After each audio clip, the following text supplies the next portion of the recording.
What time is it? Well, according to Verizon, 104. That's not too bad. That's not too bad for the first telethon from M5.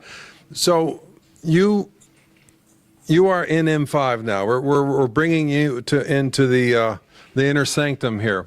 My name is Baird Soules. I'm the director of M5, and you're looking at some M5 artwork, and we're going to show you so many things here. It's amazing. But what are we going to start with? Oh, I remember. How do you make a telethon? How do you make a telethon in 2025? And it has to have rotary phones. It has to be a real telethon. It has to have a real phone number on. There's no country code on ours, right? There is? Yeah. On the screen? No, on the screen, no. Okay, so I apologize for that, global people. So you put there's a number on the screen, a real phone number on the screen. Oh, here's something.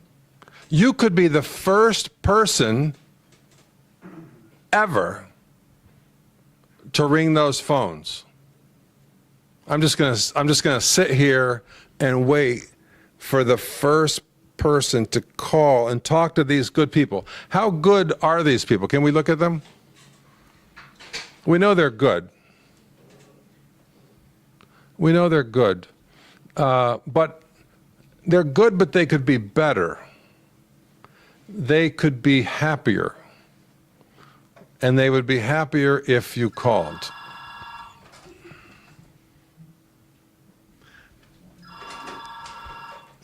Hello, welcome to M5. Thanks for calling.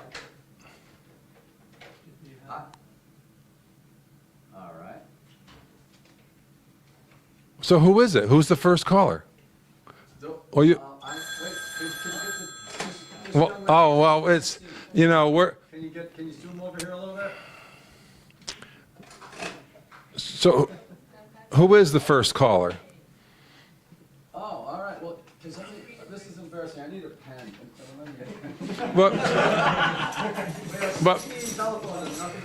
So Bob. Okay. He's creating a special document here. This is. We have all. You said Alden's Bob? Is that right? Who is it? I'm sorry. Say again, man. All right. Alden, we have Alden, Michael's mother, on the phone live right here in M5. Oh my goodness. Oh, that's good. That is. Do we have a prize for the first caller? Well, I think we will. I can tell you what the prize won't be. I can tell you what the prize won't be. The prize won't be anything related to the New England coast because she's already there. So Alden Michael's mother was the first caller. That is absolutely fantastic. I'm a little uninformed here. I didn't come to the. Okay, so. We would like to donate $100. How do we make that happen?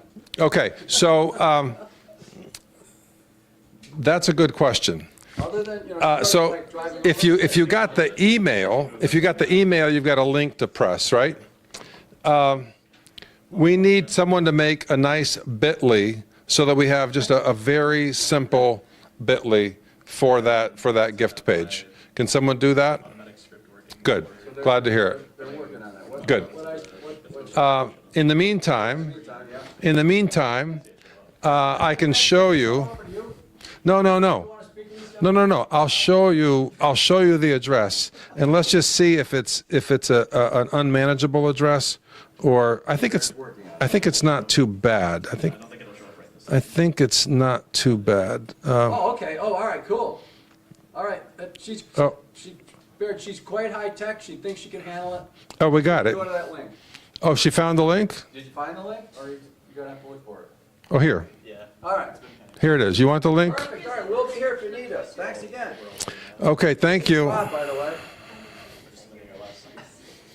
Thank you, Mrs. Michaels. Thanks. Bye now. All right, so I think you all have that link. Who's making the bit.ly? Good, thank you.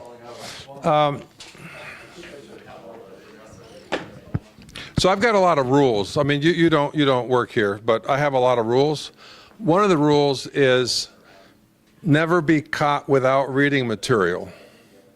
Now, with our phones, it's really easy to never be without reading material. But sometimes you want paper, and I've got something here just in case you don't send me any notes on the chat.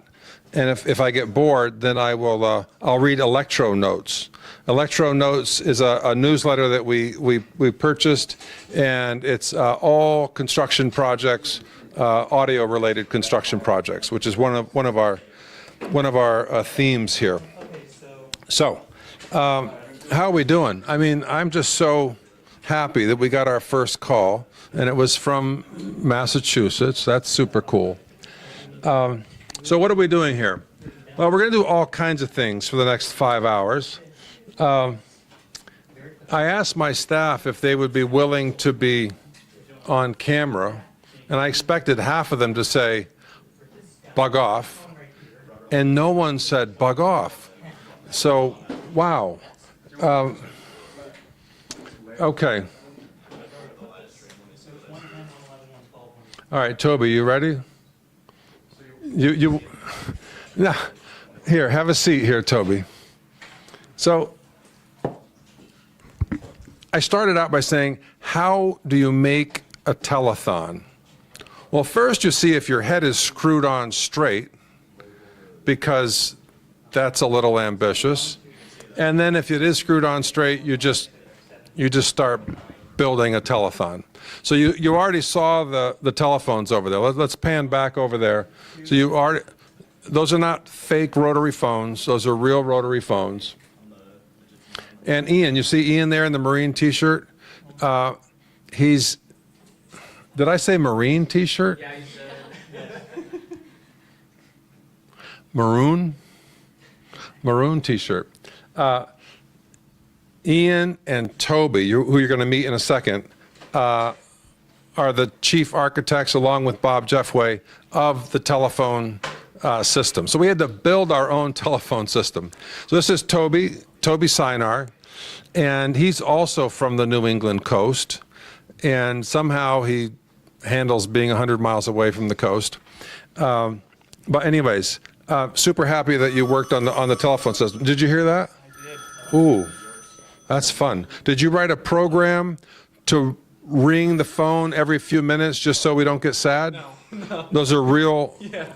That's real stuff happening there. And we got the scoreboard over there.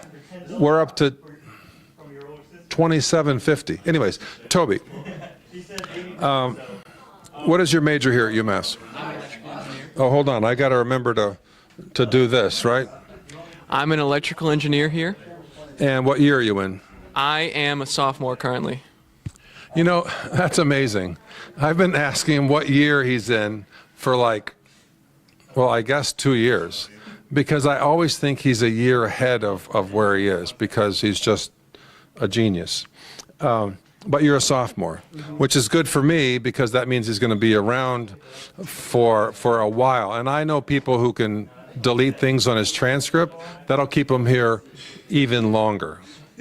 So we've got this whole thing planned out. What is your major again? I am an electrical engineer. Okay. Won't you be an electrical engineer once you graduate? Yeah, I guess so. So electrical engineering. Okay. So I know you love Linux and you're an expert with Linux, but what about hardware? What do you like about hardware?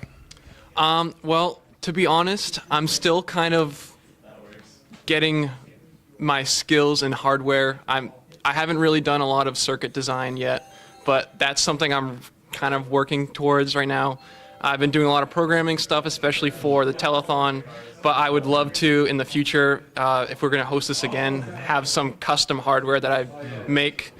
I think that'd be a good challenge, but I'm still working my way up to that. Absolutely fantastic. So you've been in the software mode for years and years and years. Now it's more hardware, and you've got a really great balance on things.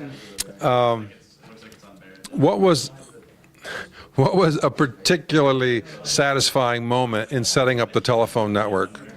I'd say the most satisfying moment was when I finally got both the web server and the Python script that takes the PBX call data, and I got it displaying in OBS properly.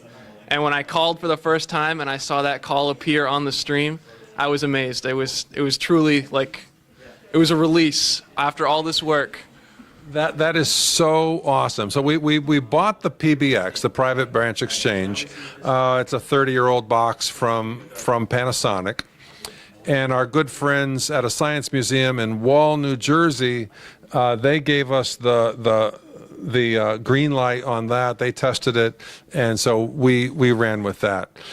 So one of the features of this Panasonic PBX is that there's a little printer port, and when the calls come in, the calls are printed out on a little printer.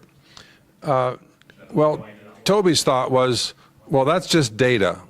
Yeah, sure, it's expecting a printer, but whatever, it's just data. So Toby was able to grab that data and get it into the OBS stream. So, Julia, when Mrs. Michaels called, what went up on the screen? Did it say Massachusetts? It did. It did? Yeah. Wow, that is super cool. So that's completely automatic. Completely automatic. So that's great. Well, very good. So that was a great moment setting up the telephone system. What else was satisfying about it? We did also do a test at one point to see if we could have consecutive calls, basically having like a queue so people could answer the calls. That was probably one of the hardest things to figure out at first. It was also because there was such little information online on how to set up a system like this. So it took a lot of trial and error. But once we figured it out, we did have a test where we had everyone call in at once. And when we did that test, everyone was able to call and everyone was able to answer the phones. That was also another great moment to see that finally come together. That's amazing. Well, here's a moment I remember, and it was crazy. We bought this PBX, and then we find out it only talks to Windows XP.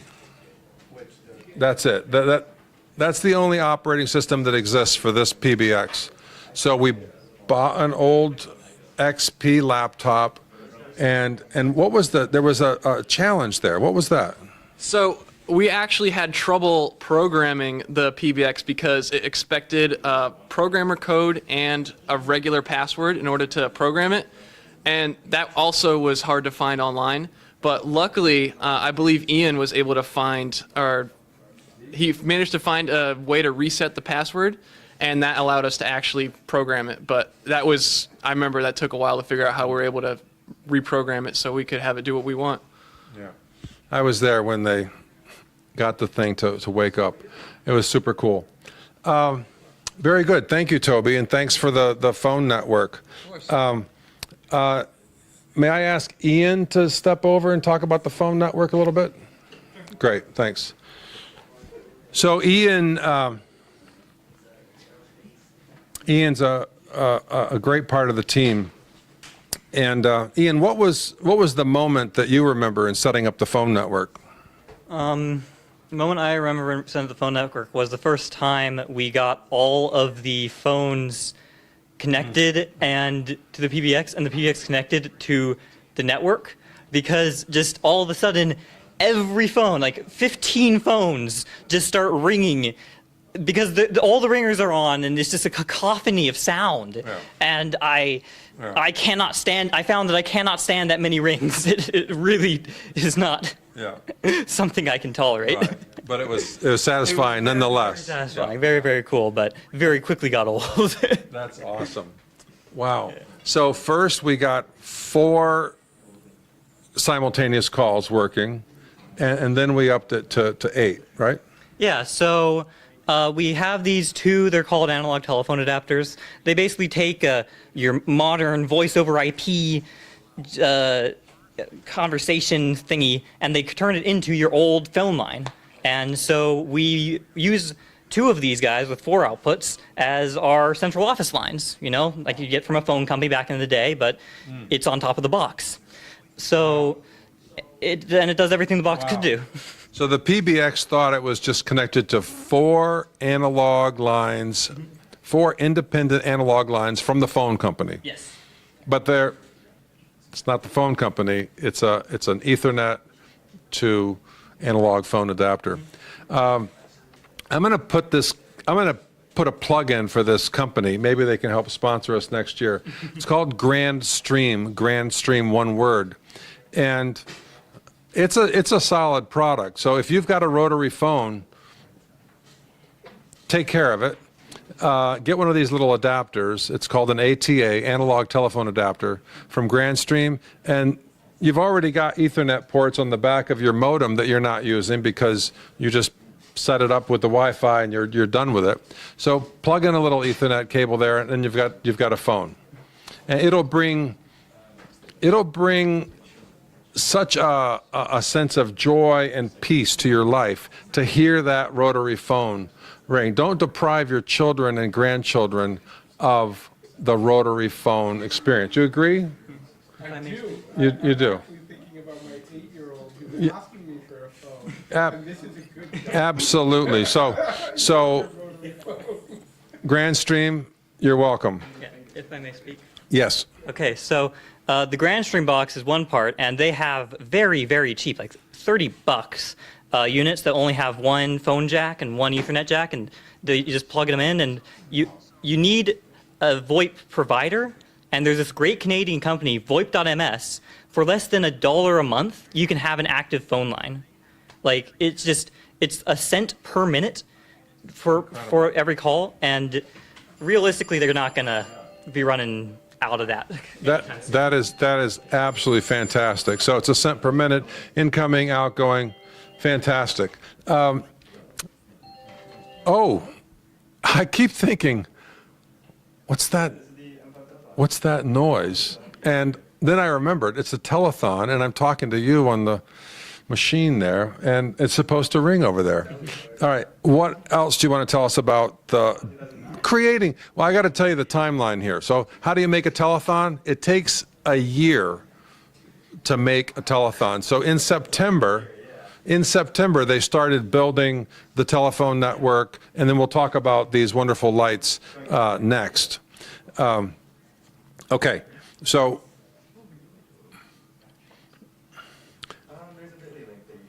oh, wow. We had a version 1 idea. Yeah, we did. And let's talk about version 1 idea, right? Engineering's all about, okay, well, we tried that. So our first thought was, let's try and make a phone system entirely ourselves. So let's take a line from the internet and connect it to phones with our own hardware. So in order to do that, you need an analog connection between phones and the outside world. And so in order to do that, you need all the lines to be able to connect to all the other lines. And there's no technology that really can do that better than what's called a cross-point switch. It's just you cross 2 wires, and at every point they cross, there's a switch. Very simple, very complicated. But there is this device that can do it. It's called the Jumperless. It's a Jumperless breadboard. It's an open source project, and you can program it to do whatever you want, really, and it has analog crosspoints, which is exactly what we needed. So we got one. And then we realized just how difficult it is to make phones ring. And so we spent months trying to get this to work. And we could connect 2 phones, connect arbitrary number of phones together because it's exactly the technology they used. But the problem was we couldn't get the phones to ring because that's not a signal that can really go on this Jumperless. And we couldn't get any sort of dial tone, ring back, anything that you really expect to hear when you're on the phone. Mm-hmm. And we realized it's just a huge endeavor to try and make your own, it's called a PBX, private branch exchange. Mm-hmm. And so we got this old Panasonic box and spent a couple weeks getting it working. We had to downgrade to Windows XP, which was 3-hour endeavor because we didn't have a flash drive small enough for Windows XP to recognize. And it overall was just a Yeah. massive rush to get the first call on the PBX. Absolutely. Incredible. Well, we're enjoying it now. And we're going to use this phone network every day, all year, because why not? Make the phones ring, right? They're fun. Ian, thank you so much. Fantastic. All right, I might have you back later. Okay, thanks. I would like to ask some lighting people, some DMX, some Lackett people. Is there anyone from the custom lighting team that wants to be on the air? Yes? Great. Thank you.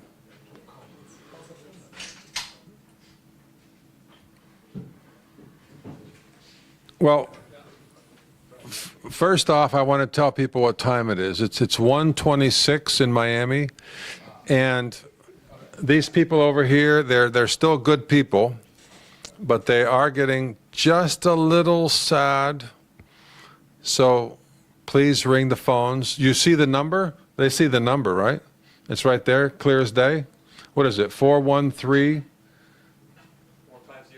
450 1 James Bond. So 413 450 1 James Bond 007. Okay. I want you to meet Brendan Anthony. Brendan, how are you? I'm good. Good.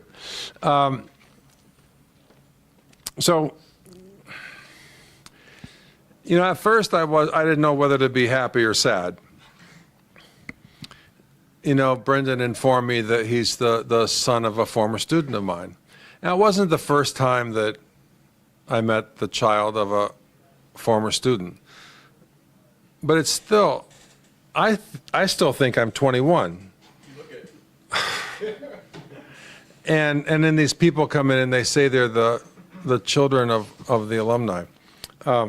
Anyways, you are, and we're happy you're here. Tell us about these incredible custom lights.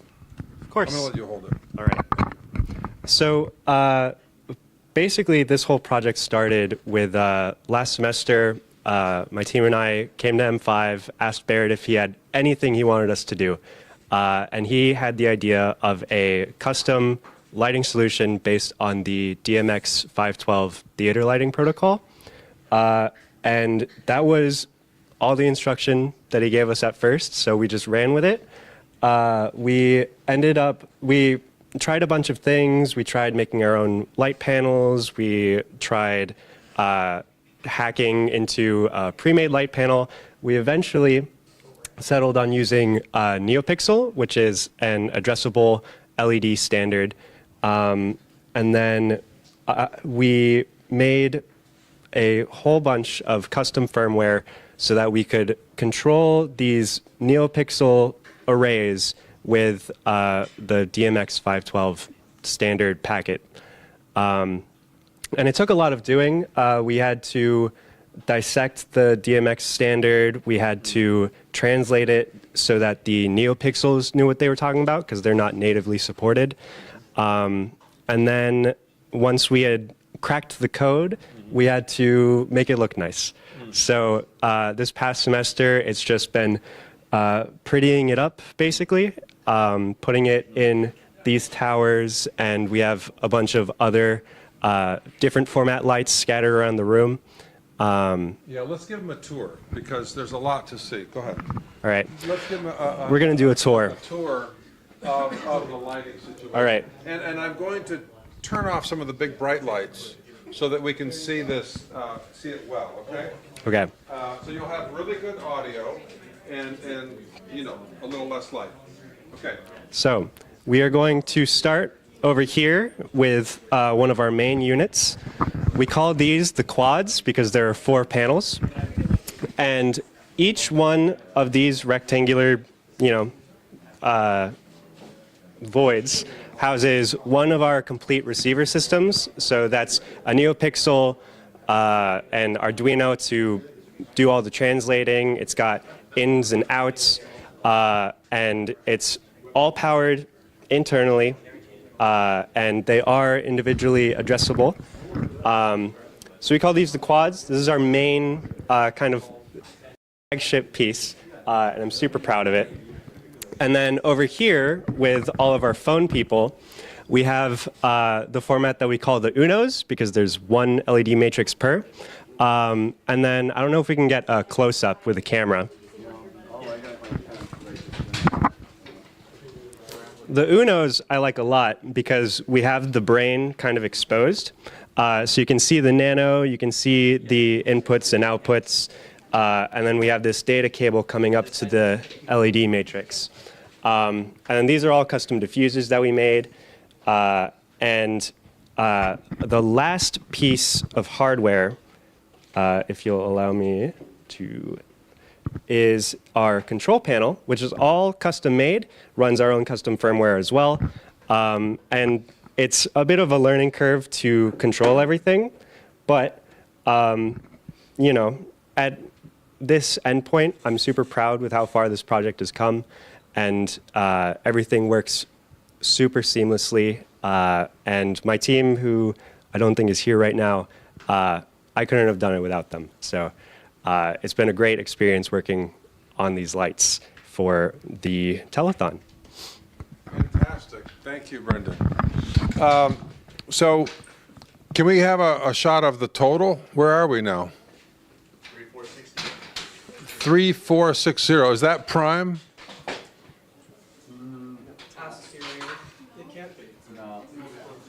A simple question, simple answer, no, but it's good. It's a good number. Could it be better? The question is, how many more dollars do we need to add for it to thrive?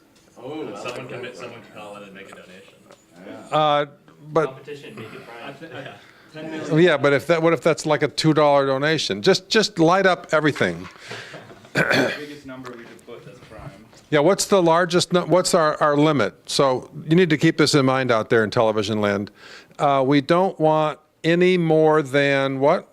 Looks like 990. We don't want 1 million, unless you want to make another digit and then. That's it. We don't want to reach a million. So we want the 9999999. Okay. All right. Where are we? We're in M5 and we're in the great room. If you've never visited, there's so much to see here. It's unbelievable. So we've got 14 rooms and 5,000 square feet. And here's one of the aspects of how to make a telethon. Now, normally, there's a telethon, there's a stage, there's a camera zone. Fine, done, right? Well, not here. Now, we want you to be able to see everything in M5, right? Super crazy. Actually, we've got people coming in around 2. It's going to get kind of busy back there with the projects. Ooh, that's nice. Make it prime, or make it 99,000. Okay, so anyways, what I'm saying is that it's going to get a little busy. Maybe we should do the tour? Let's do it, okay. It might be a little bit easier right now. I mean, we'll probably do the tour a few times. Okay? All right, so you don't need to don't keep the camera on me. Why don't you keep the camera on where we're headed? I could go first. You want me to go first? Okay, fantastic.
some news for you.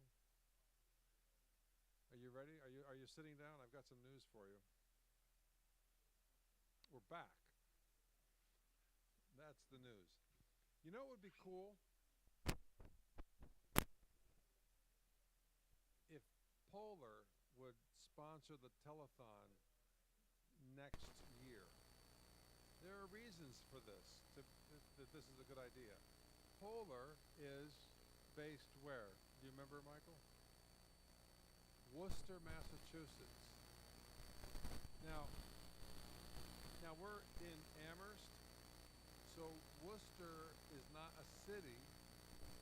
Worcester is a place to eat.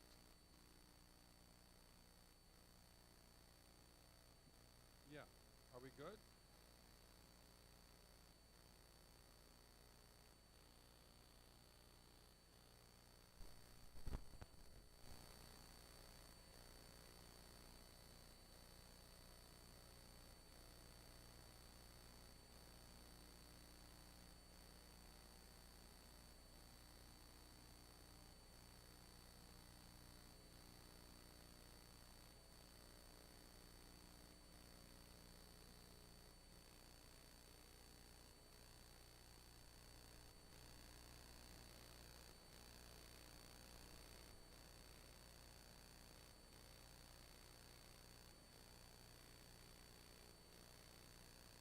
Good to see you. Good to see you.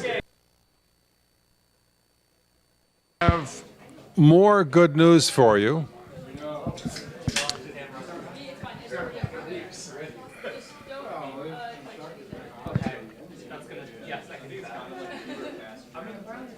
Keep going, Baird.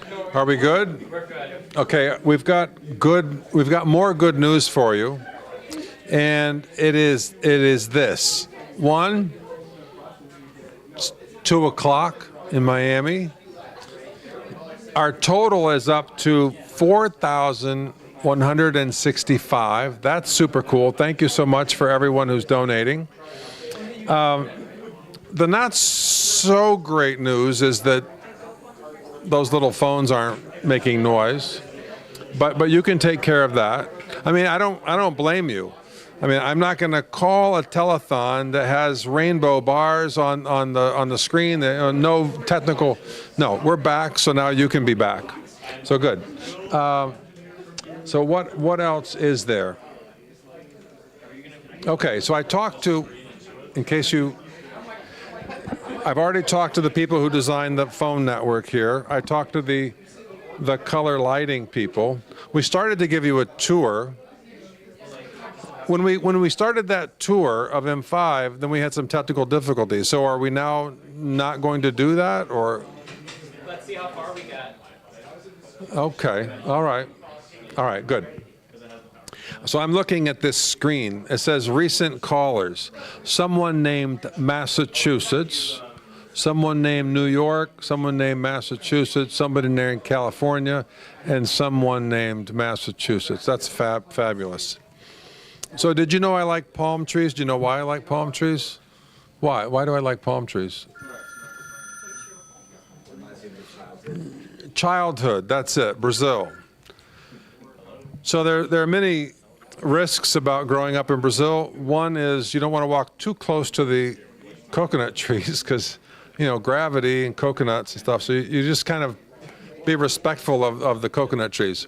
But I do like palm trees. There are no coconuts involved. So it's great. Look at that phone number. It's so clear. Look at that. It's so clear. Look how clear it is. It's just a 4 and a 1 and a 3. Around here the 413 is like, it's Western Mass, and it's a very cool part of the country. And then you got the 4 and the 5 and the 0, a 1, 2 more zeros, and then there's another 7 thrown in for good measure. So that's good. What's that? Why is there a QR code on there?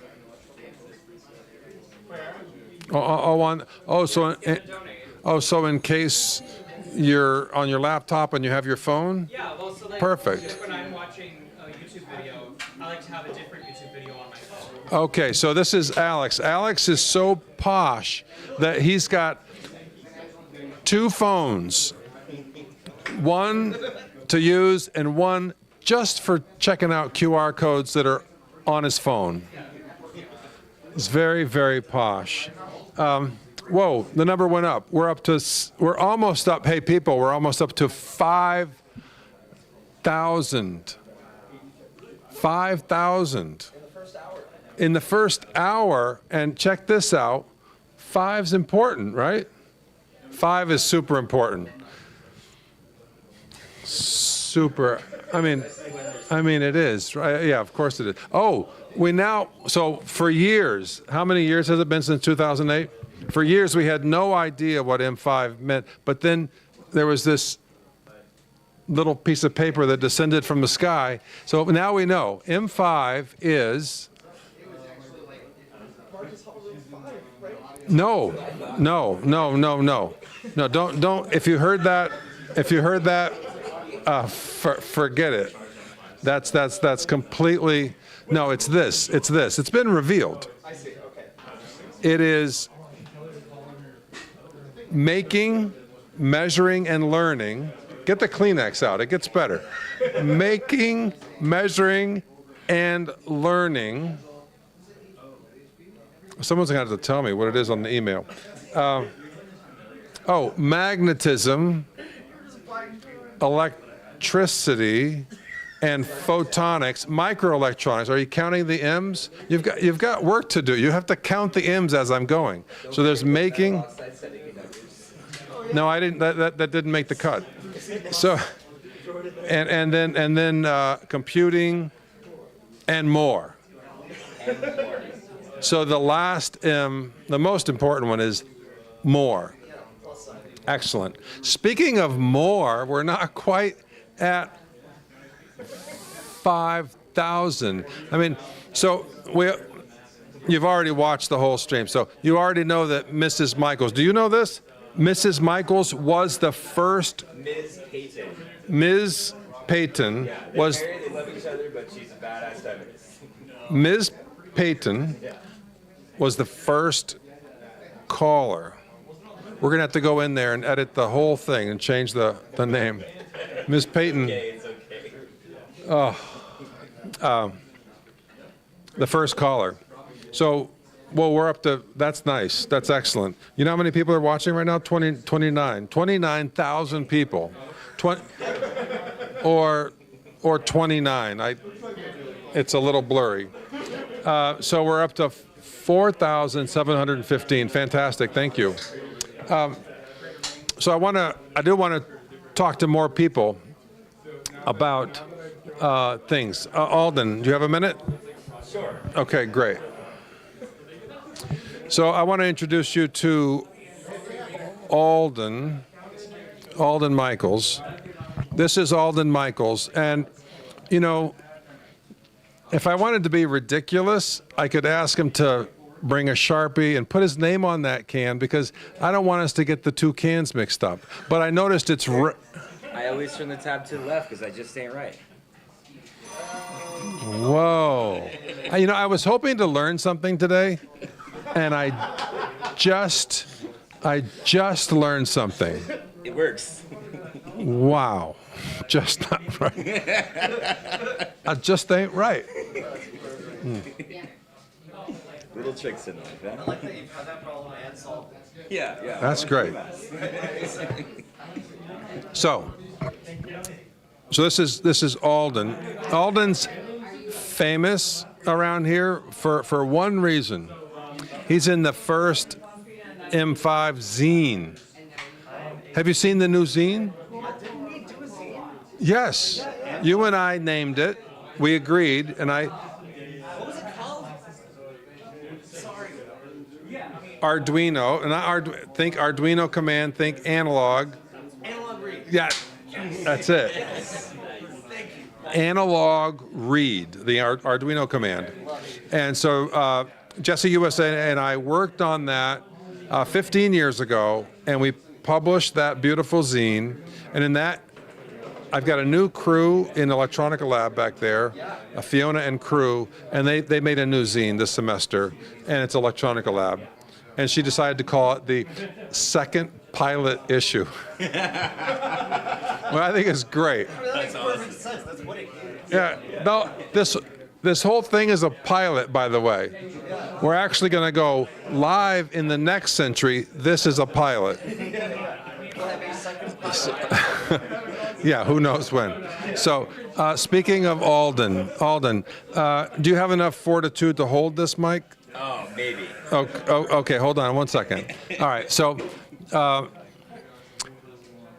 he's famous for being in that zine.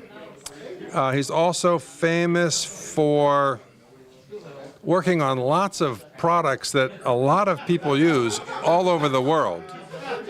Can you tell us about that particular thing? Which one? The electric bike. Oh, the bike. Yeah, Sure. 'Cause that's a daily thing people use. Yeah. Yeah. Right. This is Alden Michaels, live from, used to be Santa Cruz, but now from... Wherever I like, Southeast Asia, wherever's fun.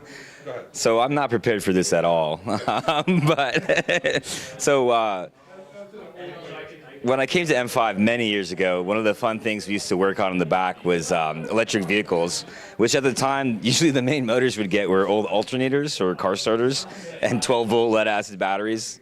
Things have changed a lot.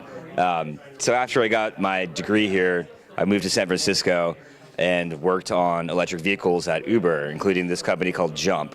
And so we designed battery packs, powertrain systems for electric rideshare. And if you look around the country and the world today, you'll see electric rental bicycles are quite prominent in cities.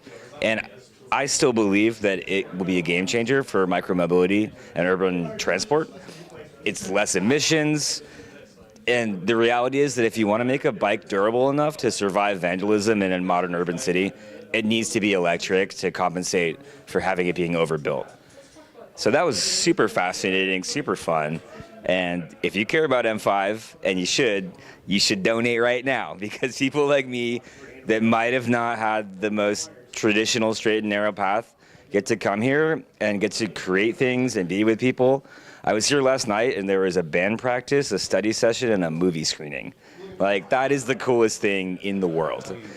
My first time I got to play a drum kit was here with nobody else, because there's a drum kit here and I could play alone on whatever night after I was done studying and have some space to be creative.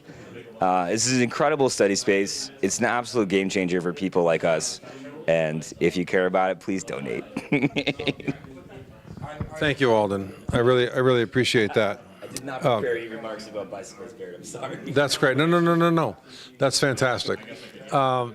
You worked on the electric bikes. You've worked on so many projects. You've also done. You've worked on art installations and things like that. What did you do about in that area? So the most interesting to me, most recent one was it's a makerspace called Idea Fab Labs. That's in Santa Cruz and Chico. Very cool. They run a radio station. And in their Santa Cruz space, we do events, typically twice a year, sometimes 3. And as part of these events, the idea is that it's an interactive experience. So there's kinetic sculptures, there's arts of all different types, there's multiple different types of bands and DJs. And as part of our last experience, when you get to the gate, you are given a little token, right? And this token, it's laser cut wood that's painted. And the idea was to have a resurgence of the 1980s arcade era. So they were custom-made arcade cabinets with custom-made games. And when you would register at the door, you get a token. This token goes into each of the games. It's NFC. And as you play one game, you can gain abilities, weapons, materials, whatever, that then will apply in other games. And if you get to 4 different goals, you have reached the peak of your token. And then you have to find 3 other people that have done the same thing with a different colored token. And with these together on an NFC reader, you get access to the back room. Super fun, super cool. Open source? Open source. Nice. It's something that we all use every day. Well, not every day, but most of us use it all the time now. It's in all of our phones. It's like the newest way to pay for things. And it's an incredible technology. And it's slow. It's 13.56 megahertz, which is, for radio, very slow because it's inductive coupled, not radio frequency, really. So that makes it accessible. And everyone should check out PN362 chips if they want to play with NFC. PN 362, if I recall correctly. PN 362. Yes, there. You can get the modules for cheap with an integrated trace antenna, and the tags are cheap as well. We should do some projects here with it. Super cool. Okay. If you recall, Baird, way back in the day when I think I was a freshman or sophomore, we were going to work on a project where it was in an old theater, and we were going to use RFID tags to go to video players to bring up documentaries, short documentaries about the theater. This is, yeah, I mean, it's been a while. Victory Theater in Holyoke? It must have been, yes. Yes, it was in Holyoke, yeah, right. And so at the time, it was very challenging to get the readers and cards. Way more accessible now, yeah. And what part number do you think that is? If I recall correctly, it's a PN362 from NXP. NXP invented NFC, so they kind of have they dominate the market for ASICs to use it, but yeah, yeah. Great. Very good, thank you. Let me see what else. So you were in the first scene, you're not in the second scene? In the what, second scene? No. Not yet. Not yet. But I took a picture of you last night with the second scene. We can put that in the third scene. There we go. Keep Cool. the legacy alive. That's good, good. So do you miss Santa Cruz? Of course I miss Santa Cruz. Yeah. It's beautiful, yeah. I also really miss Amherst. Amherst is a beautiful place. Especially the summers here are spectacular. Yeah, really, really nice. That's true. Great. Well, thank you very much. I will, maybe I'll catch you later. Great talking to you, Baird. Great, thank you, Alden. Thank you very much. Thank you. Hey, people, check out the total over there. We're getting there. We're getting there. 4,815. Fantastic. Can you see that, Alex? Okay. Very good.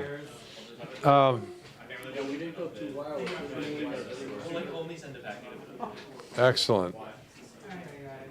Great. All right. Good to see you. Thanks. The projects are, we're live with the projects, by the way, if you're in the room here. Projects are live in the good room. They are? I was just thinking about walking around. Okay, fantastic. Fantastic.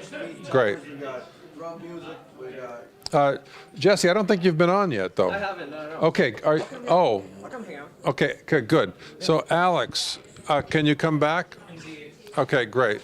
Did you enjoy your little stroll? Oh, it was lovely. Yeah. I felt like I was in, what's it called, Ultimate Wipeout?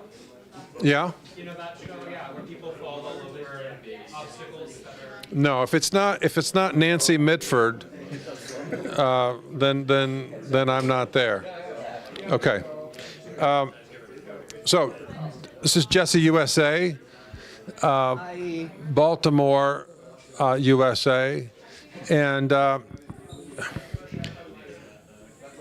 Jesse went to music school, Berklee College of Music, and then Jesse said, actually, I want to be an engineer. I want to be an engineer, yeah. So Jesse found UMass, found M5. I found Baird. Me too. I'm looking for Baird. Yeah. So what did you, first of all, what was it like to go to music school, to be in that whole music vibe? Yeah. Wall-to-wall music, and then come to a general university? It was quite a shift. Berkeley attracts a huge international student body, first of all, and it has just like a fully different vibe. There's practice rooms everywhere. Everyone's very diligently on their instruments, but also it kind of felt like everyone was in their own little world. It didn't really feel like a scene. Which is ironic, right? It is, because that's what I was looking for, was a scene. Absolutely. And as an 18-year-old, I was really craving community. I thought it would be a scene. Yeah. So I didn't really find that there, but I also kind of didn't even know how to look for it yet. New York would do that. That would come later. But in the meantime, I found Amherst, and I was attracted to the big state, college vibes, because there's just such a diversity of offerings, And when I found out that it's not only a big state college with like all kinds of university, excuse me, but there's the 5-college consortium, I ended up taking classes at Smith and Mount Holyoke, you know.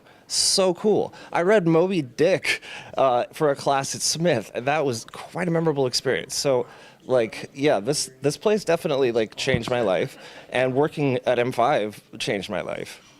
And knowing Baird was the first artist I got to hang out with for a while, like, kind of for an extended period of time. Baird like taught me what being an artist kind of feels like and looks like. Yeah, and like, you're one of the first people I got to hang with who like had it really like ongoing practice, if you will. Yeah, thank you. Yeah. Well, it was so exciting. You know, this is just an incredible place to work, because every September, people just show up. New people. Jesse shows up. Alden shows up. You know, it's incredible. And all these beautiful, amazing people showing up who I haven't even met yet. Exactly, exactly. So you had a positive experience. Yeah, looking for community, found some community here in M5, and got to participate in it. Got to like learn how to teach like engineering, which is its own like skill. You were teaching it. I was, yeah. So what were you teaching? I was teaching like soldering. I was teaching basic Arduino classes, you know, that kind of thing. And just like seeing how many little things can go wrong, and why you really need like hands-on attention when like somebody doesn't have a wire in the right place and they can't figure it out, you know? Did you enjoy teaching?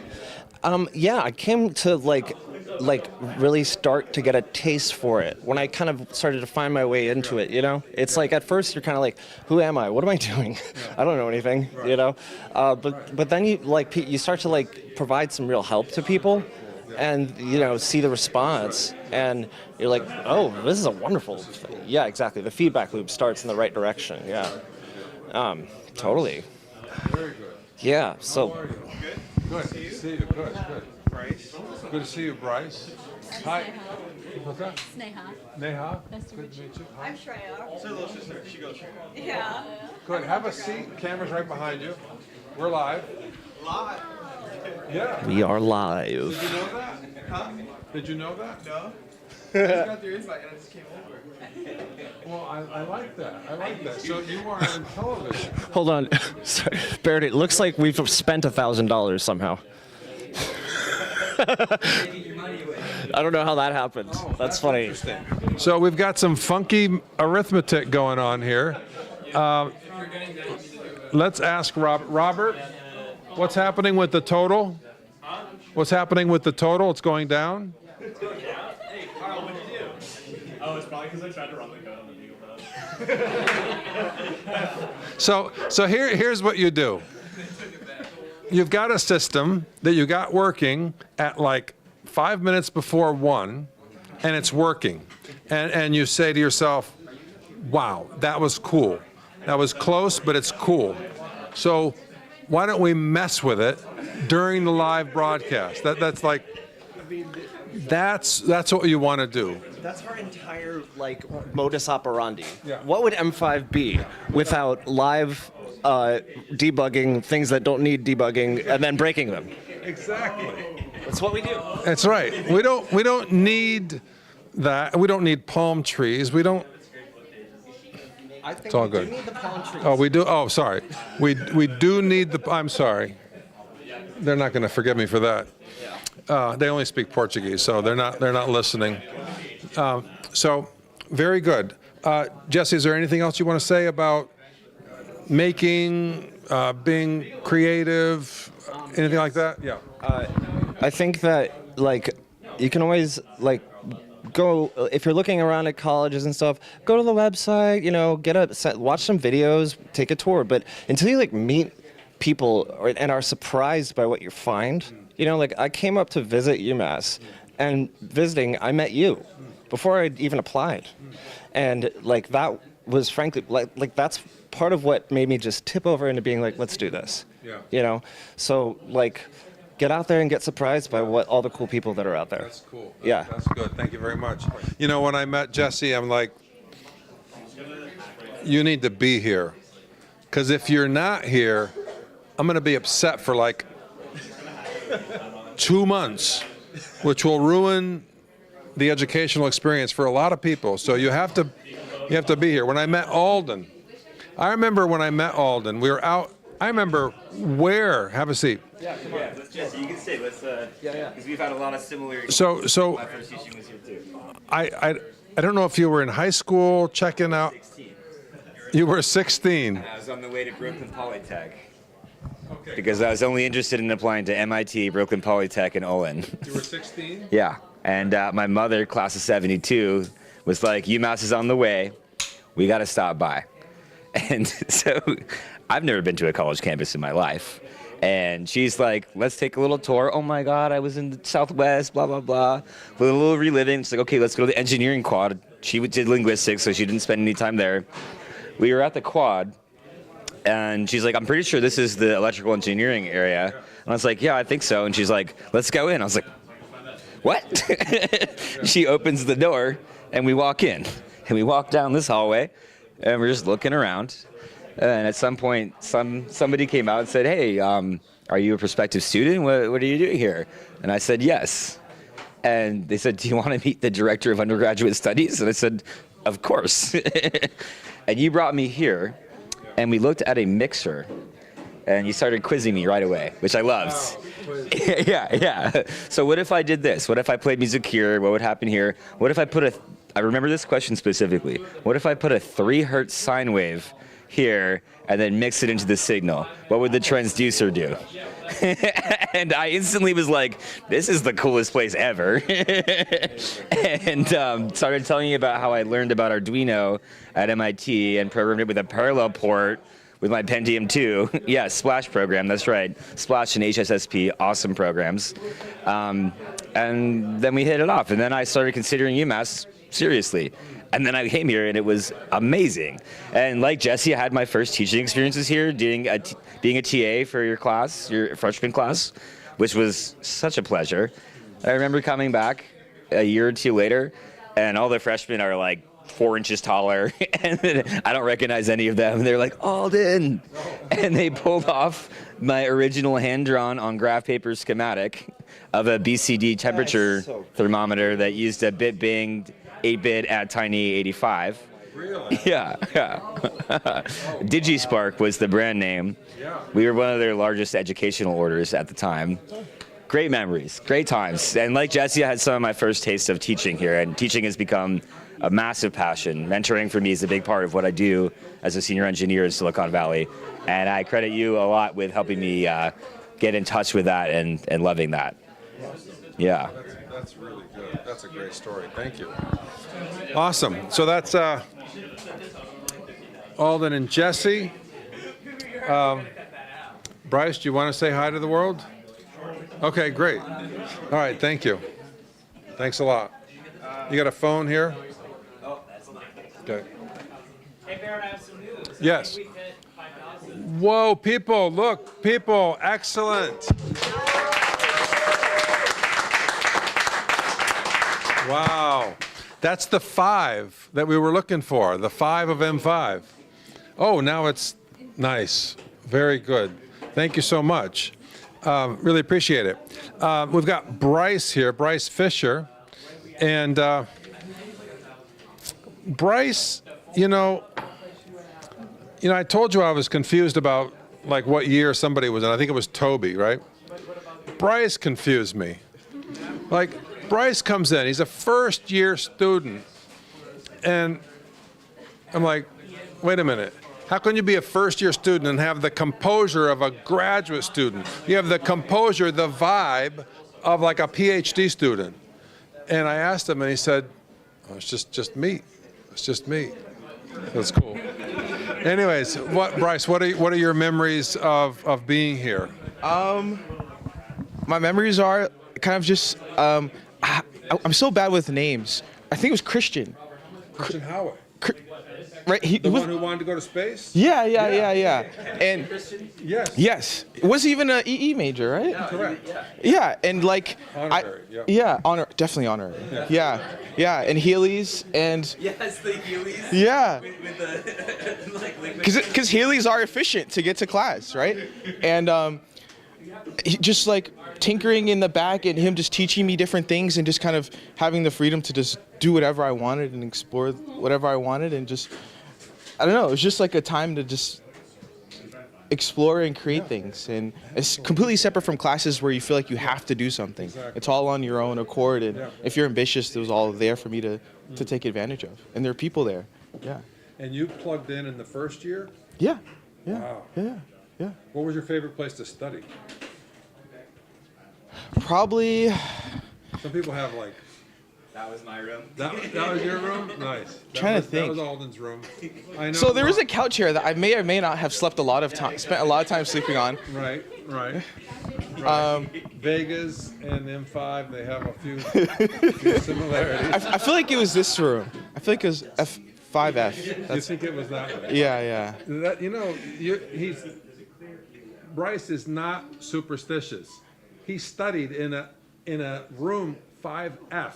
Like, that's your report card for, wouldn't. I never put too much stock into that, right? Because that's how you get to EC. You can't. Overthink it. You got to push through. Okay, you didn't think. Okay. You got to push through. Is Ravina's quote still in that room? Well, I was I know going at to some say point. we could take the camera. What's the quote say? Oh, you're quizzing me. Well, don't tell him. Oh, what is the quote? I was here when it happened. Hold on. I was here. It was a late night. Hold on. It was like two. It's my lip Yeah. That's all I remember is my lips. are too. No, not quite. I know. All I know is referring to lips. That's all I remember. What is it? It's my lips don't my lips don't weigh enough. Yeah, it was. Yeah, I would never remember that. It's so random. Yeah. Late nights in M5. Yeah. No, we didn't understand what was going on in M5. So she Yeah. just grabbed a Sharpie and my lips do not weigh enough. Yeah, we just And I've at the been time we thinking didn't about understand. that ever since. So we painted M5. You know what we did? We framed it Yeah. in pine, and then we painted everything else. Yeah, I think we were all a little delusional that night. It was really late. Yeah. Pretty great. You got to see it. Yeah. My lips are not heavy enough. Yeah. Okay. Iconic. So, do you own a coffee shop? No. Do you own a bookstore? No. So that's not what you do. No. Oh. Well, I still like you. but those are my favorite people. Cafe, bookstore. So you want to tell us what you do for a living? Yeah. So I'm a quantum engineer at MIT Lincoln Labs, measuring, designing quantum processors. So that's what I do. Isn't that highly speculative, future-looking? Absolutely. Okay. Yes, absolutely. Yeah. There's the whole everyone. So when Google makes a quantum computing discovery, or they get to a certain level, they get to tell the world. When Bryce gets to a new level that's never been attained, he can't even tell you. Exactly. He can't You're tell right. Anybody. Yeah, correct. So you can praise Google up and down, whatever, but don't forget there are secret quantum computers. Potentially. Yeah. Okay. How's your commute? From here? No, to here? no. From home to work. Long. It's an hour, but I just bought a house, so it will be 20 minutes. Ooh, see. Yeah. So that, the Lincoln Labs, that's not telling me he's smart. He cut his commute down to 20 minutes. Yeah, it was an hour and like 15. Yeah. Super smart guy. Yeah. When did you graduate? 2018. 2018.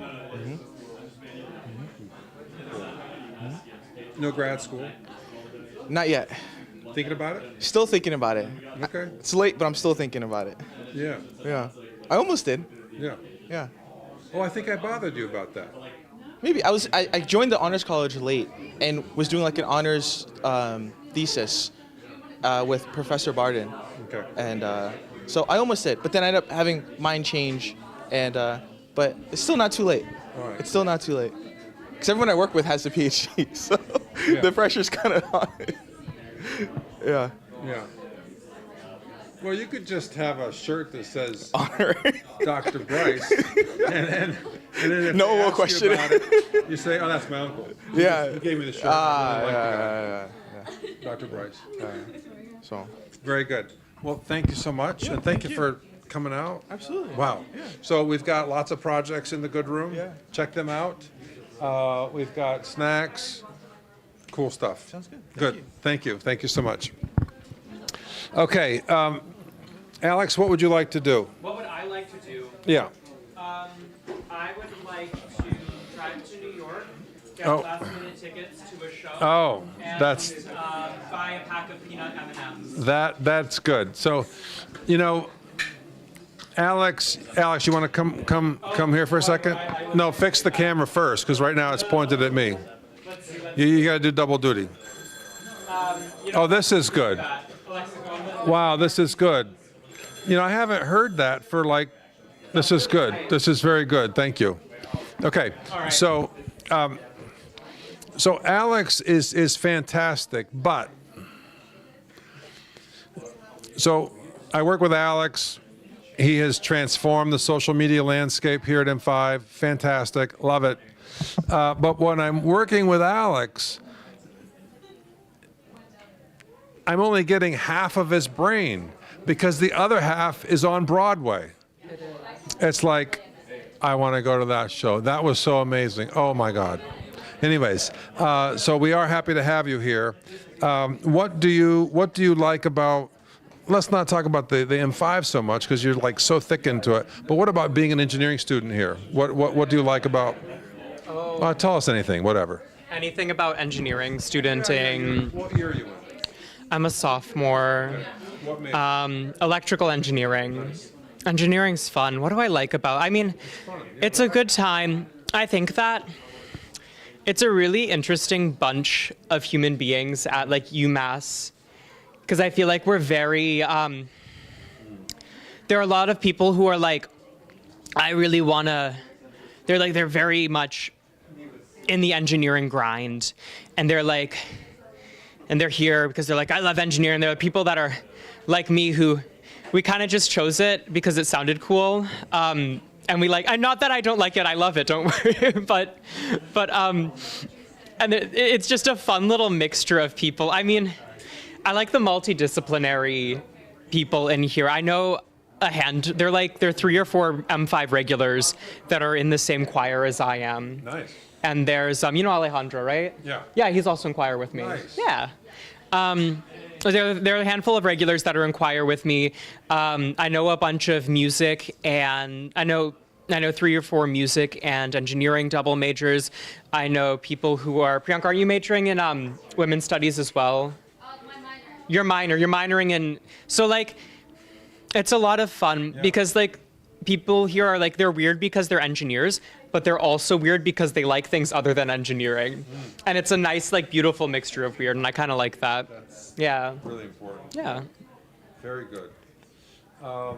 What was the most challenging aspect of making a telethon that you experienced? I mean, like you're heavily involved with the video and the audio.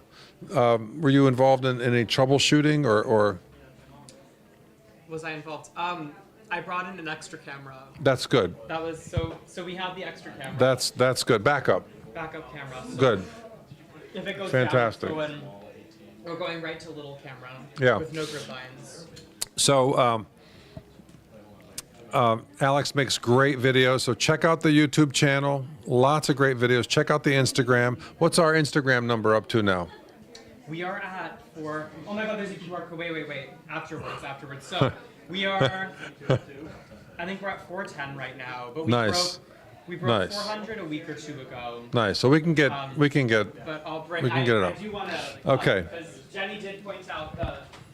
Whoa, we're almost at 6,000 people. Unbelievable. Wow. Jenny did point it out, so I had to put it up. This is the QR code for our Instagram. Is it centered? Is it good? Can they scan it? Yeah.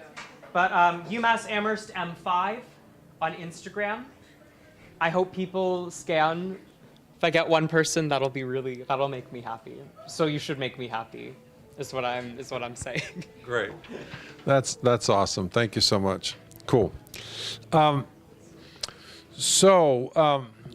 We've got to, there's so many people I can talk to here, and but we do have to see the projects, and we're in the project time. So may I ask someone to set up to get a project on the special table in the pie room? And are we going to move the lighting, or Julia, we're going to be okay? We don't need special lighting. No, we're leaving it here. Okay, good. But you know what I'm talking about with the room in the pie room, right? Oh, this? Okay. Oh, with the controller? Are you talking about the DMX? Oh, the 100-watt speaker. I don't know if that's. I don't think there's someone here to operate that. We can talk about it. Oh, I mean, I can. Oh, that's nice. That's the nice sound. All right, let me talk to Jack while we're getting ready. Jack, could you join me over here?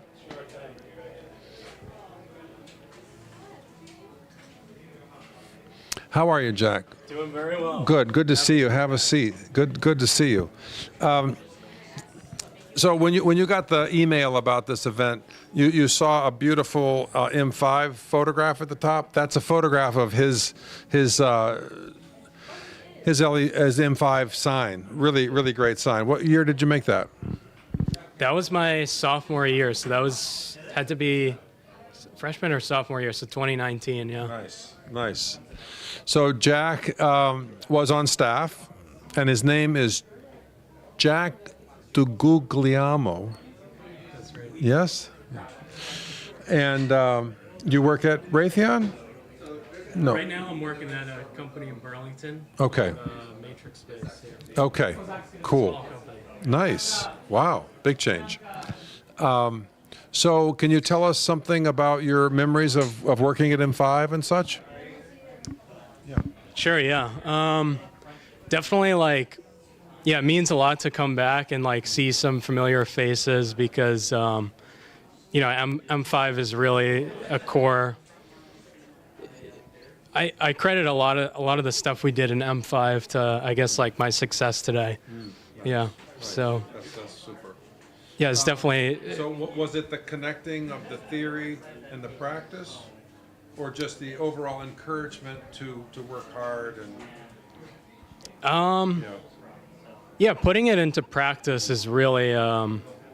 It's. M5 was for me an opportunity to go outside the classroom and do extra things and work collaboratively with other people. Yeah. I remember one of the staff members asking me, "Have you met this new student, Jack?" And I think I said, "He's quiet." And they said, "He's quiet, but he's always making things." Some people don't like to talk all day and all night like you do.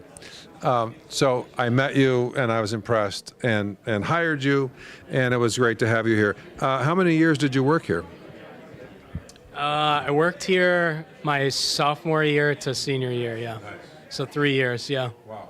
You worked here even during your very busy senior year. That's right, yeah. Wow. Oh, we've got your senior project right here. Alex, we're going to move. Let's do it. We are going to move right now over to the chess machine. Are there any other chess people here right now that you know of? We got Cy. Okay, could you ask Cy to come over? Sure. Great. All right. Yeah. All right, so Alex, you're good from there? Oh, I'm really good from there. Okay, great. So, all right, fantastic. Come on in. So this is a beautiful machine. This is Cy. Good to see you. Good to see you, man. How are you? Good? Good, how are you? Great, great, great. Thanks for coming. Any other chess people here today? No. This is it. Sam might be joining, but Way's online. He said he's watching. Yeah, Way's, Oh, nice. Way's online. Yeah, we can. Hello, Wei.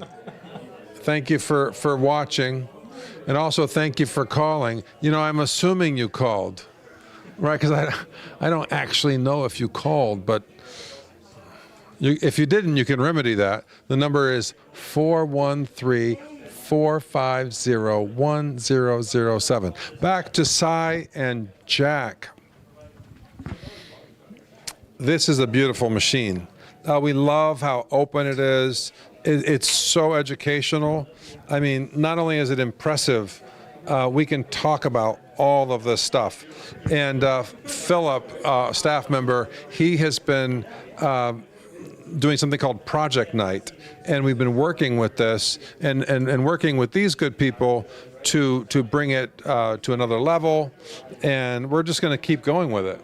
And so it's really great. So what can you tell us about your chess machine?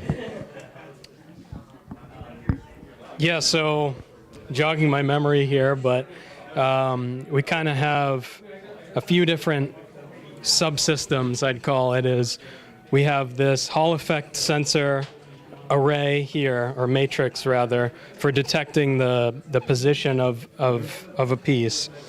Then we have underneath this sort of gantry system with an electromagnet that we can programmatically turn on and off to move and even flip pieces. Then we're using like a Raspberry Pi, an Atmega 328p, and a Raspberry Touch display with a custom GUI, and works with a popular kind of online chess site called Lichess. Really? Yeah, use the API so you can replay games. A human or the AI? That's right. Yeah. So I think the capabilities we had during our SDP demo was sort of online play. So someone watching in remotely could challenge you physically in person, and then you can replay games or play against an AI. Wow. Yeah. That's amazing. Cy, what are your memories of the project? A lot of late nights. Your camera over there. A lot of late nights and a lot of work. So it was 2 semesters? It was 2 semesters, basically our whole senior year. It was 2020, so we took advantage of COVID and the fact that we had a little bit longer winter break to work on this too. So we got. Oh, I see. Wow. Were you in Amherst? You were here. Yeah, we were. I believe we were all here. Okay. Wow. Okay. Wow. Well, very good. No, we love having it here. We talk about it almost every tour. It's really quite nice. Do you have any recommendations for the next version of the Magic Chess? In terms of like a feature that you didn't have time to implement, or something like that? That's funny. Cy was talking about a feature. Cy was talking about a feature on our way up to Amherst today. Cy, you wanna? Sure. I think last time when I was here around last year, the Lichess API that we communicate with, I don't think that's working anymore. So I was just thinking something that we can just load onto it and have like a demo mode. So it's just keeps like playing games by itself, and we can just have it running for some time. But that's. So AI versus AI? No, just like a hard-coded something, just to show the capability. That would be nice. Yeah. Oh, AI versus AI. I like that. Yeah. That. Gemini versus ChatGPT. Yeah. Very, very cool. Is Philip here? What's that? Is Philip? Philip, yes. Zach, do you know Philip? Do you know Philip on staff? Okay. Alex, can you hear me? Alex? Could you ask Philip to come in here? All right, we need Philip. Okay, good. Hi, Mary. 2 hours. 2 hours. So, oh wow, look at this. We're almost at 6,000. That's fabulous. Thank you very much. The number, 41. Oh, you already know the number. The number's right on your screen. You know the number. Right here. Oh, it's right here. That's the number? Okay, great. So we're waiting for Philip. We're heading back to the Pi Room very soon because we're going to see some projects, right? Cool. He's here. Okay, Philip. Yes. Philip, this is Cy, this is Jack. Nice to meet you, Jack. Nice to meet you too. Great. Philip, can you tell our friends in YouTube land what you've been doing in your work to get this back to a point where we can expand on it? The camera's over there. Oh, I didn't know there was a camera here. Yeah. So yeah, we've been we've been slowly picking this thing apart for the past few months. You know, I will say that it's kind of crazy what time will do to something, even though seemingly nobody touches it. So at first, the big issue we had was with the main Raspberry Pi that controls all the code. I reached out to one of the former STP team members that was working on this, and he changed some of the code. So was it Jack? It was. Was it Cy? It was Jack. Oh, Jack. So it was Jack. You reached out to an AI called Jack the Guglielmo. Yeah. Yeah. Very good. Well, yeah. Nice to meet you in the flesh. Good. Yes. Cool. But so you reached out to Jack. Jack did an update? Yeah, he did. Nice. So from however far Jack was, updated code on the GitHub. Yep. And then got it here. Very good. Cool. But and we're going to keep working on it, right? Yeah, absolutely. Yeah, so it's a long-term investment. Yeah. Great. Thank you, Philip. Yeah, no worries. All right. I think we're going to, we'll catch you guys later, okay? We're going to try to head over to the Pi Room now. All right. Thank you so much. Thank you, Baird. All right. You take care. This is great. Thank you. Okay, Alex, we're going to try to make it to the Pi Room now to see some projects. Who's... Oh, Zach. Oh, this is good. Thank you. All right, let's talk to Zach. All right, so Zach, we're going to have to hold the mic kind of close because, okay, so tell us about your amplifier and what you've got it hooked up to. All right. Oh, this is Zach Hill, electrical engineering student. He's a senior. And Zach, take it away. All right, so what we got here, I don't know if you can see it with the camera, but is an amplifier I designed, actually for a different purpose, but this one is hooked up to a subwoofer. It's a Type AB amplifier with a few stages and some fun BJT pairs for thermal stability and some extra current gain. And we're gonna play just some bass heavy music on it. So here we go.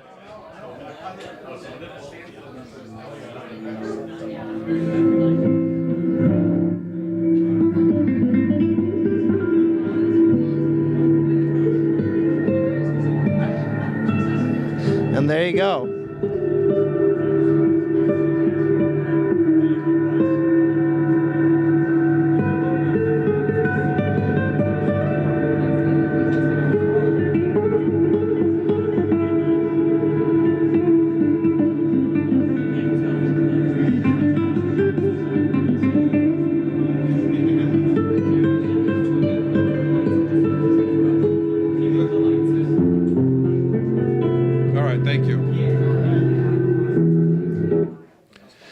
So did you tell our friends in TV land what you designed that amplifier for? Sure, I'll tell them that. Okay. So I designed this for a senior design project, and it's actually designed to drive electromagnets. So we've got this system where we have a bunch of electromagnets under a steel plate, and those electromagnets move the steel plate through induction, and at certain frequencies the steel plate resonates and creates these resonant patterns, and then you can put sand on top and it'll move the sand into these patterns. And our goal was to see what we could do in terms of combining those patterns to make images we wanted to make. Yep. Well, and how many amplifiers did you make? Yeah, so this board, we're only using one channel right now, but back in my room we've got 5 of these boards, so 10 channels, and 10 electromagnets that are about the size of the board. So. And what's the power rating on the amplifier? So it depends on the load you hook up, but when it's hooked up to this subwoofer, it should be able to push out about 66 watts. And the electromagnets are a lower impedance, so it can put more power on those. Not by a huge margin, but by a decent amount. Very good. Well, excellent. Thank you very much. Thanks for sharing that. Yeah, of course. All right, take care. Are we going to roll? Are we going to roll? Okay. All right, good. Might need some help with the bump there. Might be a good time to give a little belated M5 tour. Okay. Yeah. Well, yeah. This is one of our most prized possessions. It's the first commercial video phone, and it says back here it's circa 1970. So it was designed at Western Electric for AT&T, and an amazing device. It looks like this is the video phone, but no, this was just the terminal. There was a huge cabinet that was required to go with this, so take up half your room. So it was a pioneering device. It also serves as a document camera. You know how it works, Marianne? Check this out. You got your document here. Now it's a document camera, just like that. Magic. Totally incredible. Dan, have you ever seen a video phone like this? Not like that. No. That's great. All right, we're going to talk to Dan later, but let's keep going with the tour. Okay. We've got Eddie Van Halen.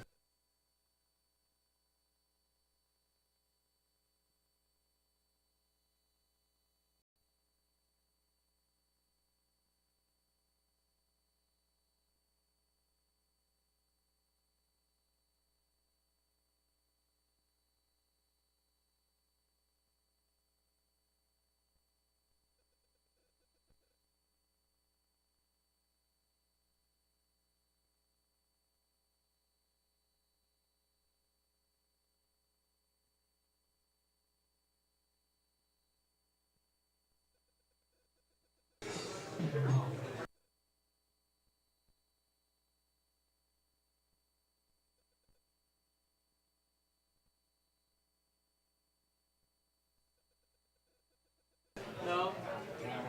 No. All right, grab the other camera. What is the? We're good. We're back. We're back. We're back. Still? You say we're back. So there's a message. The message is that we're back. You know whether we're back or not. Hopefully we are back. It's almost 3 o'clock in Miami, almost 3 o'clock in Amherst, almost 3 o'clock in Baltimore. Okay, we've got a super wild concert going on back there in Electronica Lab. So check this out. How are you, Thomas? Hold on, we have to ask. There's a minor involved. You're good? Okay. So what we've got here is the arts and crafts room, and we've got a little lounge set up with a genuine Apple II computer, and it's so genuine that it's signed by Steve Wozniak himself. Super cool. Well, we ordered the computer from a group that refurbishes them, and we opened the box and it's signed. And I emailed him. I said, wow, I'm so surprised, because it wasn't like priced because of that.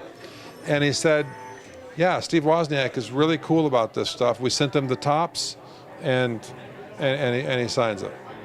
Yeah, super great. Cool. All right, let's shall we keep going? All right.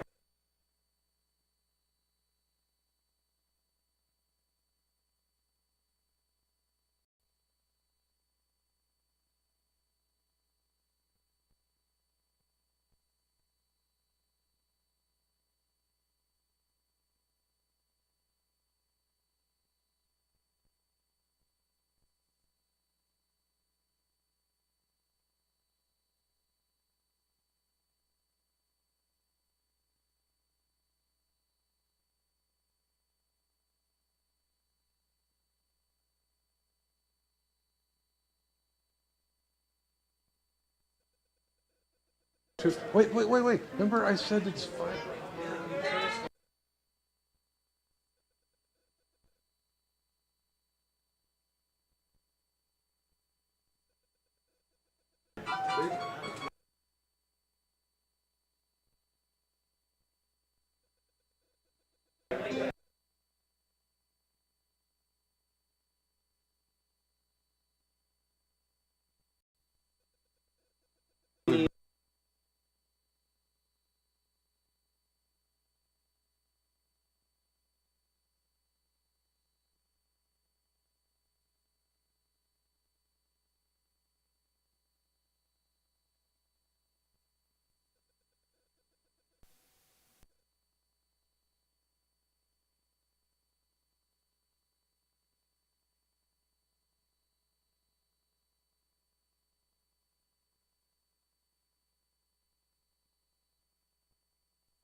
Going on?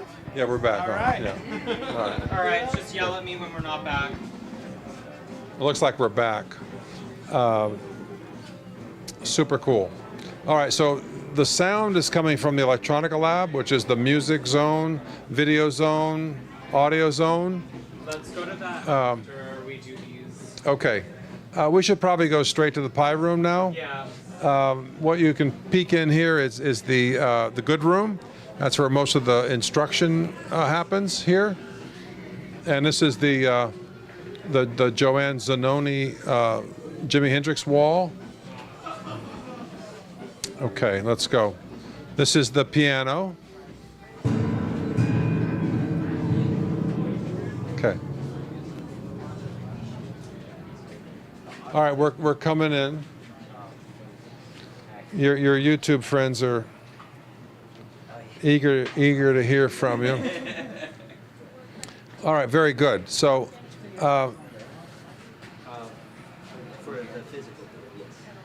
can we jump in here? Absolutely. All right, great. So this is Paul. Look, is this in a parachute? Yeah, that's me skydiving. That's Paul skydiving. Paul, what are you talking to us about here today? Yes. So this represents my project essentially. What I set out to do in my project was measure jitter on an physical and cloud-based FPGA.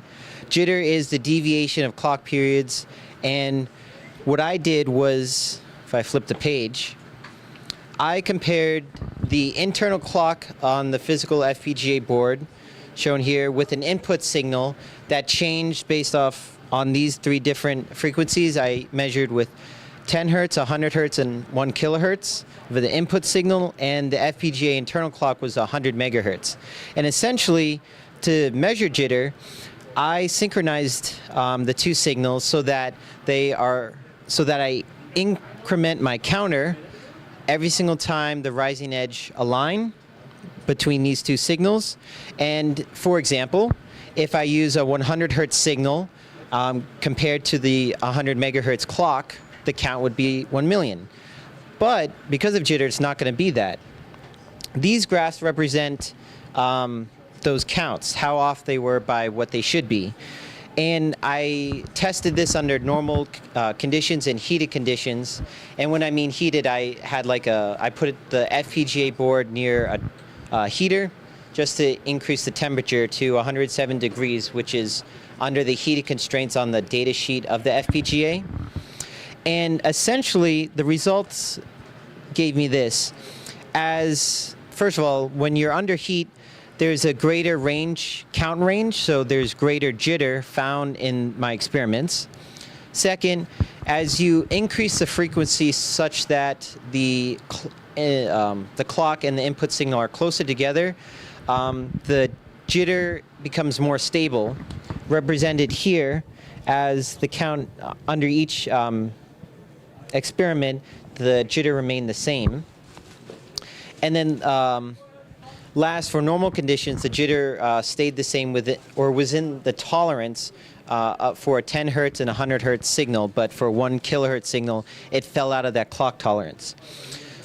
Ongoing work that I can't show on hardware is me testing similar things on a cloud-based FPGA, and I found out that the greater the count I had, the more deviation there was with the 2 signals. So there was more jitter the longer I had a counter going for. And yeah, that was my project. Was that 1 semester or 1 year? 1 year. Okay. A full year.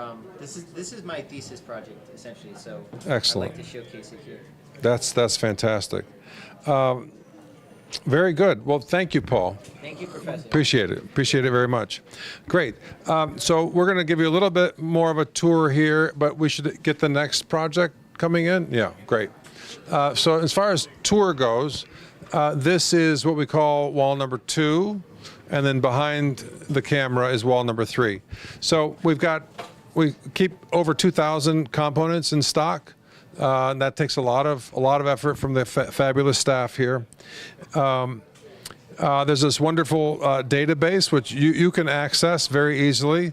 Let's say you're working on a project and you want to know, there's too many options out there. What are the really great components to use?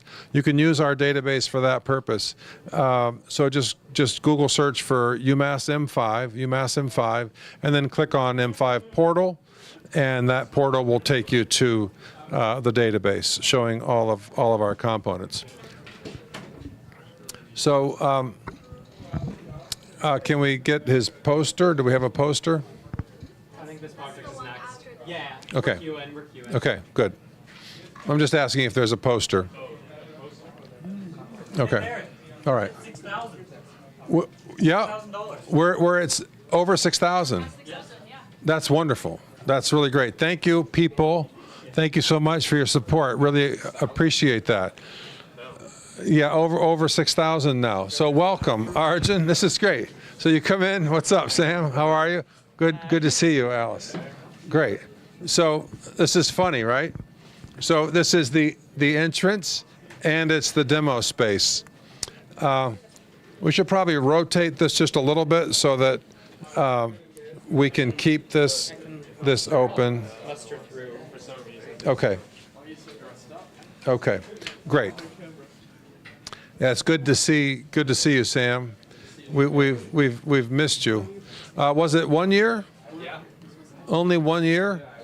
We've been Sam free for 1 year, and it's been a good year. John, how are you? Good to see you. Great. Hey, what's up? How are you, Zach? Good to see you.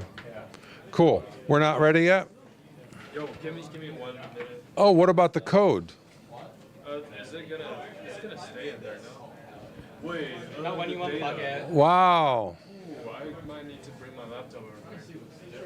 Oh, okay. Well, that Connor, think about that. That's going to affect everybody. Yeah. Very good. So have you heard of this thing called RAM? It's a new invention. Yeah, RAM is funky. It's really very, very useful, but it requires electricity. So yeah, if you've got important things in there and you remove the electricity, it's gonzo. So back to the wall. So many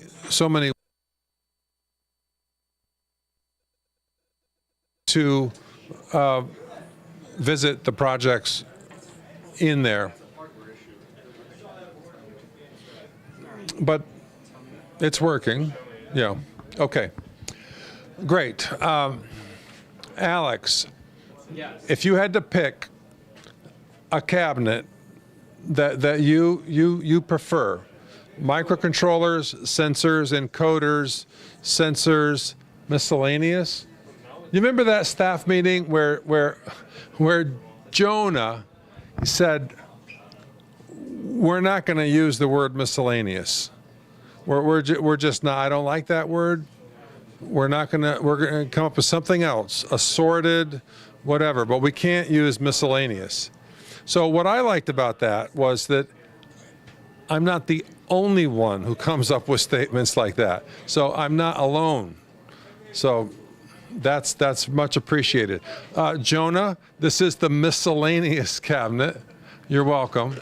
Connectors. Oh, everybody hates connectors. Every single person who works here hates the connector zone. So when we hire new people, we say connectors. It's kind of the, it's a proving ground. Yeah. Okay. So, yeah. So Alex, you got to pick one. You have to pick a cabinet. Pick what? Well, Jenny's saying sensors, so I obviously can't pick sensors. I like. Ooh, I'm not gonna lie. I'm a big fan of the miscellaneous. Okay. Well. I mean, SD card modules, USB FTDI, real-time clocks, anything with a clock. I'm a fan. Jenny, are you ready to be on the air? Okay, great. So my staff is the best staff in the world. I want to introduce you to Jenny. Are you ready? Okay.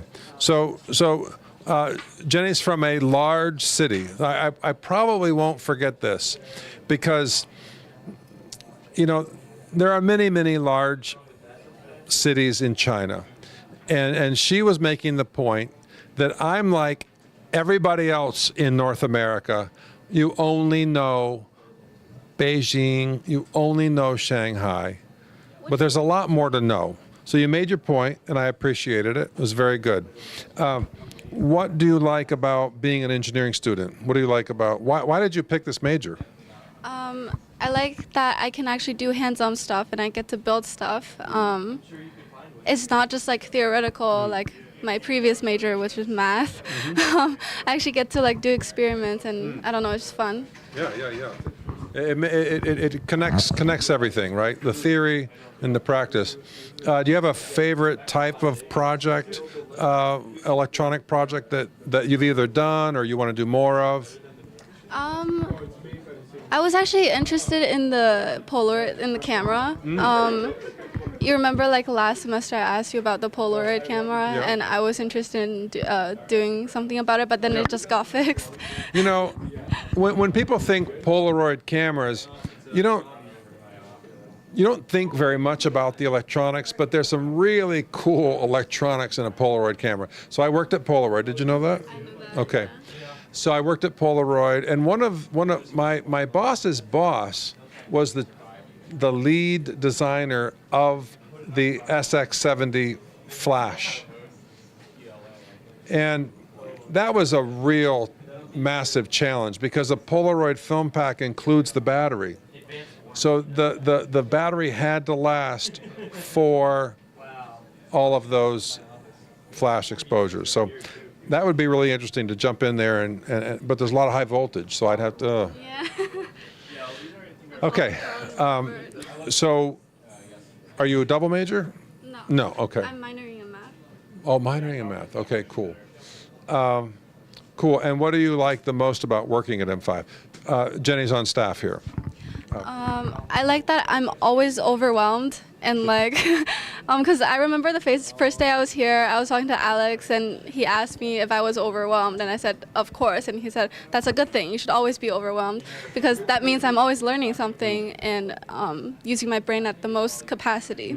So that's what I like about here. And I also learn a lot of stuff that I don't learn in class because I'm only a freshman and I don't really get to use all these stuff in M5. Right. Yeah. That's great. Cool. Well, we're happy to have you on staff. Thank you very much. Thank you. Okay, are we ready for a demo? No, not quite. Okay, very good. I also have to rotate this. So Alex, so we're good. We're really, really good. How are you? Good. Alex, I have to go back to my suggestion that we move this so that people can get through. It's a good idea. Okay, not going very far. Yeah, okay, nice. In case you haven't noticed, I'm a very hands-on director. Yeah. So, how are you, Leon? I'm pretty good. Good. Leon, thank you for showing us your project. What have you got here? What have you got? So this is, all right. So this is a physical trivia game running on the 6502 Kim 1 computer. As you can see, it's showing on the LCD screen, and I'm gonna play this game by pressing a few buttons. As you can see, did you zoom in? Oh boy, we're gonna zoom in. Oh, you have to zoom in? Okay, nice. First question, pretty easy. What's the Eiffel, where is the Eiffel Tower? I gotta press a button. Sorry, I didn't run the program. Yeah, Paris, apparently. We got a few questions coming up. Who invented the telephone? Pick a number. Einstein is crazy, but I would say it's Bell.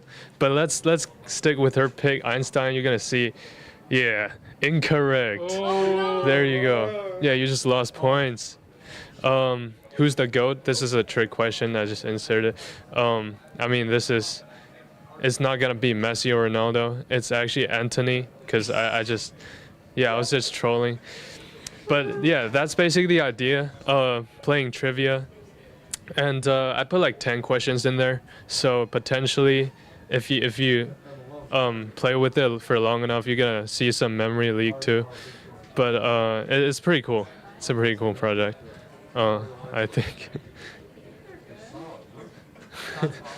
Anything else? That's really cool. Oh yeah, as you can see, the wiring is a bit, you know. We haven't zoomed in on the wiring. Oh, the wiring is like, it's done in 5 minutes. It's mostly like this whole program. It's more about the software part that took me the longest. I was coding till 3 a.m. yesterday in assembly code, right? I mean, I think this is a pretty romantic project, but not practical at all.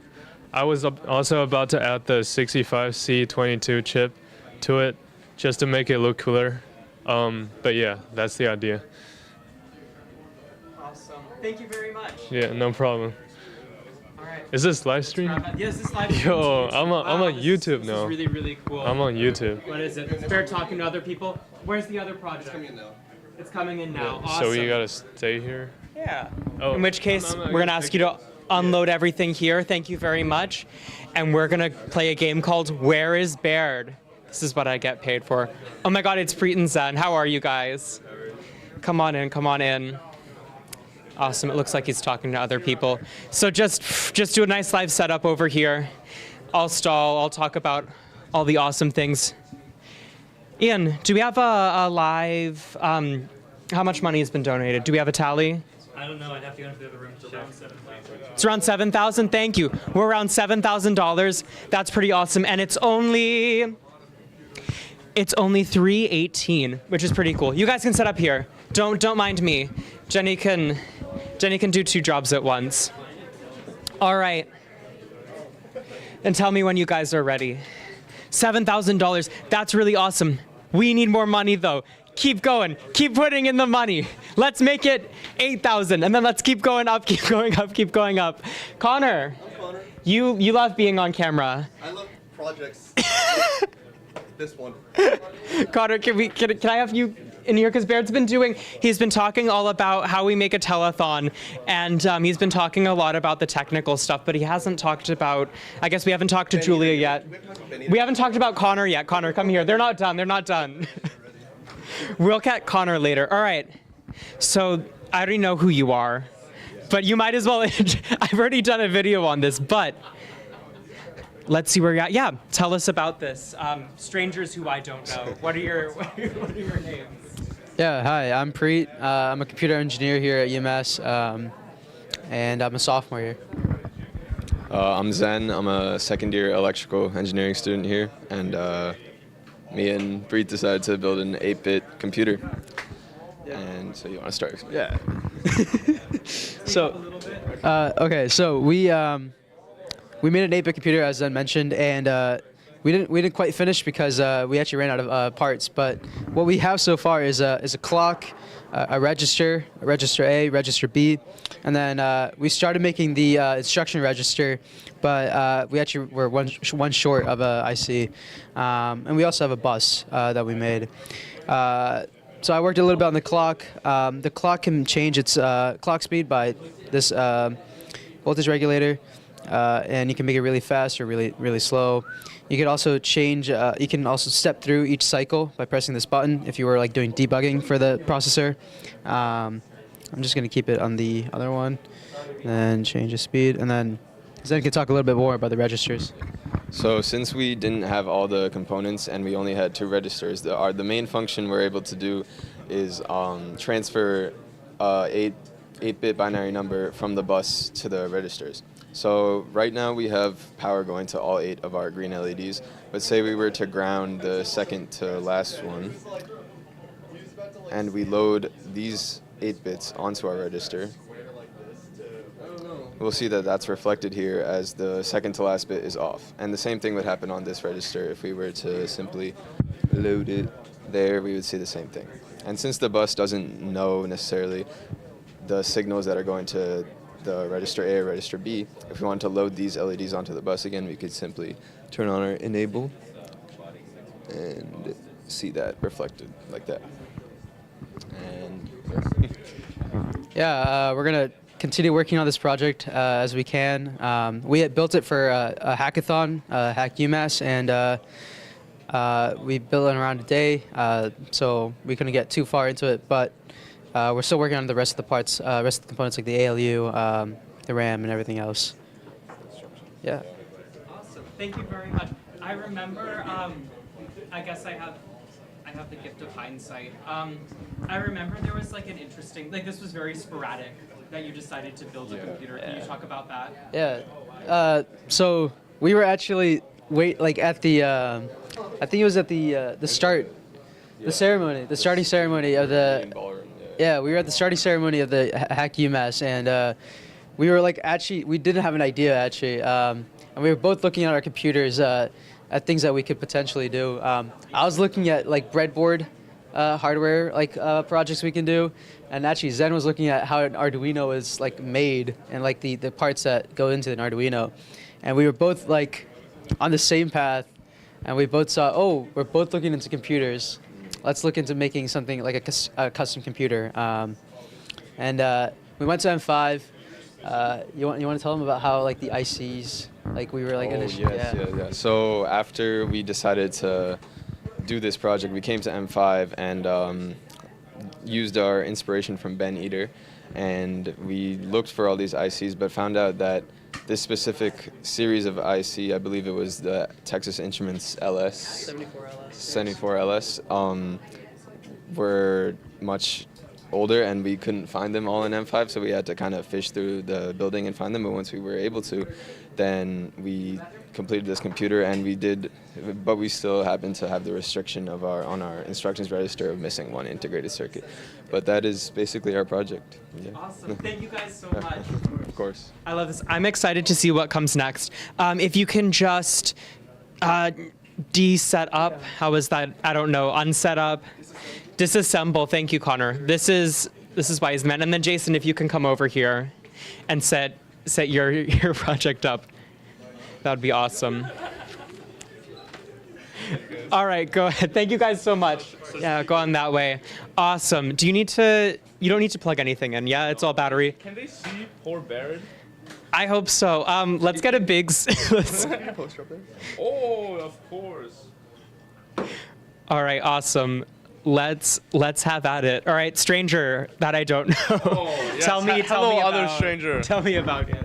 Why, hello everyone. So when I first went to UMass for EC, and I was a little confused, but then thankfully I found my little hole, this place called M5, which is literally in a basement, so I guess proper description. And then I found such an amazing community. So when I first came here, I remember Fiona showed me around the parts. I decided to make a little project. Originally, King Baird was on a raft. Originally, there was no King Baird. It was just a raft and with my guy, Bob Jimmy, the worshipper of Baird.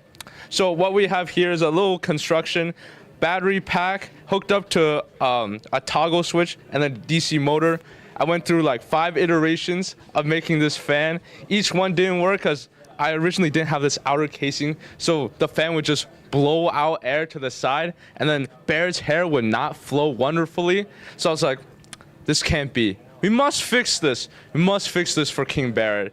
So now, with the toggle of a switch, click of a button, we now will see Baird's hair flow. Let's try to get a nice side preview on that. Unfortunately, to achieve such a feat, we did have to accelerate Baird's male pattern baldness so that there's enough force within the motor and produced by the fan to lift up his hair. But that's all good because I also 3D printed him a nice crown for the king himself to wear. And that's my project. There's some CAD models on the back I used. Originally, I started in Tinkercad, but then we have since moved on from such things. What did you use?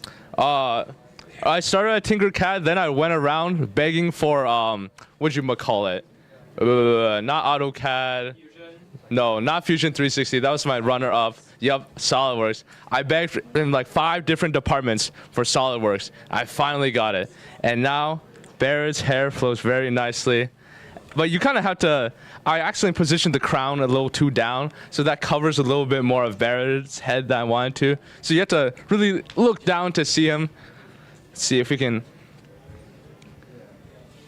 to get a nice view of him. But there we go, King Baird, glued firmly on there. I personally think my project is the best. Unless someone else has a King Baird, then I'm sorry, but my project is just better. All right, thank you so much for interviewing me. All right. Great. Awesome. Baird, you're back. I'm back. He doesn't have a crown. We've got somebody else coming in. That's great. And we've got Trevor. We've got Trevor. Are you willing to be on camera? Yeah, of course. So we're live out there. This is out there. We're really out there. That's good. That's fitting. Do you remember Alden Michaels? Yes, of course. He's around. Wait, is Jeremy here? I was curious. Jeremy Gummison? Jeremy Parody. Parody, no. Okay. No. I was curious. No. There's so much of his fingerprints still all over this space. Oh, for sure. Let's mention that now. So Jeremy Parody, he worked here, and he had some really great ideas for reorganizing that entire space back there we call staff only. The whole color scheme was Jeremy Parody's. What was the other? You remember the other big ideas he had? I mean, he organized this space just to the nth degree. Mm. Before it was a lot less accessible, easy to find parts. And Yeah. everything just kind of makes sense now. I don't know if that. Yeah.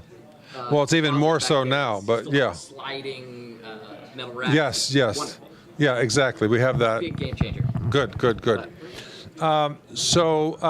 Trevor is an engineer at Analog Devices. Yes. And you were really into audio when you were here. Audio more than any other application, right? Kind of analog amplifiers were that was what excited me most. Are you still into analog? Yeah. So what are you doing these days? Should say was employed, past tense, kind of a bummer. The office that I worked in just closed down. I was up in Auburn, New Hampshire, and so they fortunately laid everybody off. But I got a whole bunch of experience there, 8 years at ADI, which, was fantastic. I have no regrets about being there. It was great. But so now I'm looking for a new engineering job. So if anyone out there has any... All right, listen up, people. Trevor Berry, Berry. You're on LinkedIn. Yeah, I am. And super, super talented, multidisciplinary, very skilled. I mean, I'm not just saying this, but the communication skills are off the charts. The creativity's off the charts.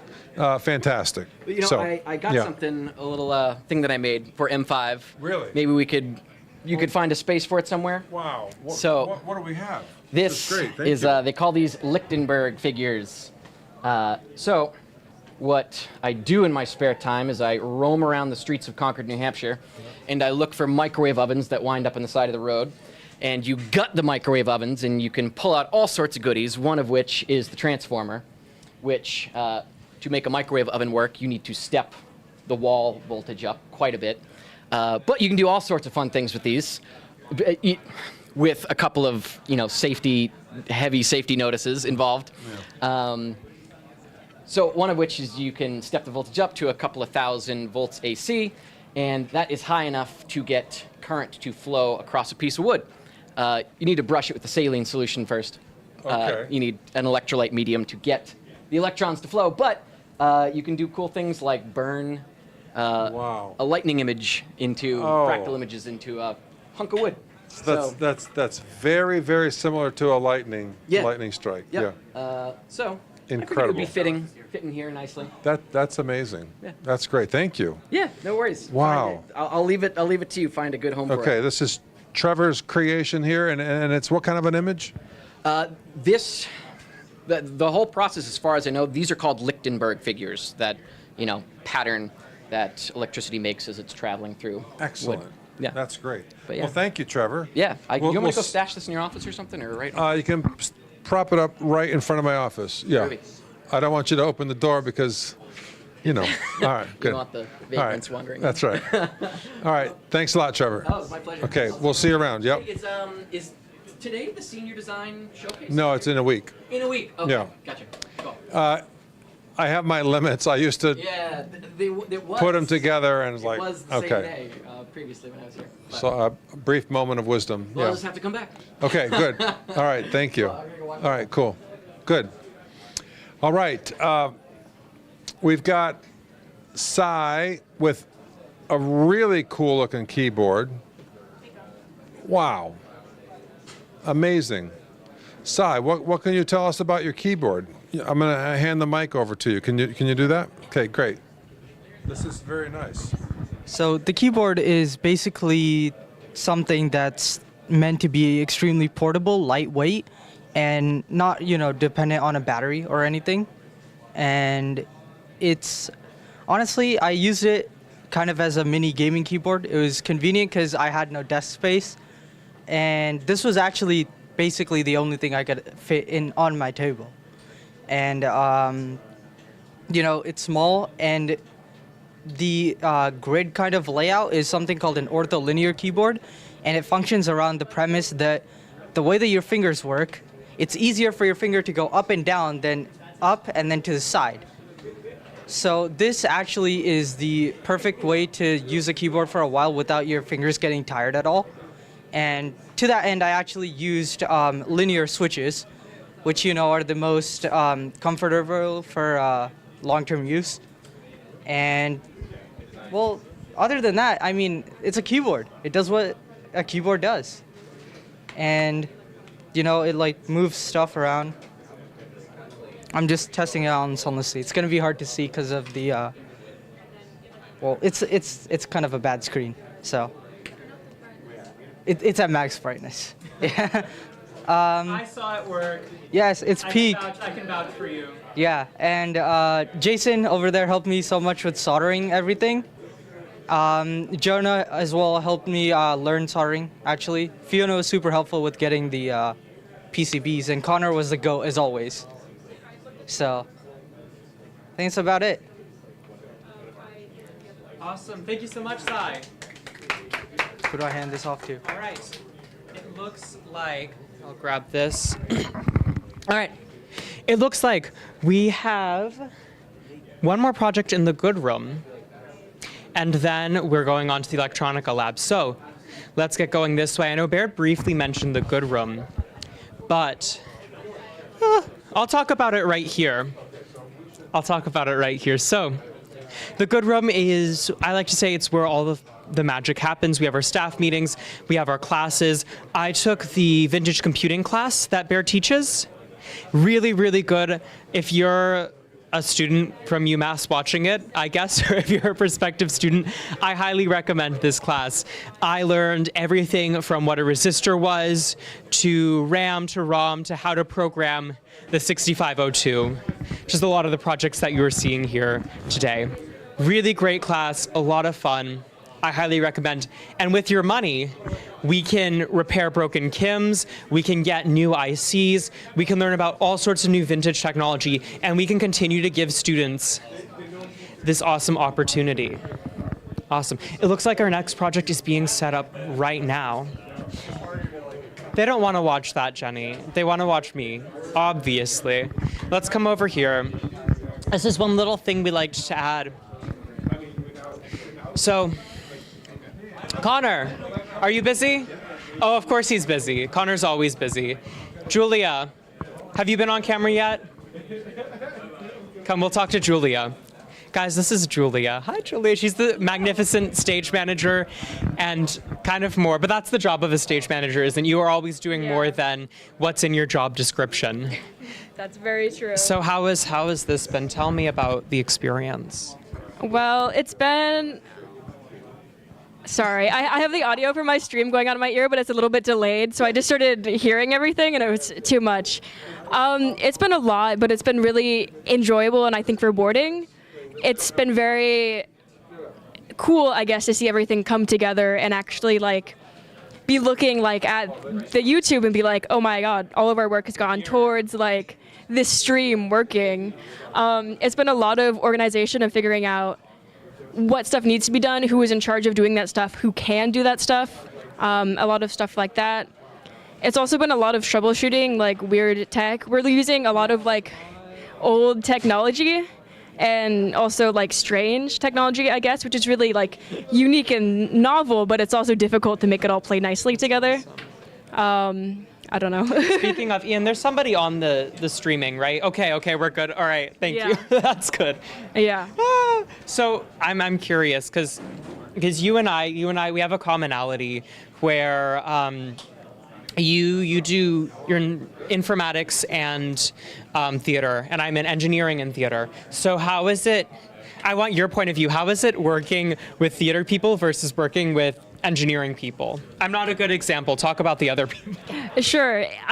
It's really interesting. So I work a lot in theater as a stage manager, a lighting programmer / light board operator, and then also in the scenic department. So I'm there building sets and everything. And it's a really big transition going from people that are really used to working with power tools and very comfortable working with them to coming here and people are I don't know how to use a screwdriver. And it's okay, well, it's a really big transition. I don't know. It's also I've really enjoyed working here because it's oh, here are all these smart people that are working on things that they're passionate about. Yeah. And I don't know. The people are smart, but in different ways, I guess. That's a really You know what? I know what you're saying, and that's a really nice way of saying it. Anyway, all right. It looks. Is this are you set up? Partially set? Nope. Once Connor gave me the two hands. So we're gonna have to keep talking. Connor. Guys, Connor McGarry, everybody. What a great guy. You guys should all come see Xanadu. It's opening. I think it's opening. I think Thursday or Friday this next week. Aren't you on it? Yeah, I'm the automation specialist / technician / engineer.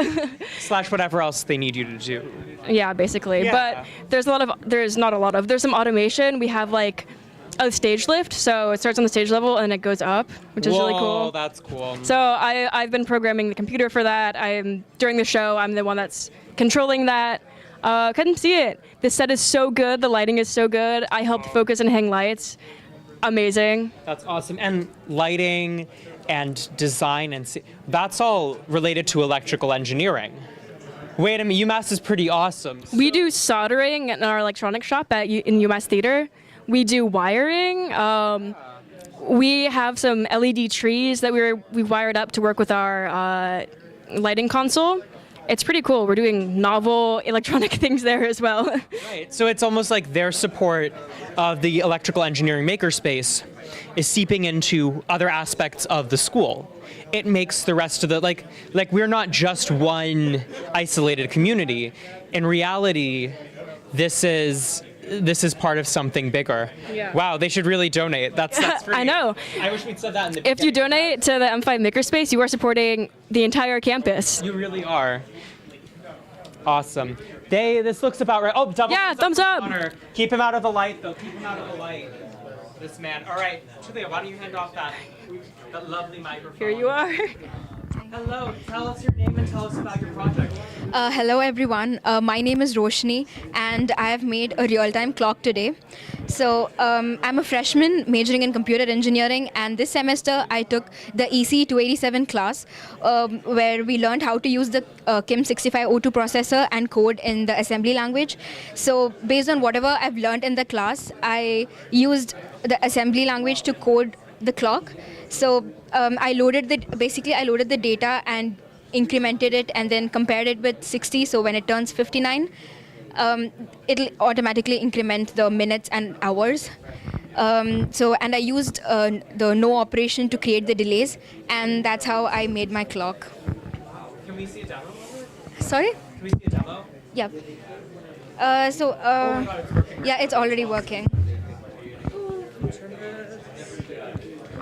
Around, just so the camera can see it.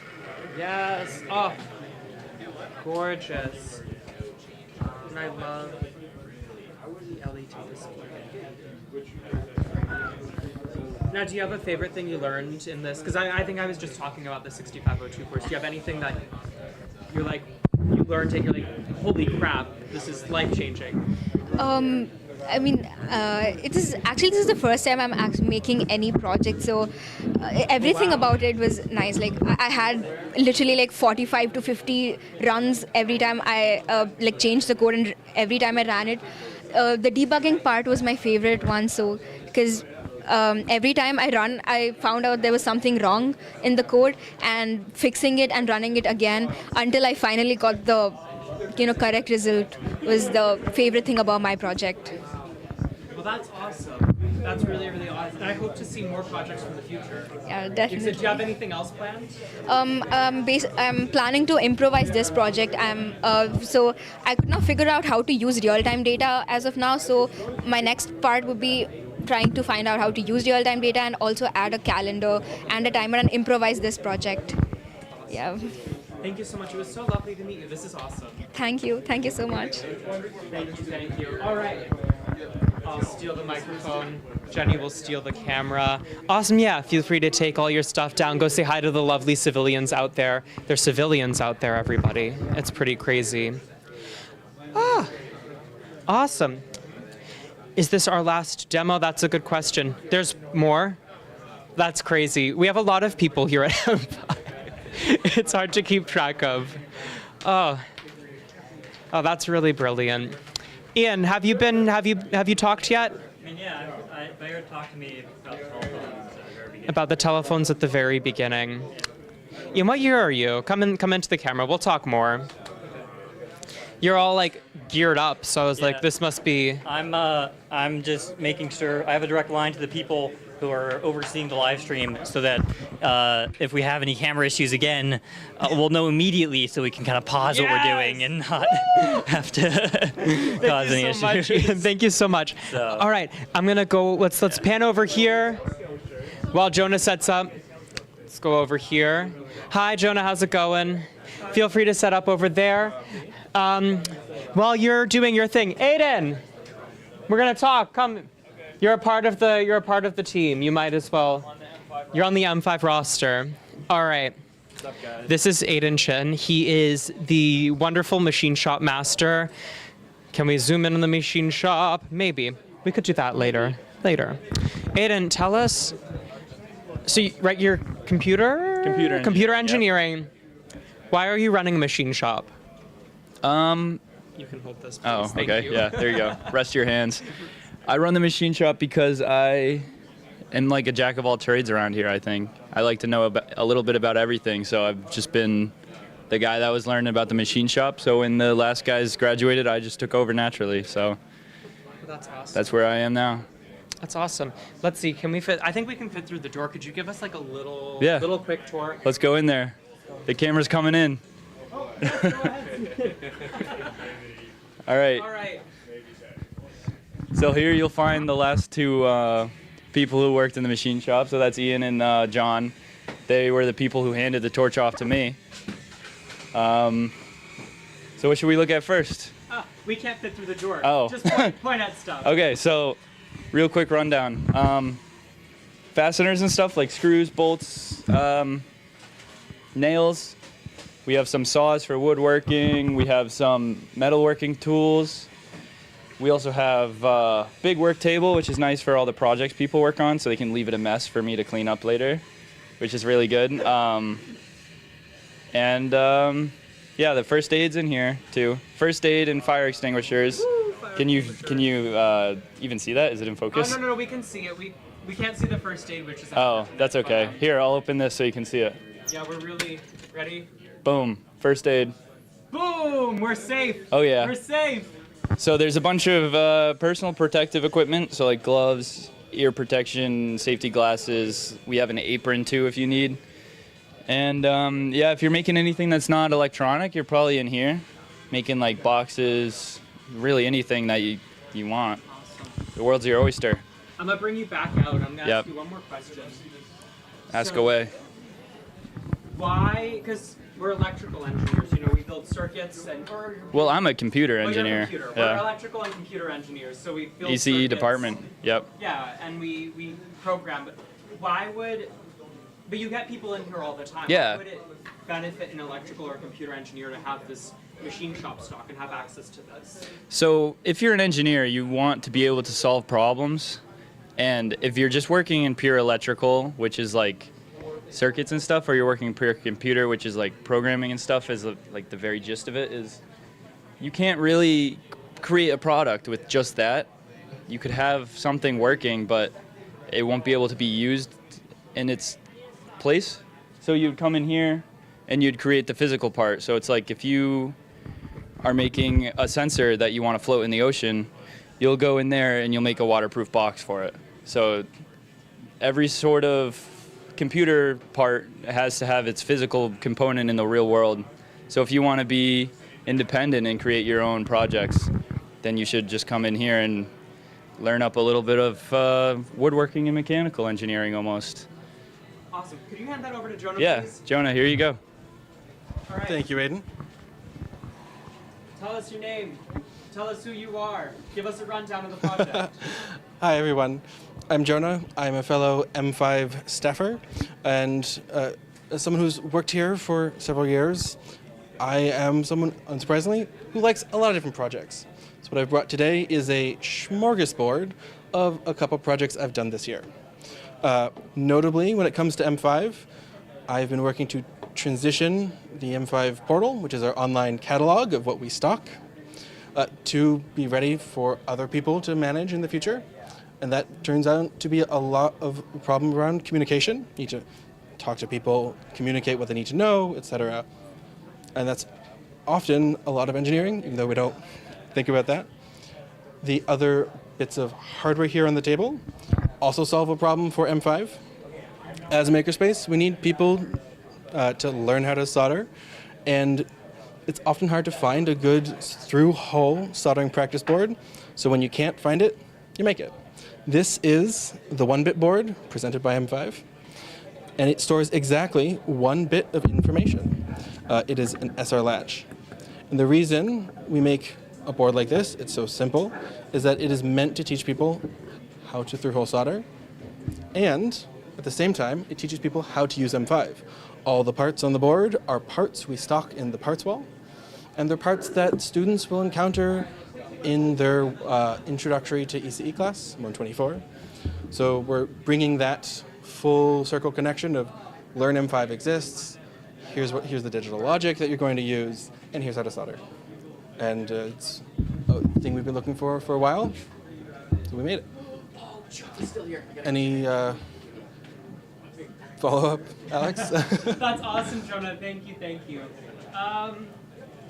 Nothing else. So you have the portal, you have this. Do you have anything else for us? Oh, I have some tidbits from a personal project, if you're gladly.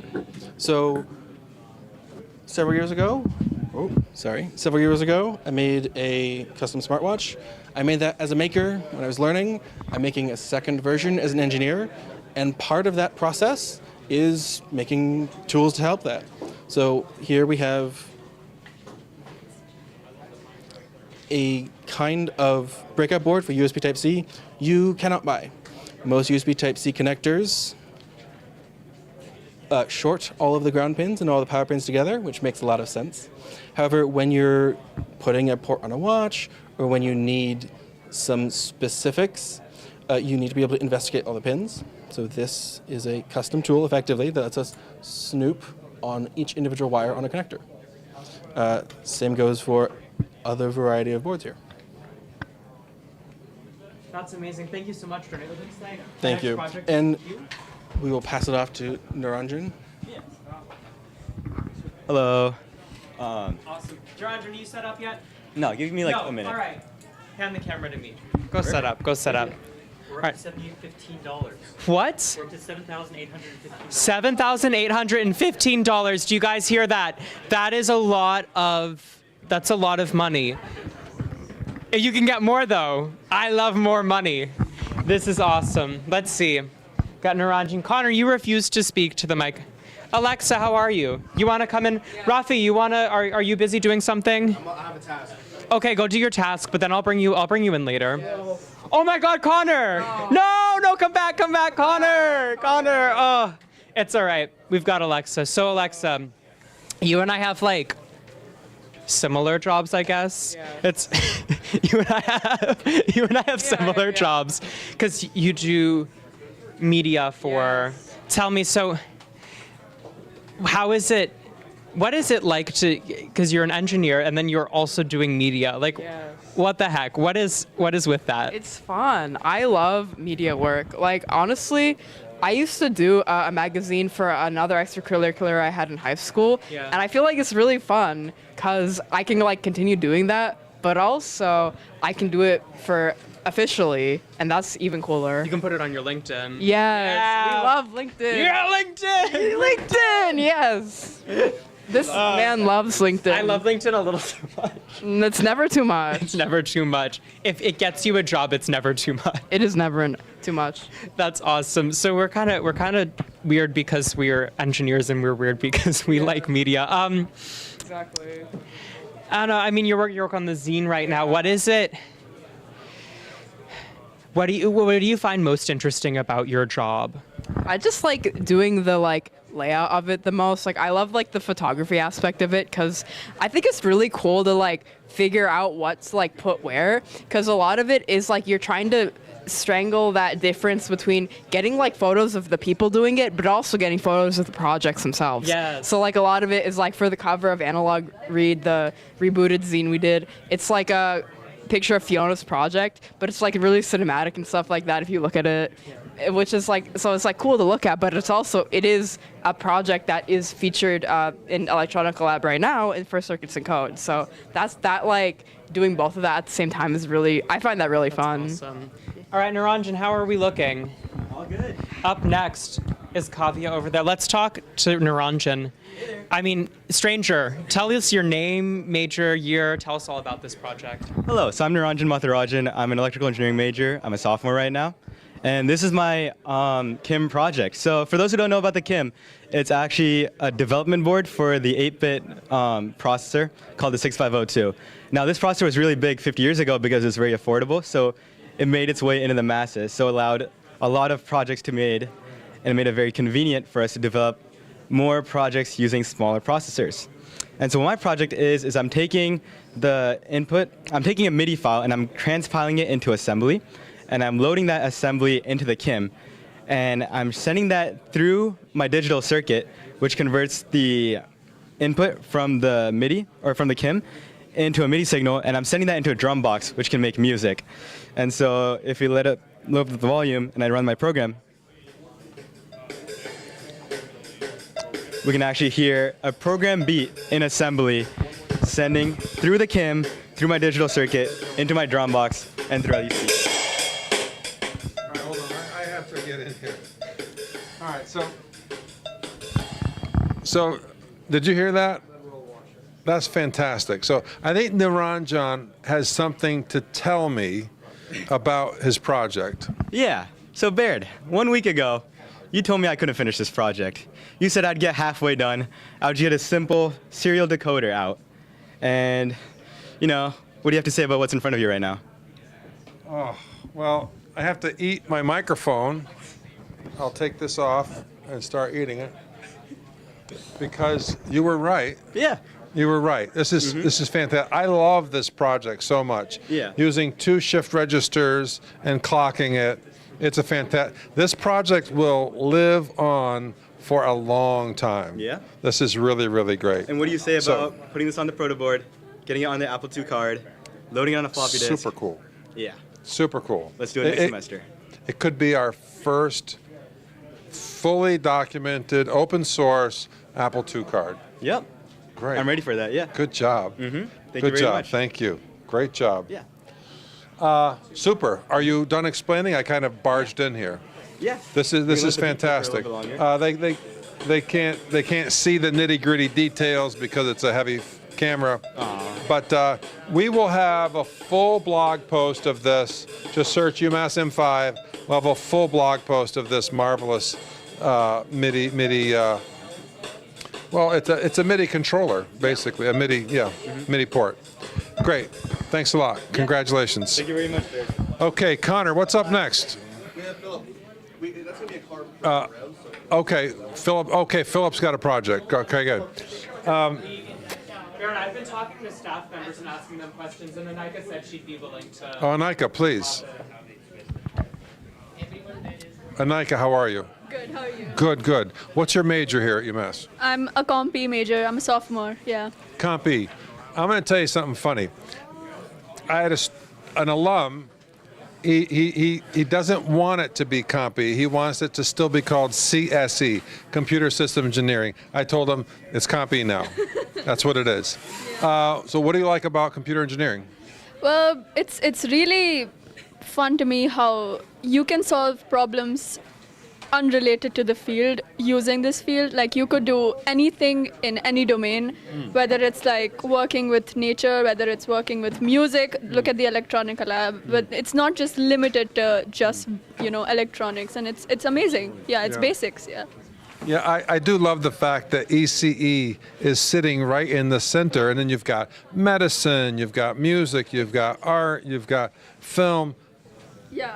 You need this everywhere. Yeah, you're absolutely right. It's right in the center. So that's very cool. Well, Anika's on staff. She will be the student manager of M5 starting on Labor Day. And we're super happy to have her on the staff. You're already doing great things. Let's see. You're super busy. She's also a senator. Right? Where are you a senator? I'm a senator for the student government at UMass. Okay. Yeah. That means you won an election? Yeah. It was a fair Yeah. election. Yeah, it was a fair election, and the whole undergraduate body was asked to vote, and I qualified. And Did you put up a poster? I did. I rallied. I campaigned. It was healthy competition. Wow. Excellent. Hello.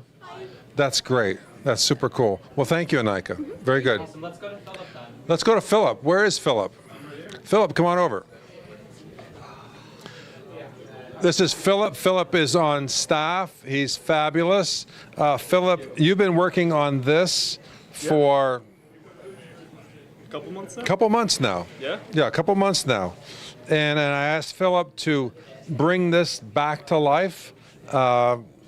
Projects, they fall apart, and you figured it out. So can you hold the mic and tell us about it? Yeah, so this was the project of Akshat, who was an old staff member here a few years ago. And he made this on his own time, but unfortunately over time, while it was sitting on the shelves here, parts got taken, things happen, projects fall apart. So we brought it back to life, and now it drives. Okay, you want to show us? Sure thing.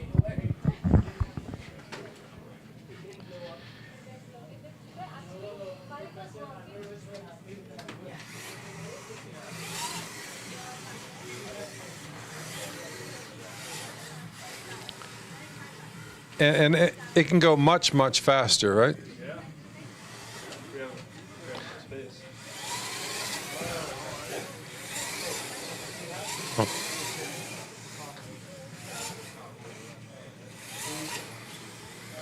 And like everything else here, it's available for hacking, for studying, for exploring. So it's an open project. Yeah. Anything else you want to say about it? No, just good job to Akshat. All right, cool. Thank you, Akshat. Akshat is in graduate school at Carnegie Mellon. And Akshat, if you're not here next year for the second annual telethon, I don't know. I don't want to go there. Okay, I'm giving you a 1 year heads up. Cool. Good. Thank you, Philip. Thank you, Baird. Yeah. Connor, do we have somebody for here? Priyanka, you might want to let some people through if they want to go through. There's a lot to see over there.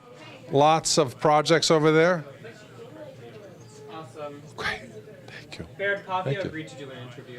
Oh, Kavya. Yes. Okay, Kavya, please come. Yes, you are. Oh, so Kavya, how are you? Good, good, good, good. What is your major here? Computer engineering. Computer engineering. And are you a sophomore? I'm a senior. A senior. Seniors make me sad. I don't like seniors because they go away. I'm opposed to it. Stay in Amherst forever. Anyways, what do you? So you've been working here for a few years.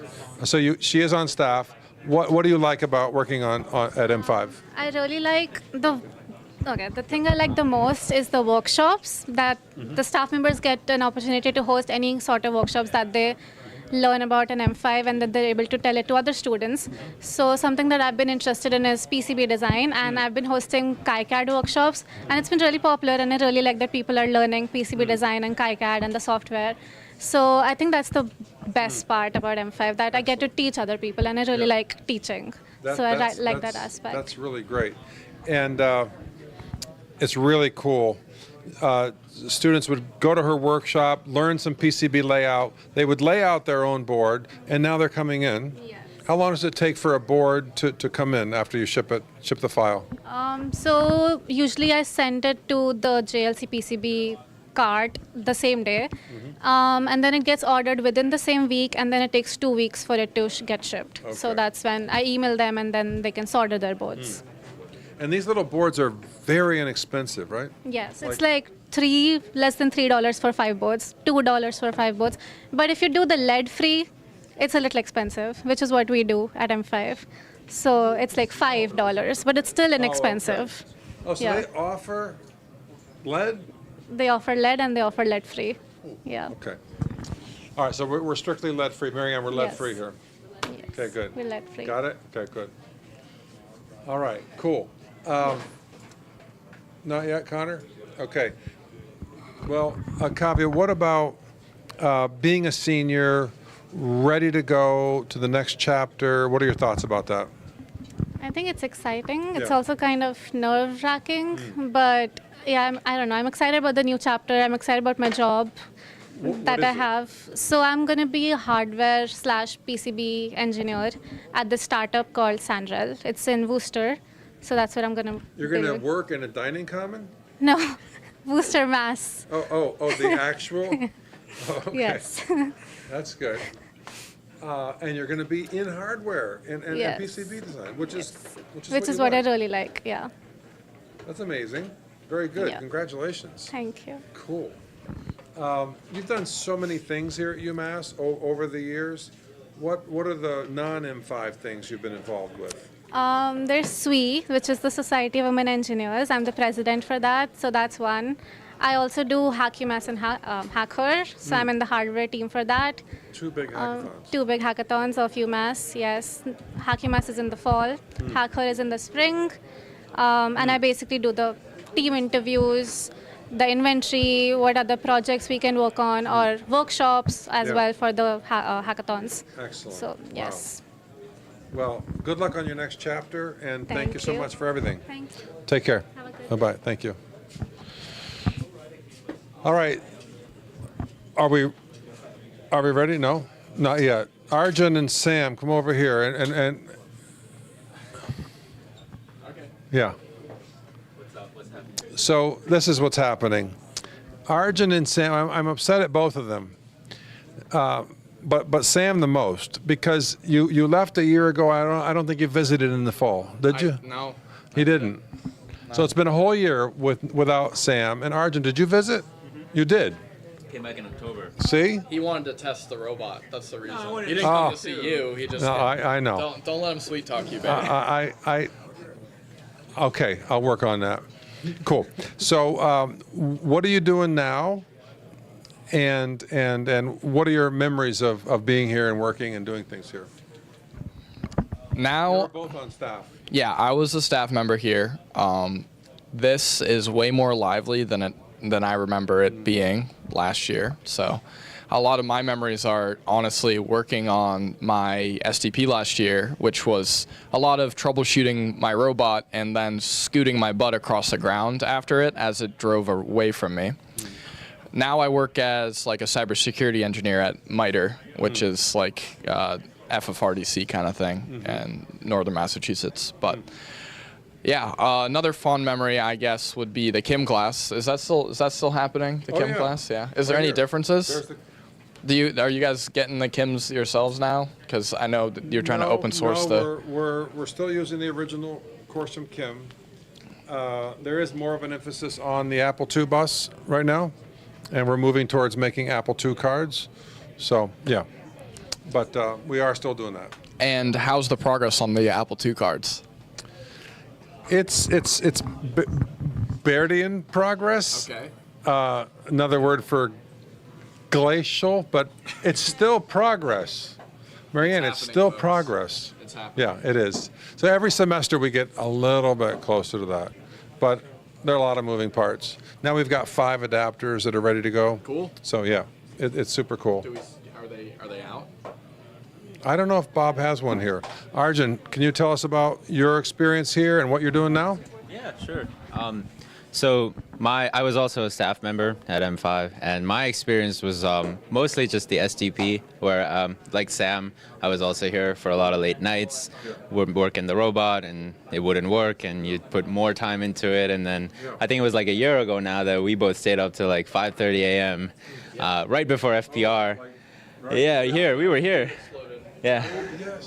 Oh, that was crazy. Yeah. But now I've decided to pursue robotics more. I'm doing a master's in robotics at Northeastern. Have you ever heard of reinforcement learning? Sure. So in case people that don't know, reinforcement learning is where you guide an agent with rewards.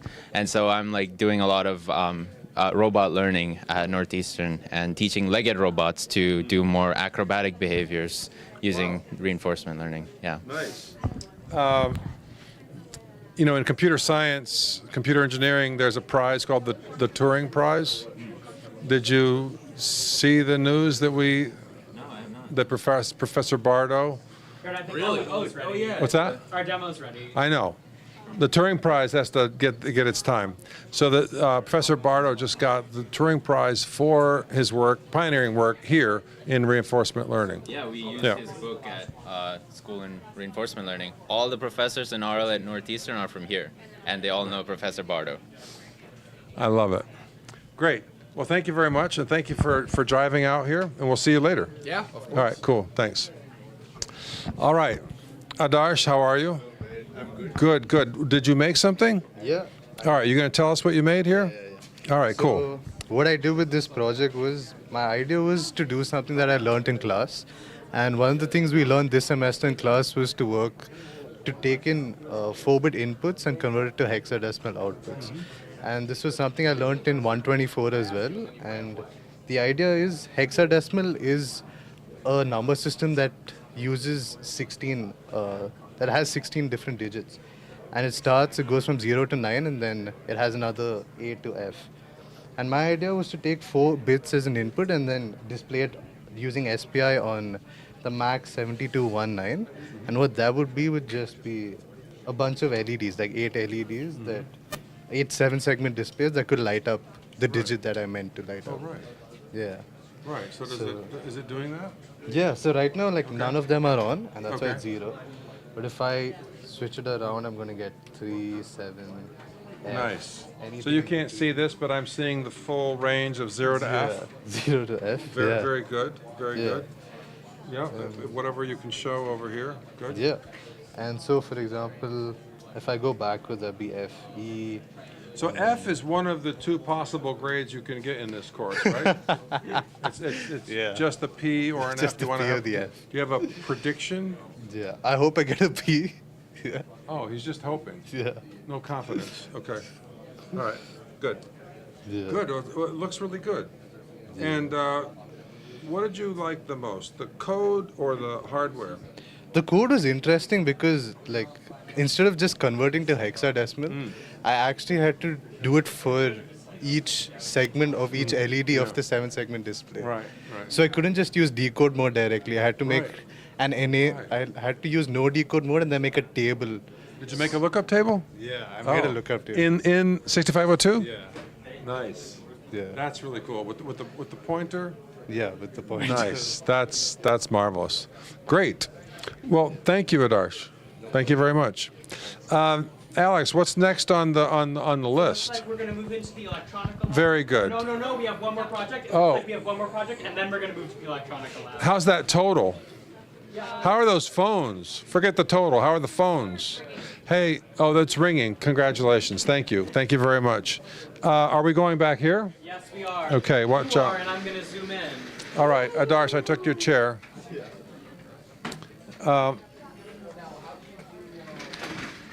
What can we get rid of all this? Yeah. Just put that over there. Okay. So Luke, is your name Luke? Yeah. Okay, very good. Luke was on staff. Did I stack the deck? Everyone? Yeah, well, if you need to stack the deck, you stack the deck. Luke was on staff. When were you on staff? I think summer 2021 to 3. Okay, 1 to 3, cool. What's your project? So I built a Class A amplifier using some vintage transistors from the 1970s. Oh, wow. So I got some heat sinks, got them on heat sinks, and instead of Can I tip that up? yeah. For the The duct might fall off, and so just be So careful. rule number 1 with demos, never touch somebody else's demo, because it'll be your fault because you didn't leave your mozzie paws off. So that's a genuine old Delco transistor. Nice. Yep. So these were. How old? It was made in the USA. That old. Yeah, so these were, I believe these transistors are typically used in radio applications. It's not actually powered on right now. It would kind of be hard to hear me over it.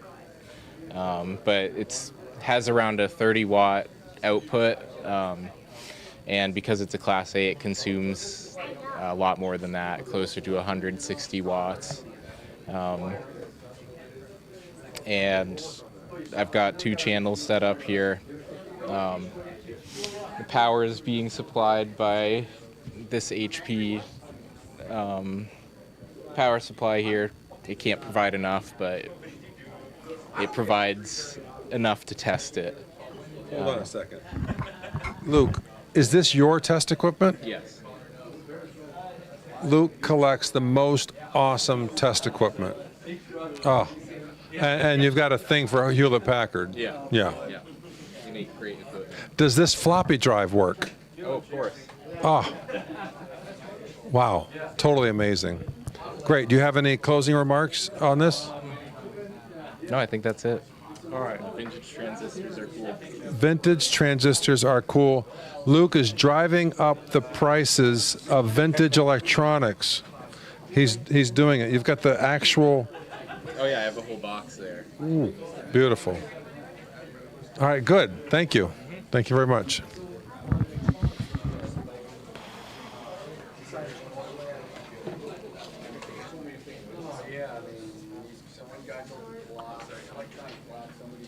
All right, we're going to take a little tour. We're going to Electronica Lab?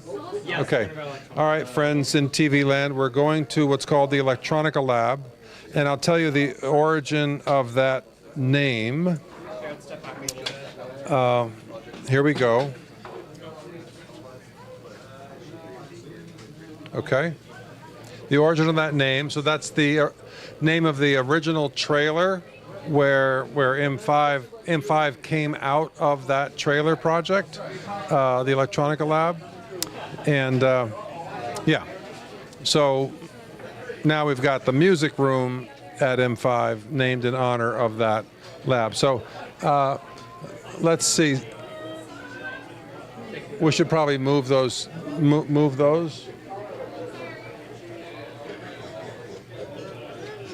Should we move the guitar cases? No, we'll be good. Okay. All right. Let's just go. I don't know if they're ready for us. How are you? All right, good. Shall we go in there? Yep. Okay. Are you ready to be live?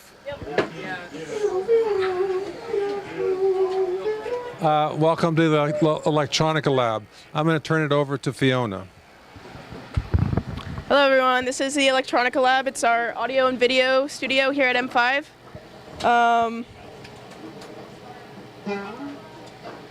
Yeah, we've got some projects here. I guess we could start with Rafi. Welcome to Electronica Lab, where we have analog, digital, and any other music necessities that you engineers need. This is my little piece right here. If it's properly set up, give me a second. Well, does this pick up? Does it have to? Put it by the speakers.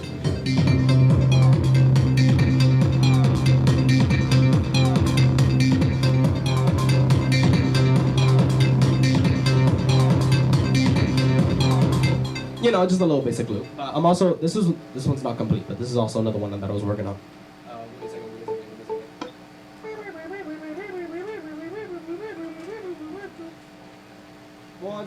One second, people. Yeah.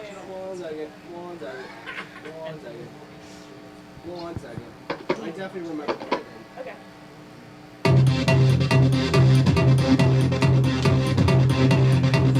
You know, similar tempo, you know, different vibes, you know. We do that around here. Thank you.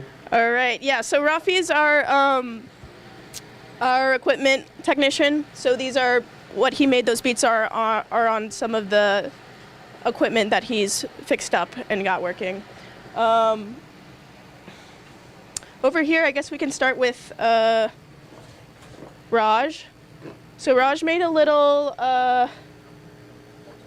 Altoid amp, which let's see if it's going to be able to pick up.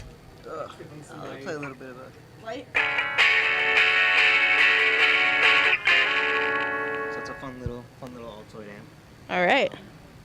Yeah. Do I talk? Oh wait, yeah. Yeah. I mean, it's a little simple. It uses like a little LM386 op amp, and it's just It's just powered by a 9-volt battery, and you can plug your guitar directly in, and it solves my problem of playing guitar on my bed and having to plug in my entire amp setup and stuff. So you could just have it there. It's very fun. All right, super cool. All right, we're gonna move to, let's see. This is what we did in DIY Music Club. If you wanted to talk a little bit about it. Hello, this is DIY Music Club. We made a mini guitar. It's Planky. If you've ever seen Ed, Ed, and Eddie, that's where this comes from. We've named it Planky, and it is a plank of wood. So we made it from. Need to play. I'll explain afterwards. No. So we have a piece of wood. We plugged it into a pickup. We connected up some tuning pads, connected it all the way down to connect to them at like this little area. Then yeah, that's basically it. Nothing too fancy, but it's really out of tune, but it sounds really good for what it is. Let's have Sam play.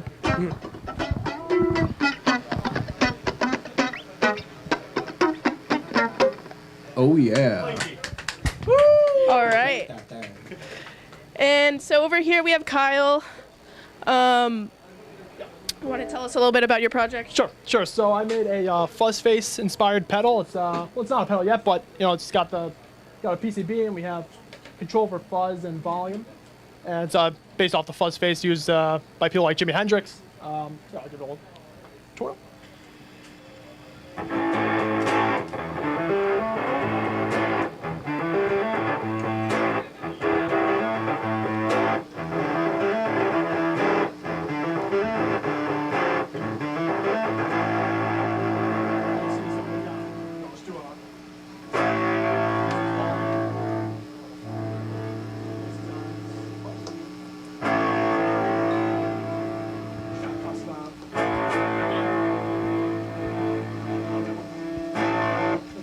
All right.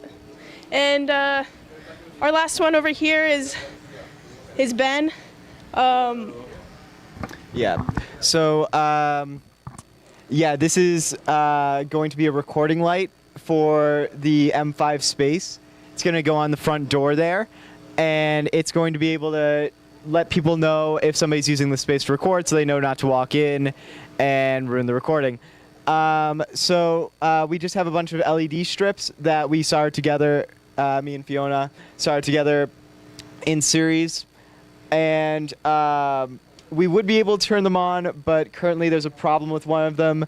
But hopefully you can see up here, back in its glory days, where it actually worked.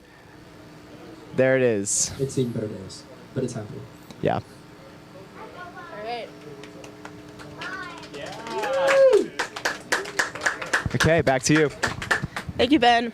All right, that's it in Electronic Lab. Thank you all so much. I'll hand it back to Baird. Wow. Can I ask questions? Yeah, go ahead. Wow. Did you get all their names? I should have. I think so. Okay, names? Kyle. And I'm Sam. I'm Andy. I'm Raj. I'm Ben. Ben, and what about the noise? Rafi, that's me. Rafi. Good, you're Rafi, good. So yeah, this is awesome, awesome. When is jam night? So, jam night is every Friday, currently 5 to 7, but it does change based off of semesters and people's availability. But we currently have a event running almost every day except Monday of the week. Yeah. And did you tell them about the blog posts? No, I didn't Okay. mention. Yeah. So we post blog posts of what's going on in the space pretty regularly. So just search for UMass M5. That'll get you there. Yeah. Cool. Thank you, Fiona. Thank you, crew. Great job. All right, see you later. Bye-bye. So let's roll. Out.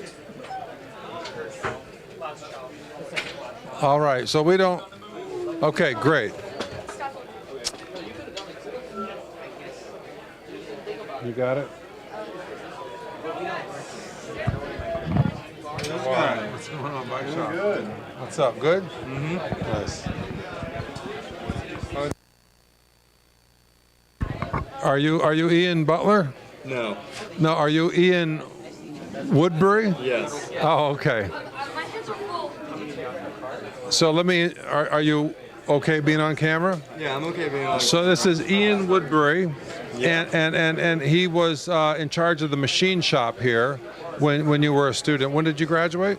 I graduated May 2024. Oh, so it's only been a year. Yep. Are you still doing the moped thing? Oh yeah. I like to race them up in Syracuse. You know, you go get drunk, you light a couple fires, do some arson, ride mopeds. It's a good time. That's Ian. We call him Ian Bike Shop. Yeah. Or sometimes just Bike Shop. Did you know that Bike Shop stopped by? All right, great. Thank you, Ian. Of course. We're going to head down the road here.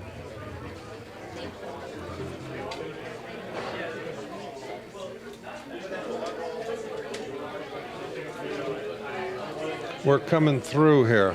All right, we're coming back into the main zone, which is the great room.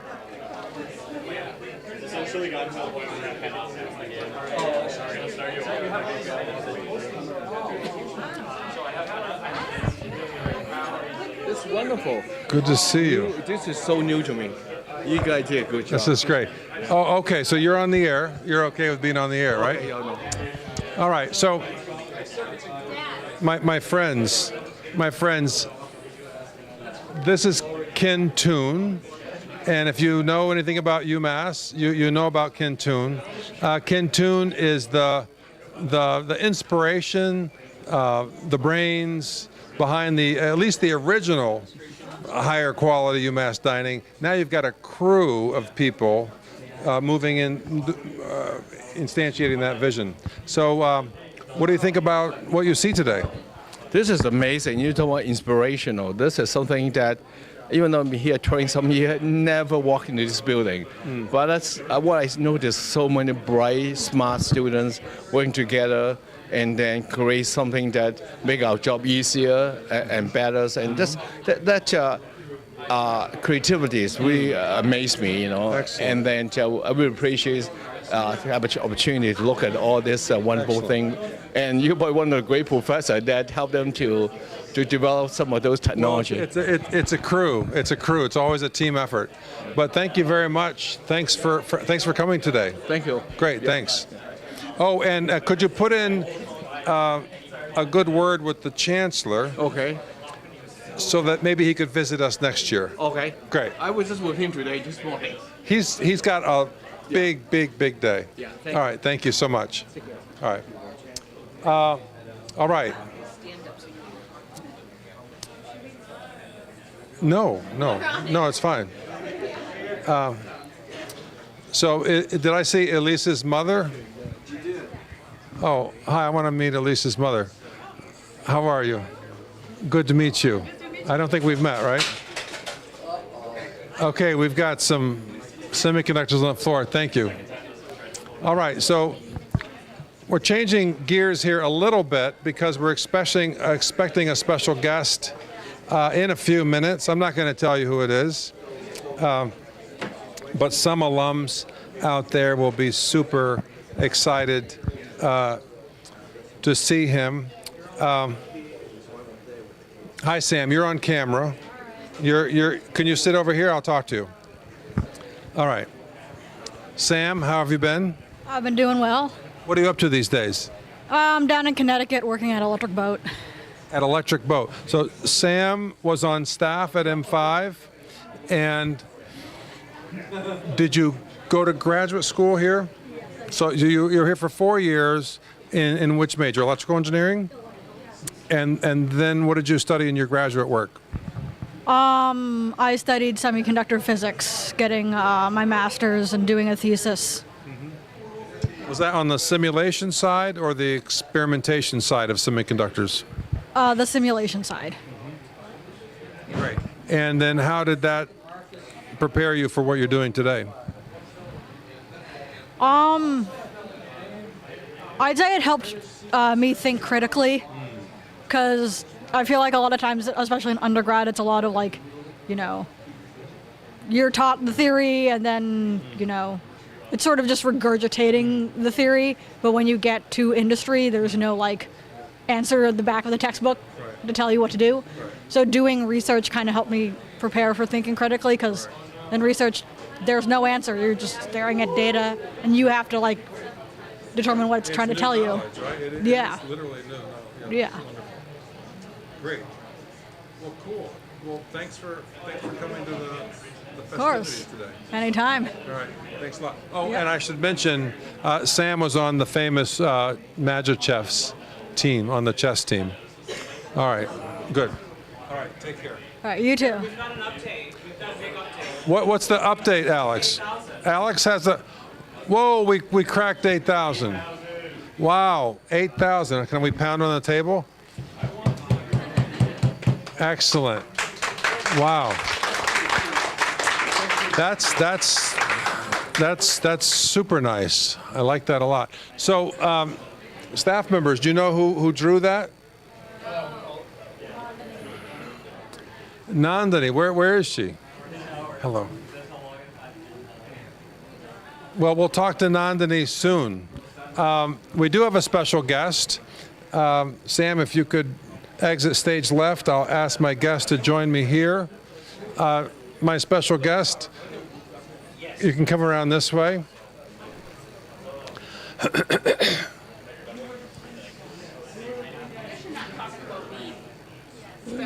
We won't talk about you, but it's good to see you again. Good to see you. How are you? Good to see you. Good. Have a seat. So our special guest is Professor Posar. Does anyone here studied microwave engineering? Sai, you took microwave engineering? Who wrote your textbook? Professor Posar wrote your textbook. So he's agreed to talk about his book because his book's kind of a big deal.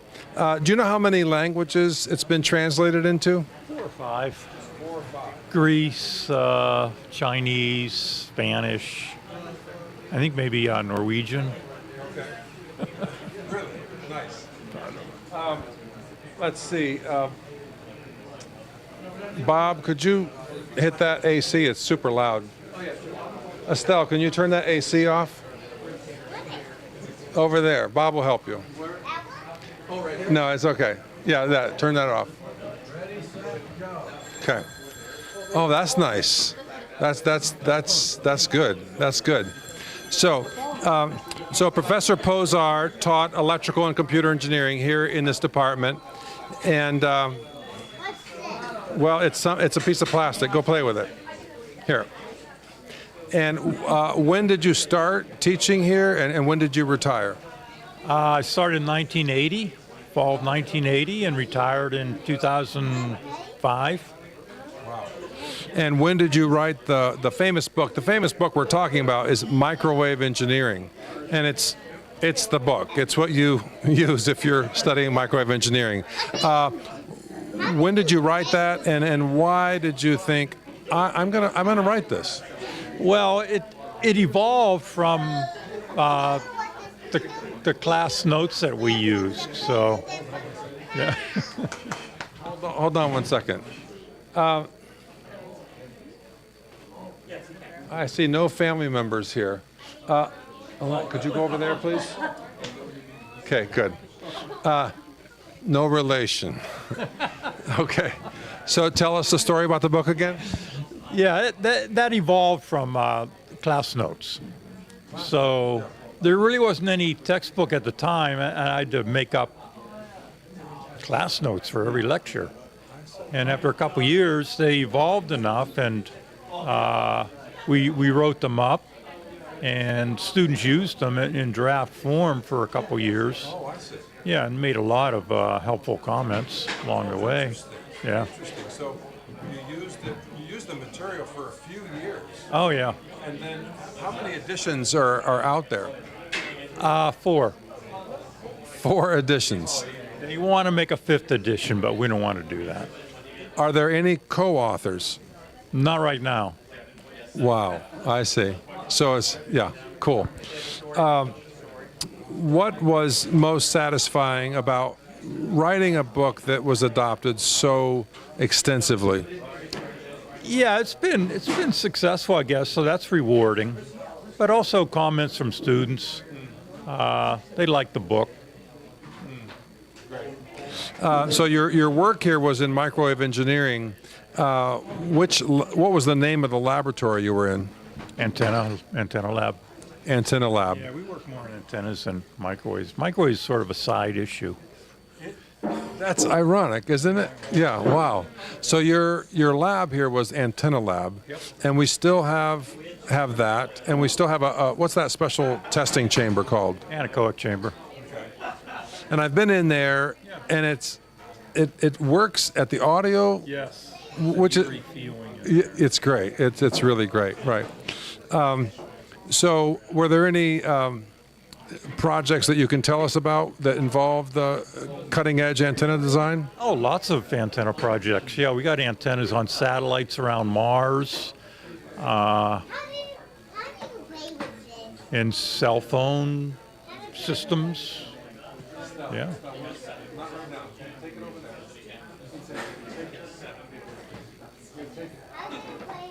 So you helped design an antenna, or you designed an antenna that went around Mars. Yeah.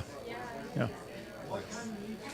Yeah, a lot of the antennas were on satellites that the remote sensing lab used. Yeah, we made antennas for them. GPS systems, rockets. Wow, that's amazing. A lot of cellular Wi-Fi antennas. Did you get started in amateur radio? No, I didn't, because I never could learn the code. You had to learn the Morse code back then. Yeah. That's great. Well, thank you so much. Is there anything else you want to add about?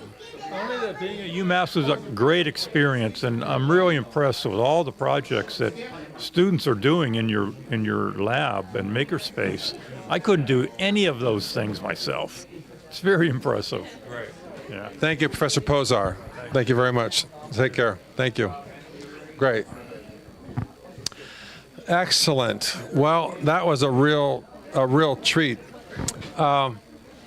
We do have a special guest on Zoom, and I got to talk to my people over there.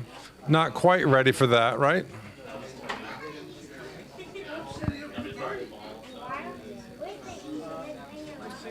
In the waiting room, we're having some issues with Zoom. Okay. With audio. Okay. Can you just have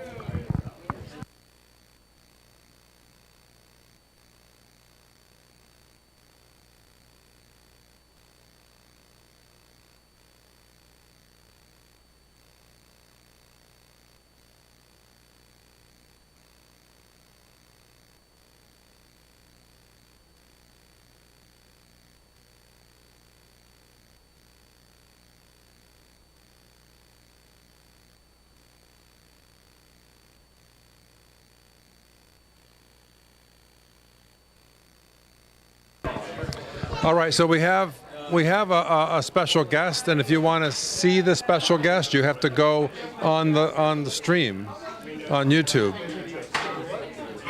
If you want to see it now, if you want to see my guest, then you need to look at the YouTube stream. Let's overwhelm the Wi-Fi. Let's see if we can bring down the UMass Wi-Fi with everyone trying to stream that video. Good? We are good. So our new special guest.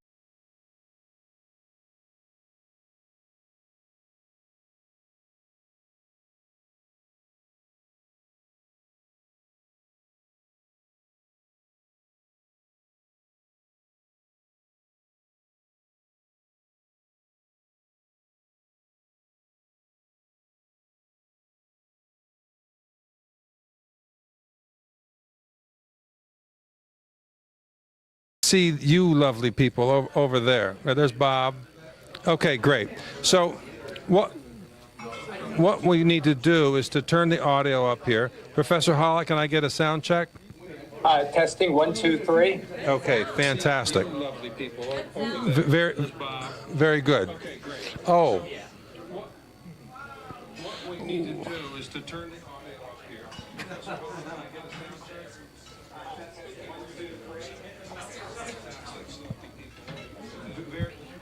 Very good. Oh. Is that the satellite?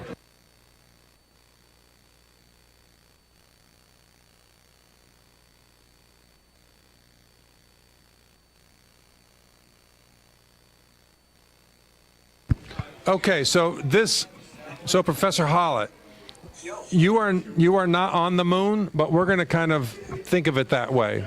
So we're going to wait. So I'm going to ask you for your comments, some history, whatever you want to say, and then you go. You are not on the moon, but we're going to kind of think of it that way. So we're going to wait. So I'm going to ask you for your comments, some history, whatever you want to say, and then you go. You are not on the moon, but we're going to kind of think of it that way. So we're going to wait. So I'm going to ask you for your comments, some history, whatever you want to say, and then you go. You are not on the moon, but we're going to kind of think of it that way. So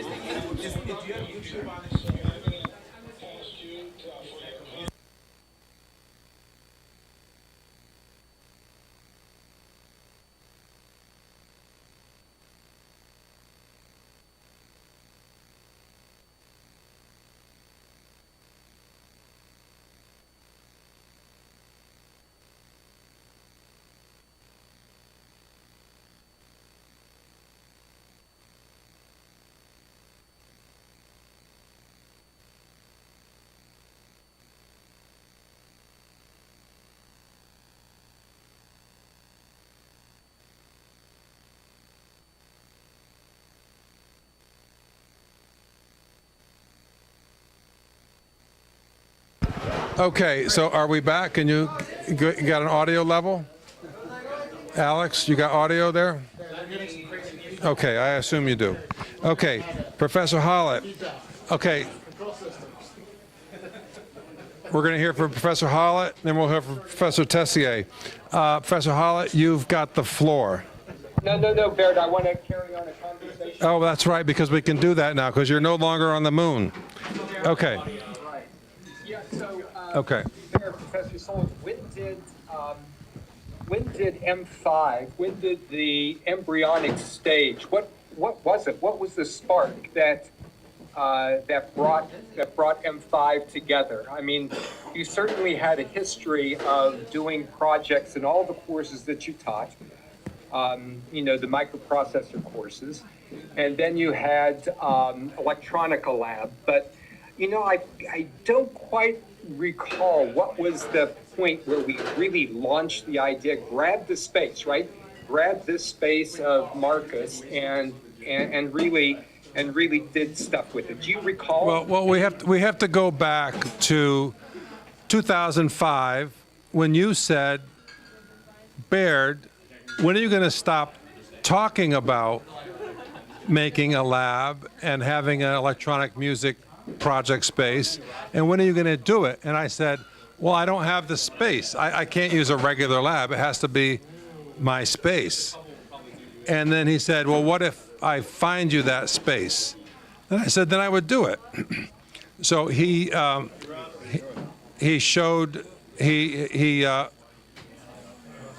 moved a lab, and we got the space.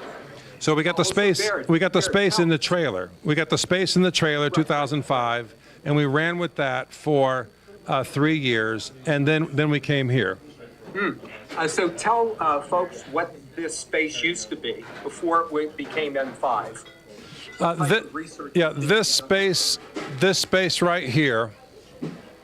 This space right here was the environmental engineering lab. And the reason why there are 30 air conditioners in the space is because they were generating a lot of heat. One of the things they did was sewage engineering. Now, I should have gone into sewage engineering because you can count on the work. So the vault was the refrigerator. Remember that, Dan? Okay. So yeah, it was environmental engineering, and they got a new building. Hey, and it's good to see so many people there. I think just the students, it's everything about the students. And so I think that's one thing that makes M5 great, is that students get to help to define, help to pursue hobbies and things that they just don't have the time to encounter in their regular curriculum. Baird, you had a classic engineering education, right? I did, yes. Did you take any mechanical engineering courses? I did. I had statics and dynamics. No. You did not take statics. You couldn't have. You never do the same thing twice. You are always changing. That's good. Yes. All right. Well, you got me there. You got me there. Yep. You did there. My wife says, so you taught this course before, right? I said, yes. So couldn't you do the same thing? I said, well, it wouldn't be as exciting. It wouldn't be as exciting. Yeah, I think that's what makes M5 exciting, is that they've got your dynamicism behind it. And so nothing is ever the same every year or every semester. It's changing. That's true. Baird, I've noticed your LinkedIn website. It states that you are an artist and then an engineer. That's right. I think that's very intriguing. Yes. And I remember distinctly that you indirectly objected to the ordering of those two words, or those. I did, but I'm coming around to it after all these years that you are an artist. Folks, when we inhabited this space, Professor Soules did a lot of self-carpentry in the space, and it went against the wishes of the university. But one of them that I can recall in the dead of night is when you installed that inside window. Oh. Do you remember that? Oh yeah. Yeah, I do remember installing the M5 window, yes. And you're always concerned about whether you were cutting into a load-bearing wall. Well, do you remember who paid for that window? No. I would be Professor Hollett. Oh, okay. What's the count and the amount? What was that? What is the count and the Oh, the account and the amount. Toby, what is the account over there? Oh, 8,140. Fantastic. Thank you so much, everybody. Jeff Way, how are you? Hey, Bob Jeffway. Bob, come over here. Here. What am I doing? Talk to I'm Chris. doing very well, Dr. Holt. How are you? Oh, very good. You're such a welcome addition to the M5 family, and what you've done over the past years in instructing has really brought a real added dimension to M5. Well, thank you. I appreciate that. That means a lot. Yeah. And you've been here through the whole telethon. What's that? We got somebody's pouring ice cubes in the background. It's getting a little loud. What? Oh, that's right. Okay. Sorry, we got a little. Yeah. What was that? Go ahead. Chris? Go ahead. Oh, it's been great to see you here during the whole telethon. Oh, yeah. And it's a great parade to see the students who have been in M5 throughout the years to come back. Yes. I know. It's great. Tell about their experiences. Yep. I mean, seeing the trio of Cy and Samantha and Jack. With Magic Chess, that was the name of that team. That was great to see. That's excellent. Great. Well, it's great to see you. You're down in Florida, I guess, right? I'm down in Florida. Nice. That's right. Well, enjoy it down there. Okay. All right. Looking Thank forward to you. seeing you soon. Okay. Thanks again, Dr. Holt. Appreciate Thank you. it. Yeah. Baird, yes. I've got a question for you. Yes. And maybe you've discussed this in the past, but this money that you're raising for M5 through the telethon, what does it mean? how do you use it? How does it become valuable to M5? Well, that's a great question. What we'll do is we'll continue what we've been doing, and we'll also do some new things. Like we've never sent a chip design to Tiny Tape Out. So we've never had a chip that was, fabricated with its own mask and all of that. So that will happen in the fall semester, and each one costs a bit. So that'll be a completely new aspect. And then the other things that are new are, it's the installation idea. So we've always had projects here, but the projects, they disappear. So now the idea is, well, let's just install them on the walls and make them more durable so that people can study them for years and years and years to come. So every year you come, you'll see more projects installed on the wall. And the first one is over there at the scoreboard over here, right? So the first one is over there at the scoreboard. So we'll use these pine boards to I've got a camera. Do I have a portable camera? I have a portable camera here. Is this the camera? Oh, it's not. Oh, it's not the camera. It's just the audio.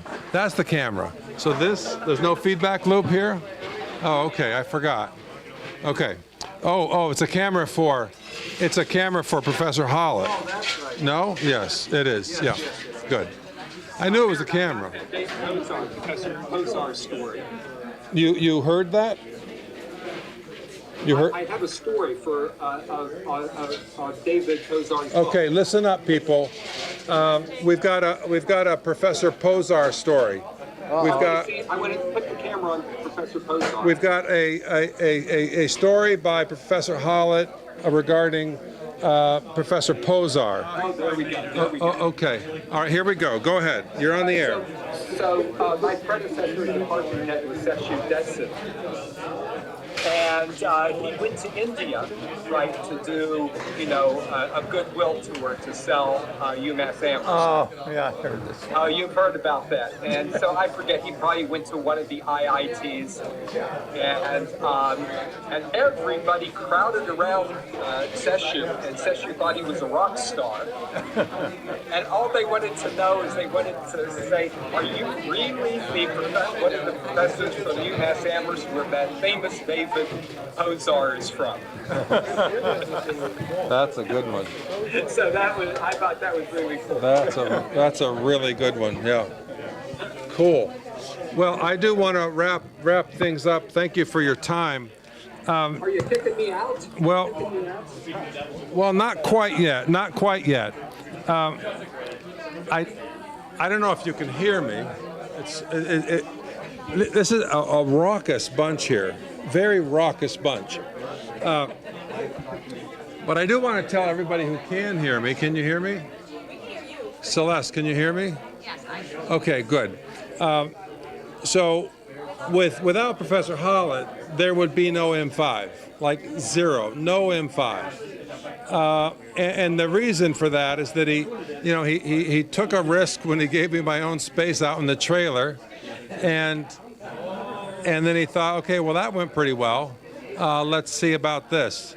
And he asked me if I wanted to build the Makerspace here.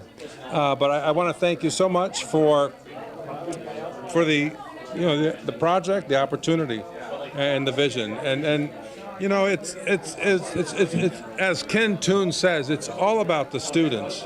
It's always about the students, and you've always kept the students front and center. And that's I think that's what we both had in mind, and I really appreciate your support. Okay, Baird, thank you. I enjoyed working with you over all the years. We have a lot of funny stories together. One last thing, students, the name M5 really is simply Marcus Room 5. Don't listen to anything Professor Soules about any hidden meaning. Well, they can't hear you, thankfully. M5. And we'll edit the YouTube file and we'll kill that too. Okay. No, it's all good. Okay, all good. Right. Good seeing you. Thank you Bye-bye. so much. Take care. Thank you. Bye-bye. Wow, we're almost at 8.5. 8.5, and we've got how long to go? We've got an hour to go. Wow, wow, wow. Do we have, Connor, do we have any project people that are crying back there because they didn't get camera time? Well, I wasn't asking you to do anything, just answer the question. But one, okay, get the Kleenex and said sorry next year. Okay, so Julia, are we done with the Zoom? Julia, are we done with the Zoom? Okay, Alex, are you live? Is your camera live? Okay. Okay.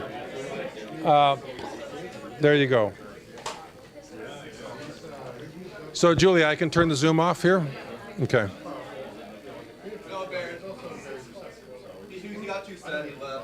Okay, got too sad. Connor, can you have a seat here? Thank you, Alex.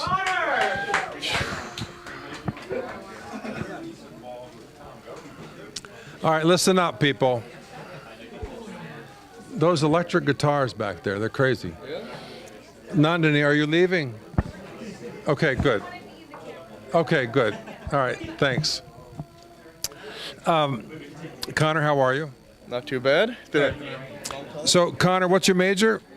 Computer engineering. Computer engineering, and when are you graduating? This semester, hopefully. Wow. And where are you headed? I'm going to L3 Harris to enter the rotational program. I don't know what place I'm heading yet. I could be in Oklahoma, could be Texas, could be Florida. It's all a mystery. Excellent. Well, I do hope you come back for the reunion next year. And I want to thank you for all the work. I mean, let me give a tip to the staff who are here. Anika's not here, right? You don't want to be the student manager because it tries your patience.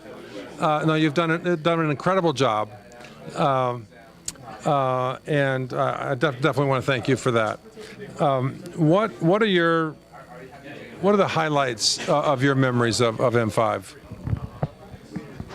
I don't know. I entered M5 not really knowing a lot about anything. In fact, Barry kind of hired me by force. I didn't necessarily want to work here. I got scared off by the Kim class that he teaches. I wasn't very involved with it. I felt kind of like lost. Yet Baird kind of forcibly hired me. He said, Connor, you need to work here. And I think I picked up a lot of general skills. I mean, you get a lot of hands-on experience working in a makerspace and just being in a makerspace in general that you can't get anywhere else. Even in SDP right now, it's very interesting seeing how I can do things that my peers who are extremely smart in classes, for example, they don't have the hands-on experience that I've gained just being in M5. So it's very interesting seeing the contrast between, like, I guess, what makes you have skills or what makes you smart. I mean, everyone really has their own different niche, own different area that they're good at. And I think it's good to just want to learn. There are people around here who have crazy experiences, crazy talent, and even if you're not one of those people, like, you can learn so much from them just by asking, hey, what are you working on? That's what Baird kind of promotes around here. We go around asking, what are you working on? Give them project ID. We like being involved with the things that are going around in M5, and that's how we learn and how we help those making projects, how those people learn. Yeah. I mean, Connor and I learn stuff every week. I mean, it's absolutely amazing. There's so much stuff, new chips, new. I remember when Jonah came in and said, you know, Raspberry Pi Foundation's making their own chips. I said, what do you mean? That's ridiculous. That's crazy. I said, no, the RP2040. Remember that? Yeah. And then talking about RISC-V and all that. Yeah, there's a lot of things that I don't really know if they're. I find out about a lot of things that I never thought were important in the past through Baird as well. I worked here over the summer, and there were a lot of things I just wanted to throw out because I thought were old and meaningless. And Baird would come in sometimes and look at things in my trash pile and say, Connor, what are you doing? These chips are from Portugal. They matter a lot. And I say, Baird, what are you talking about? And then again, sometimes he does have actual important feedback to give me about like the legacy technologies that actually matter. It doesn't have to be new and flashy and have LEDs to matter. It can be. There's so much I don't know, and so much that lots of people don't know. And again, it just goes back to there's always more to know. Even if you don't have those skills in every area, there really is just more to know. But I mean, touching on that skills in every area thing, I think one of my favorite things about M5 is having people around, having I guess staff around who have a specialty in a certain area. So for example, Fiona, we hired her and we said, hey, what are you good at? And she said, I guess, audio. And then we gave her what was once the media studio lab to take over. And then using like, her field, her interests, she curated like an entire parts wall just for audio electronics, like a hobbyist kind of engineering. And that's what I think is really cool and what we should move towards in general going forward is that finding people who really care about a certain sector and finding people who like do hobbyist things and are involved in a certain niche and building around them. Because I mean, who else knows, I mean, better than what we should stock than the people actually using it themselves? I think there's a lot you can learn from so many people, and you meet those people at M5. That's great. Thank you. Thank you very much, Connor. Connor McGarry, off to L3 Harris, and student manager. Thank you so much. Thanks for everything. Oh, yeah, it's almost.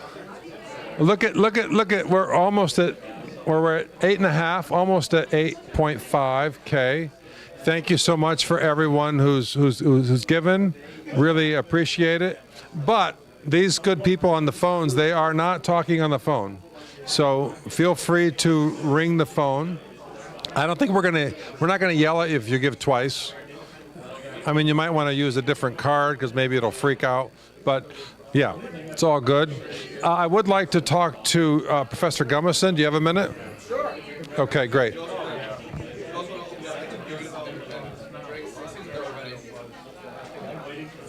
Hold on.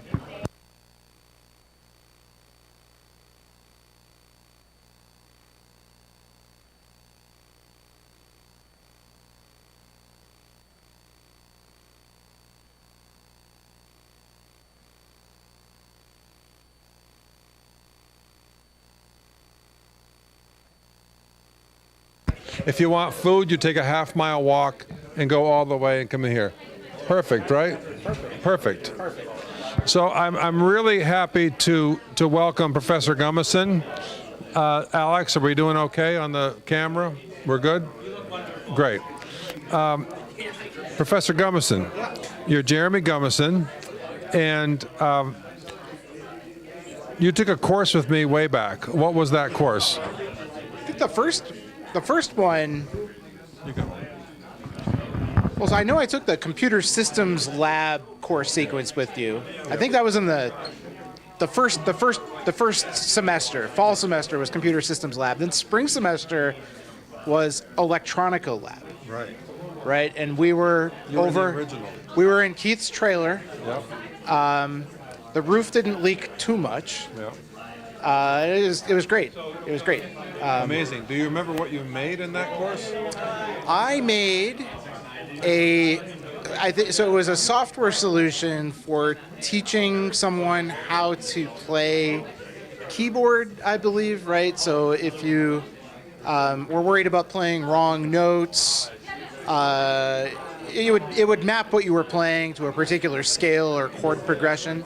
Really? Yeah. Yeah. Wow. So it was mostly around manipulating MIDI messages.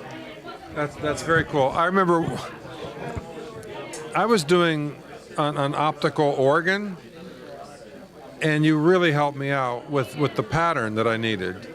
And I don't know how you did that. How did you create that cool pattern on the paper that I needed?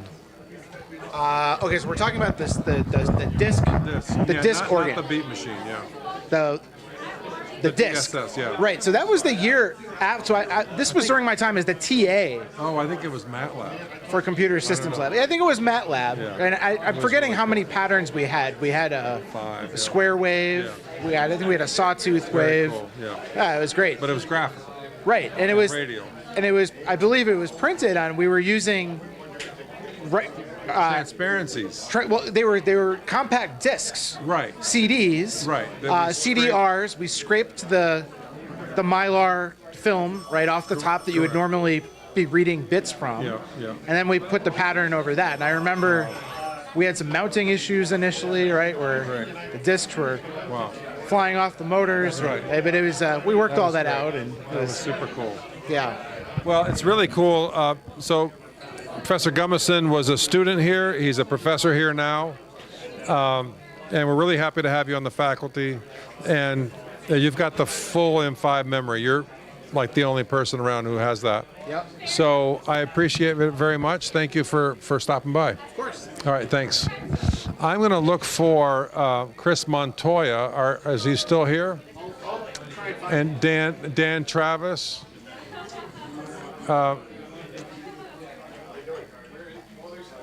Okay. Alex, what would you like to talk about? I'd like to talk about, I'm curious, did we talk about the meaning behind CMOS and palm trees? Well, CMOS is CMOS, palm trees is palm trees. Well, why do you use the two in combination? Because they're both spectacular. So the CMOS is spectacular because it's a logic gate technology that consumes almost no power. And I don't have time to go into it right now, but it's Jeff, would you agree, pretty magical. Transformative. Completely transformative. We do have time for something. Amazing. Julia's stepdad, who's an alum, sent in a video, and we were wondering if we could play it on the live stream. Oh, yes. Well, we're wondering if we can try to play it on the live stream. Well, that would be fantastic. Yeah. Should I? Yeah. Should let me do an introduction. So if this works, oh, good, you're here. Good. May I talk to Chris first? Okay. All right. Good. All right. So Chris, come on over here to the little chair. The chair. Yeah. Yeah, that's right. So people, welcome back to the big table. This keeps moving. My guest right now is Chris Montoya, and he. When did you graduate? I believe it was 2007. Okay, 2007. And you have memories of the original Electronica lab, and you have memories of M5. Yep. So tell us your story. What major were you in? I was an electrical engineer. I moved from CSE to electrical engineering. So what are your memories? From UMass? Yeah. Oh, the joy! I love this place. Yeah. It was a great opportunity in my life. I was raised as a child of a single mother, and this gave me a career, and I graduated with very little debt. Public education was a massive benefit to me personally, and this department will always have a place in my heart. Awesome. Yeah. That's yeah. fantastic. Do you have any project-oriented memories of your days here at UMass? Sure. I remember, let's see, I remember failing really bad at a project that Professor Jackson gave me to figure out why a ring oscillator wasn't working in his lab. I failed really bad at that. But I also remember I had my senior design project that was the BAT. Yeah, I remember that. So tell us about the BAT. It was an ultrasonic mouse, bat, mouse, right. Ultrasound, yeah. Flying mouse. Yeah. Did you slide an object? Or? Yeah, it was we used a soap box, like you'd put a piece of soap in, and we put our electronics in there, and it had a transmitter, an ultrasonic transmitter that was in that box, and then there were 3 receivers that received the ultrasonic pulse, and then we worked out the timing to figure out where the mouse was. We never got around to, something like buttons, but it worked most of the time, kind of, unless there was a reflective object nearby. It was ambitious. It was ambitious. It's funny because it was ambitious for our skill set at the time. No, it wouldn't. I could do it. Cool. Any final thoughts about Makerspace? Well, I'm glad this is here. I wish it was here when I was a student. Yeah, it's been great. So we opened it right after you graduated. Yeah, like a couple years afterwards, I think. Yep. All right. Oh, look, Chris, we're almost at 10,000. I want to thank you for coming. Appreciate it. Thanks a lot. I'm going to ask Professor Tessier to join us. Professor Tessier, do you want to join us for a second? You want to have a seat? Hi, how are you? Good. So Professor Tessier is the department head of electrical and computer engineering here. He's been a faculty member for over 20 years. 26 years. And super happy to have him here. Do you have a couple words to say? Yeah, I'm really excited to be here. Just a really wonderful event. You know, lots of folks here, but really impressive projects. You know, I've come to this a couple of times and always been impressed by the really great projects and the work by the students. Great. Thank you very much. And our senior design project course will continue full steam. It's interesting the role that M5 plays in that course, right? The senior design project course has its own space, large space down the hall, but this creates a lot of opportunity for the larger projects and for studying and meeting and all that. Right. Well, I think, you know, this is really a great meeting space. The SDP lab space is mostly lab. You know, they can do experiments and things, but here students can meet, socialize, talk about ideas, sketch out ideas on the whiteboard. Plus, they have access to, you know, some parts if they need it and various things they need. So, it's really close by to the Senior Design Project Lab too. So, you know, it really provides a great resource for the students that are working on their projects. And I'll mention that our Senior Design Project Day, our demo day, is coming up this Friday between 10 and 2, and also next Saturday between 10 and 2. We hope that everybody can come by and see all the great projects. Wow, fantastic. So Friday and Saturday coming up in just a few days, 10 to 2, upstairs in the Gunnison Engineering Student Center. All right, very good. Thank you so much. I appreciate it. Thank you. Thank you. All right. Now, wow.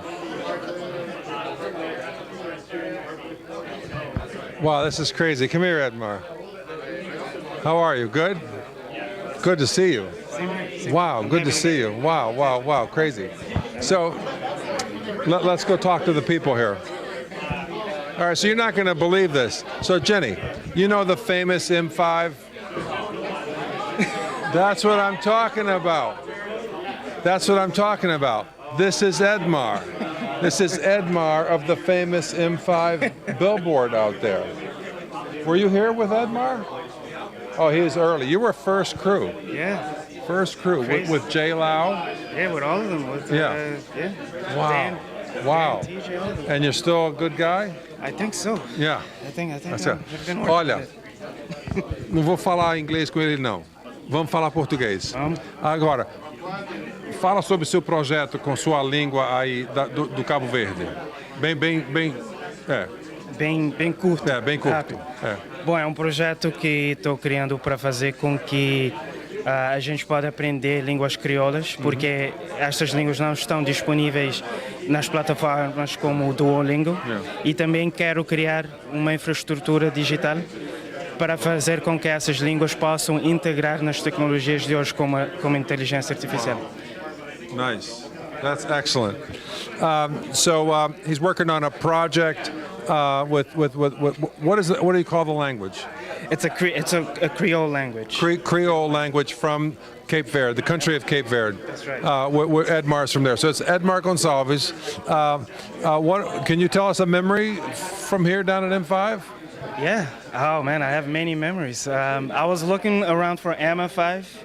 I don't know where she's at. Oh, Emma 5 is in the vault. She's in the vault. Yeah. Okay, I'll go check her out.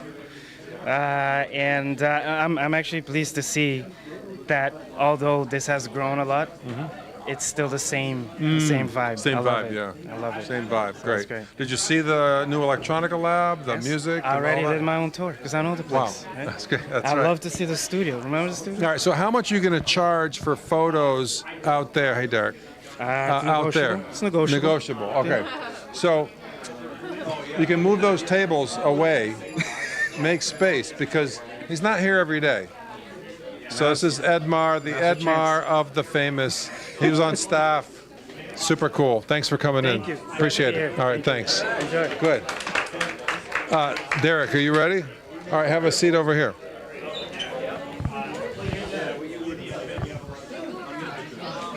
Hey, John, can you have a seat? Have a seat. John, have you met Derek? Derek, John. Derek, you were here in the early days? Early days, yeah, I graduated 2016. Okay, 2016. Do you have any particular memories you want to tell us about? That's a tough one. I basically lived here. Yeah. Like, that was my office over there. Oh, yeah? Remember? Yeah, yeah. It said Uncle Derek's office over the top. Uncle Derek's office. Wow. Z. With a Z. We didn't have enough letters to spell it office. Yeah. Yep, that corner room right there. Yeah.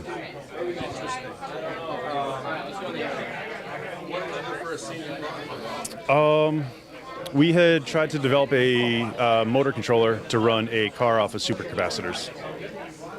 Yeah, bit off a little more than we could chew. Had some component issues and stuff like that. Didn't quite have it fully operational, but the proof of concept was there. All right. You think we're still doing the right thing here? Yeah, from what I've seen, it looks pretty good. Yeah. All right. Thank you very much. John, how are you? I'm doing well. Good. You were on staff. Did you graduate last year? Yeah, it was last year. Last year. Can you tell us what you're up to?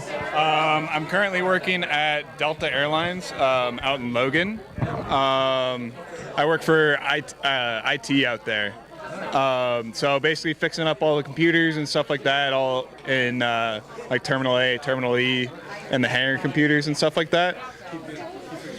Yeah. So, and then also I'm in the server rooms and stuff like that, fixing up or cleaning up the server rooms and stuff too. So like rerouting cables and all that fun stuff. So, yeah. So it's great. I appreciate you coming in today. Yeah. So John was on staff. John, you were a major assistant to me, right? You were, yeah. So we met for about a year, and then I said, like, you might want to try something else. So very, very helpful, very clear thinker. So thank you both. Appreciate you coming in. Good. Dan, are you ready? All right, thanks. You know, Dan, look at the time, right? I don't want us to be done, but we have to be done at 6 o'clock, people. Look at that. Look at that number. Look at that. Look at that number. 9915. 9915. And we haven't heard the phone ring so much in the past minute. I'm worried that 6 digits might not be enough. Oh, nice. All right, so who's going to take us over the limit? 9915. That's Oh, it went down? Okay. Yeah, it's fine. Yeah. Live till 6. Okay. All right.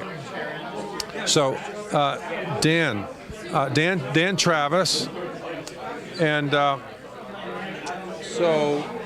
Dan, you can go zipping by. Dan, you were on staff here. I was, yeah. And when did you graduate? 2018. 2018. And what are you up to now? I'm working as an electrical engineer at a small startup, Aquatic Labs in Cambridge. We're designing ocean sensors. Oh, nice. Have you ever worked at a startup before? It's my third one, yeah. I've only worked at startups. Okay, so you didn't do the big company. Nope, I like working in a small team. Lets you get your hands on a lot more different things. You like the stress? I thrive in the stress, yeah. Good. Did you work with Chris Montoya? Yeah, I worked with Chris for 5 years right after graduating. I met Chris here because I was working at M5 and we were running some events. He would come up to do workshops, and I was kind of the point man to help organize the workshops with the students. The famous the famous capacitor workshop. The only guy you could listen to for talking about capacitors for 90 minutes and not get bored. He's got a way with words. He's probably the only guy you could listen talk about capacitors for 90 minutes and not get bored. So yeah, we got in touch over that, and then after I graduated, he reached out about a junior EE role, and I had graduated as a CSE, but I did like working on, I did the PCB design for our senior project. So yeah, I've been an electrical engineer for 7 years since, so I've kind of just pivoted from CSE to EE since then. So your major was computer engineering? Yeah, yep. Amazing. That's really cool. Well, thank you for coming down today. Appreciate it very much. Setting up the Baird signal, Everybody's got to respond in the air. The M5 logo and ding in the clouds. Yeah. We could make that. Yeah. All right. Well, hey, thanks so much. Thank you so much. Yep. Take care. Thanks. All right. So, Derek, things are looking pretty good. Oh, I heard the phone, but it hasn't updated yet. Alex, it still says 9915. Alex, how does that make you feel when it's... Baird, I have no more hope for the future of humanity. Oh, well, I'm slightly more hopeful. But now we're at 9965. Whoa. We're at 9965, 9,965. I think the odds are in the next 40 minutes it's going to happen. I hope so. Otherwise, I'm really going to lose all faith in humanity. Okay. All right, cool.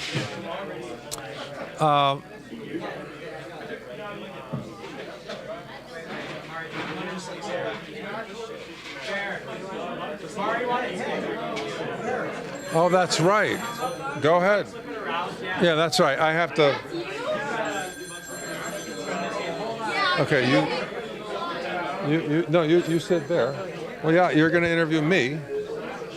So. Okay. Whoa! 10,065. Very good. 10,065. Awesome. Now that is wonderful. Thank you so much. Everyone is so supportive. I appreciate it. So Mari she makes so many projects down at M5. It's amazing. I don't know what she wants to talk about. Actually, I have no idea. But I'm going to give her the mic. So I was kind of put here on the spot, to be honest. I just really like holding a microphone. I actually like to walk around and talk to people with this very microphone and just point it, because it sort of adds a level of professionalness to your conversation, right? But there's some questions I want to ask you about, because, a lot of you remains a mystery to me, You're a very mysterious person. I know you're from Brazil, but I've never spoken to you about that at all, right? So I guess I don't even know where to go about that, but... I mean, you're lucky because it was recently declassified. Yeah, so I can say it now. My parents were missionaries in Brazil, Presbyterian missionaries, and I grew up there, so I was there for my first 12, 13 years, mostly on the coast in the Northeast, Recife, Brasil. E eu gostava morando lá muito. Fui criado no Brasil, and I love speaking Portuguese and English. It's great. So that's it. Yeah, my parents were there. I was there. Okay. Yeah, that's just something I never knew much about, because I saw it on your office. It's on your office door, and I just never thought to ask you about any of that. Another question, right? So I'm currently working on a project that's magnetic core memory, which, if you don't know, you magnetize tiny iron rings to store bits. I didn't bring that to circuits and code today because things were sort of falling apart. But core memory, yeah. Do you have any core memories about core memories? No, I have no memories of core memory. I'm not that old.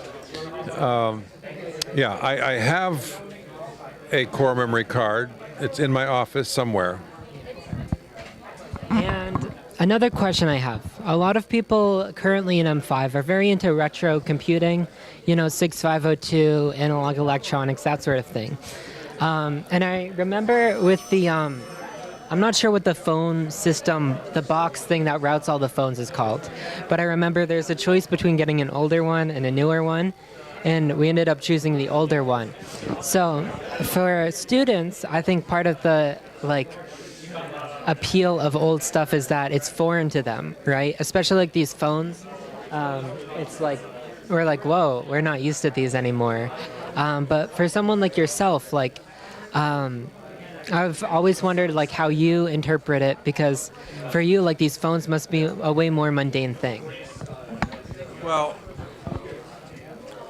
I love the old tech because I love it when there's an uninterrupted story in the history of technology. So telegraph, telephone, radio, television, etc. And by having this here, it's so much easier to talk about that evolution. The entire phone network got converted from analog to digital, and no one even knew that was happening in the background. Engineers knew, they were designing it, they were making it happen. Really incredible. Digital electronics as a field, an organized field, didn't even exist until the 40s. So there were telephones way before that. So I don't know. To me, I love the fact that we can study the internal technology, and that technology is so helpful in trying to convert new knowledge that you're getting in class into more intuitive knowledge. Right. So it's hard to develop that intuitive knowledge, and through projects. Well, one thing I've come to realize recently is that you don't have to make something to gain intuitive knowledge about it. You can study a thing. You can study the phone. You can study radio. Yeah. So it means a lot. Yeah. That was helpful.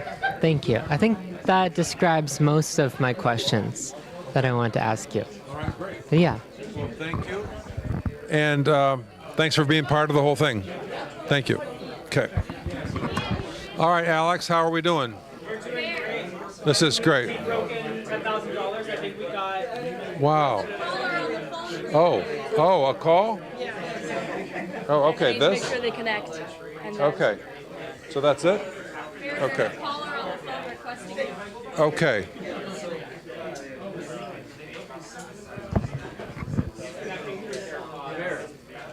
You just got to call in $1,000. Oh. And this guy wants to talk. This guy wants to Oh, wow. Okay.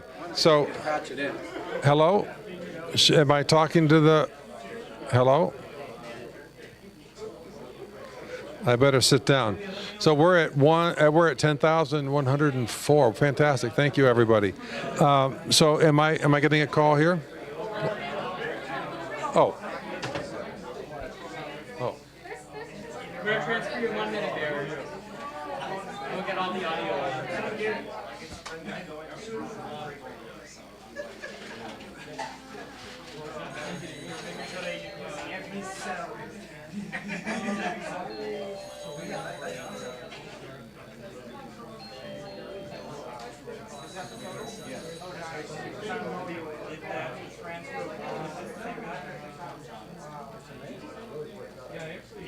We're working things out here. That's what we do here.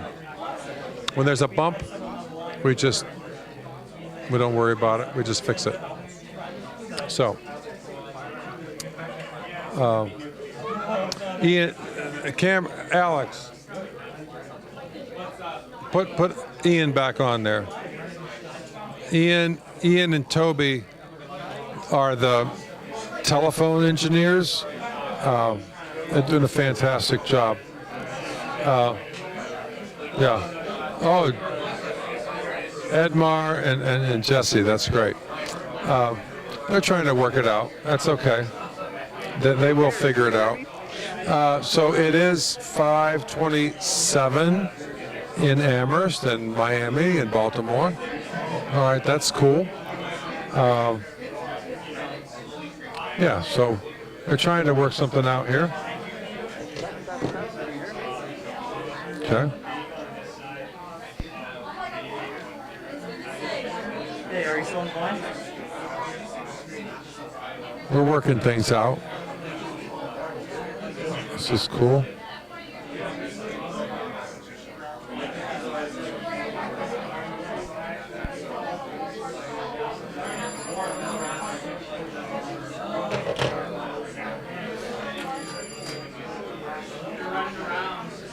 Who says telephony is not high tech? This is high tech.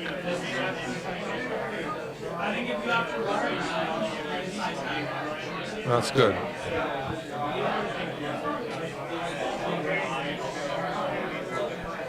We're working it out. That's what we're doing.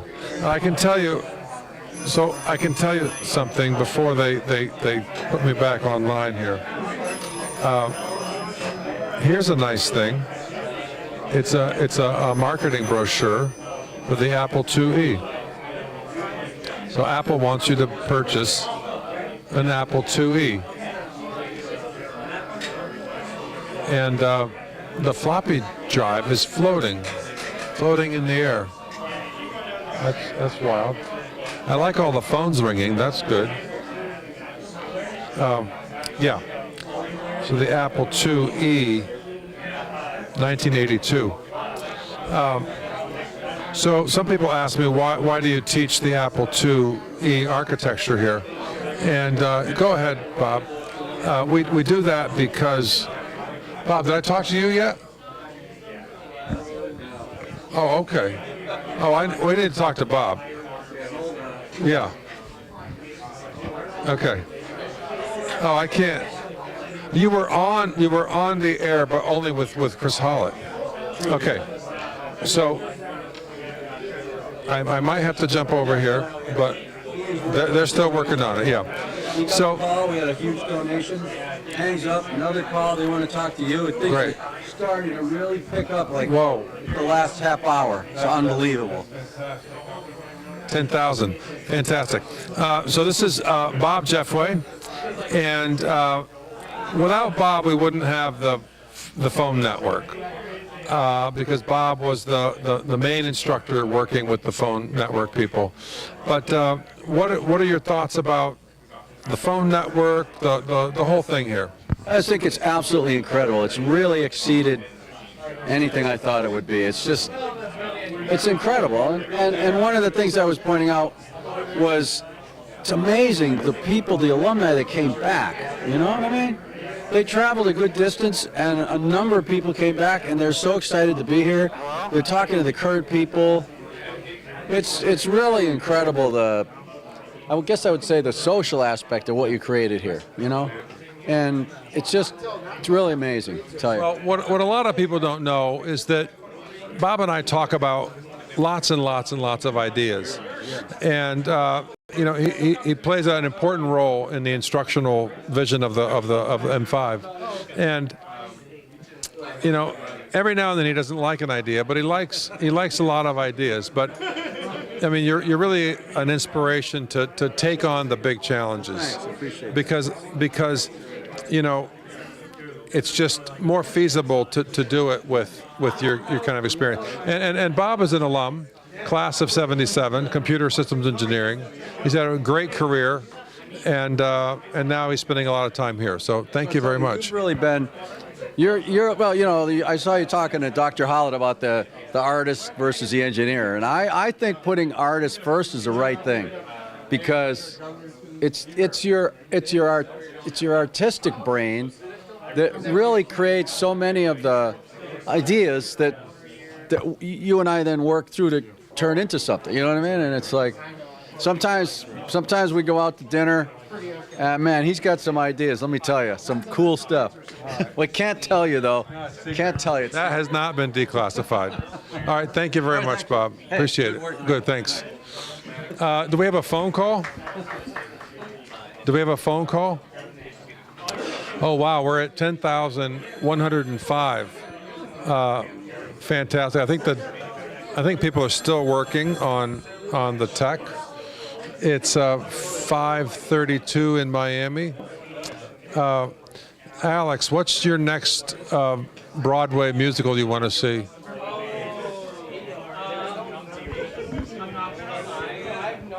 Is that the name of it? I'm not going to lie. Oh, you're going to wait for the next crop? I'm going to wait for the next rotation. Okay. There's nothing that I Wow. really urge you to. Okay. So Alex, you can't hear him, but he said, I asked him, Alex, what's your next Broadway musical that you want to see?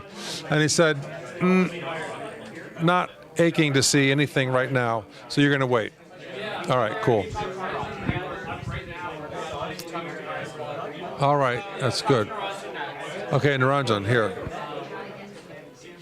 Niranjan, we've already talked about your MIDI thing. What else do you have to say about everything? I just want to say that, I think I could have gone to many other colleges, but M5 is a very special place, and it would not have been anywhere near the same experience I got if it wasn't for you, Baird. I think your personality, your charisma really brought this place together. And, sometimes it's a bit messy, sometimes a little sloppy, but I just think the nature of this place is something that just can't be replicated. And, sometimes I think about where I'm going to go after college. I think I'm going to do pretty cool things, and I'm really excited for what I do. But a little part of me does miss the fact that this is going to be, I only have 2 more years I can spend at this place because, I'm just never going to find another place with the same personality as this. I'm never going to find someone that's so interested on old phones. I'm never going to find someone passionately teach about a microprocessor that was 50 years old, This place is just special to me. I don't think I'll ever find somewhere like this. And I'm just really happy I picked UMass out of the many other colleges I could have picked. And I'm really happy that I was able to come here. That's fabulous. Yeah. Thank you. No problem. Great. You take care. Thank you. Thank you. Thank you so much. Okay, I can hear somebody here. We're good. Yes, I can hear you. Yes, I've got your... Yes, hi. Quite the process, but I just wanted to call and say hi. This is Jared Lucy from class, I guess, 2007. Oh, Jared Lucy of NASA fame? Yeah, that's the one. What's that? That would be him. Wonderful. Well, thank you for calling. I really appreciate it. Yeah, I went ahead and donated online, but I wanted to call and say hi and also say I'll be in town next week. That I'm looking forward to seeing you next week. Alex, can our friends at home hear both sides? I just want to make sure that it's not a... If they can't hear, then I'll repeat things. Yes, we can. We can, but my friend Celeste, she can't hear the... Okay, so it's Jared Lucy on the phone. He's an engineer at NASA. Graduated here. What was it, 1960? No. When was it? That's what it feels like, but I think it was 2007. 2007. Yep. And which NASA facility? Where are you? Which facility are you employed in? I'm down in Greenbelt, Maryland, at the Goddard Space Flight Center. You're at Goddard Space Flight Center. Fantastic. Have you seen M5 recently? So I've never seen M5, and I think you were standing it up as I graduated. Yes. He's never seen M5. But I will next week. Oh, but did you get a little bit of a preview with the live stream? Yeah. I got to see what it looks like, but I've never gotten to experience it. Oh, wow. Well, I'm looking forward to having you here. Super cool. Assuming people can hear you, do you have any closing comments? Oh, I just want to say I love UMass so much. It's been such a big part of my life. I really attribute it to the career that I got. I remember being in circuits too and going up to my professor and being like, hey, how do I figure out where I want to work and what I want to do? And ultimately, Professor Risen at the time offered me a position in his lab, and that's how I got my co-op position at NASA. And so I love UMass, want to give back to UMass, and I look forward to coming to visit. That's fantastic. Well, thank you very much, Jared. I appreciate it. All right. Thank you so much. Week. Take care. Thank you. Take care. Bye-bye. We're good. We're at 10,000. We're at 537. 537. Okay.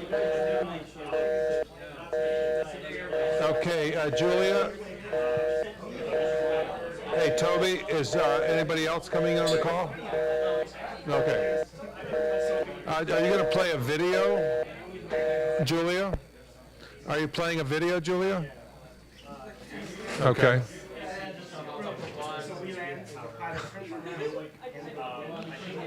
No, you will play a video?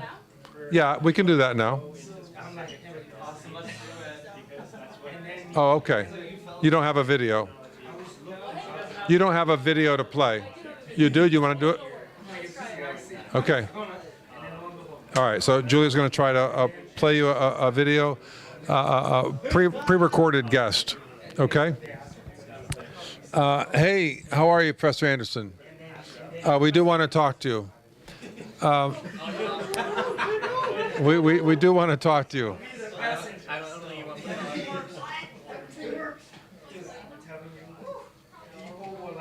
Wow.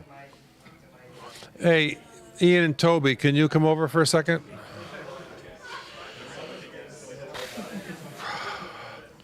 So some of you weren't tuned in 5 hours ago, so you didn't get to meet these good people. Yes. Okay, can you play it in just a second? Oh, okay, all right. Hold on, she's going to play a video. No, good. I listen to her. I don't mess with. Good. Hey, M5, this is Ivan Berkovich, class of 2009, calling you to say that I've been to Makerspaces all over the country, both in colleges and for professionals, and I still think that M5 is one of the coolest Makerspaces in the whole country, and it's really, really cool. The students get to express their creative freedom alongside their more formal education. Thanks, Baird and the entire M5 team for making this possible. Bye.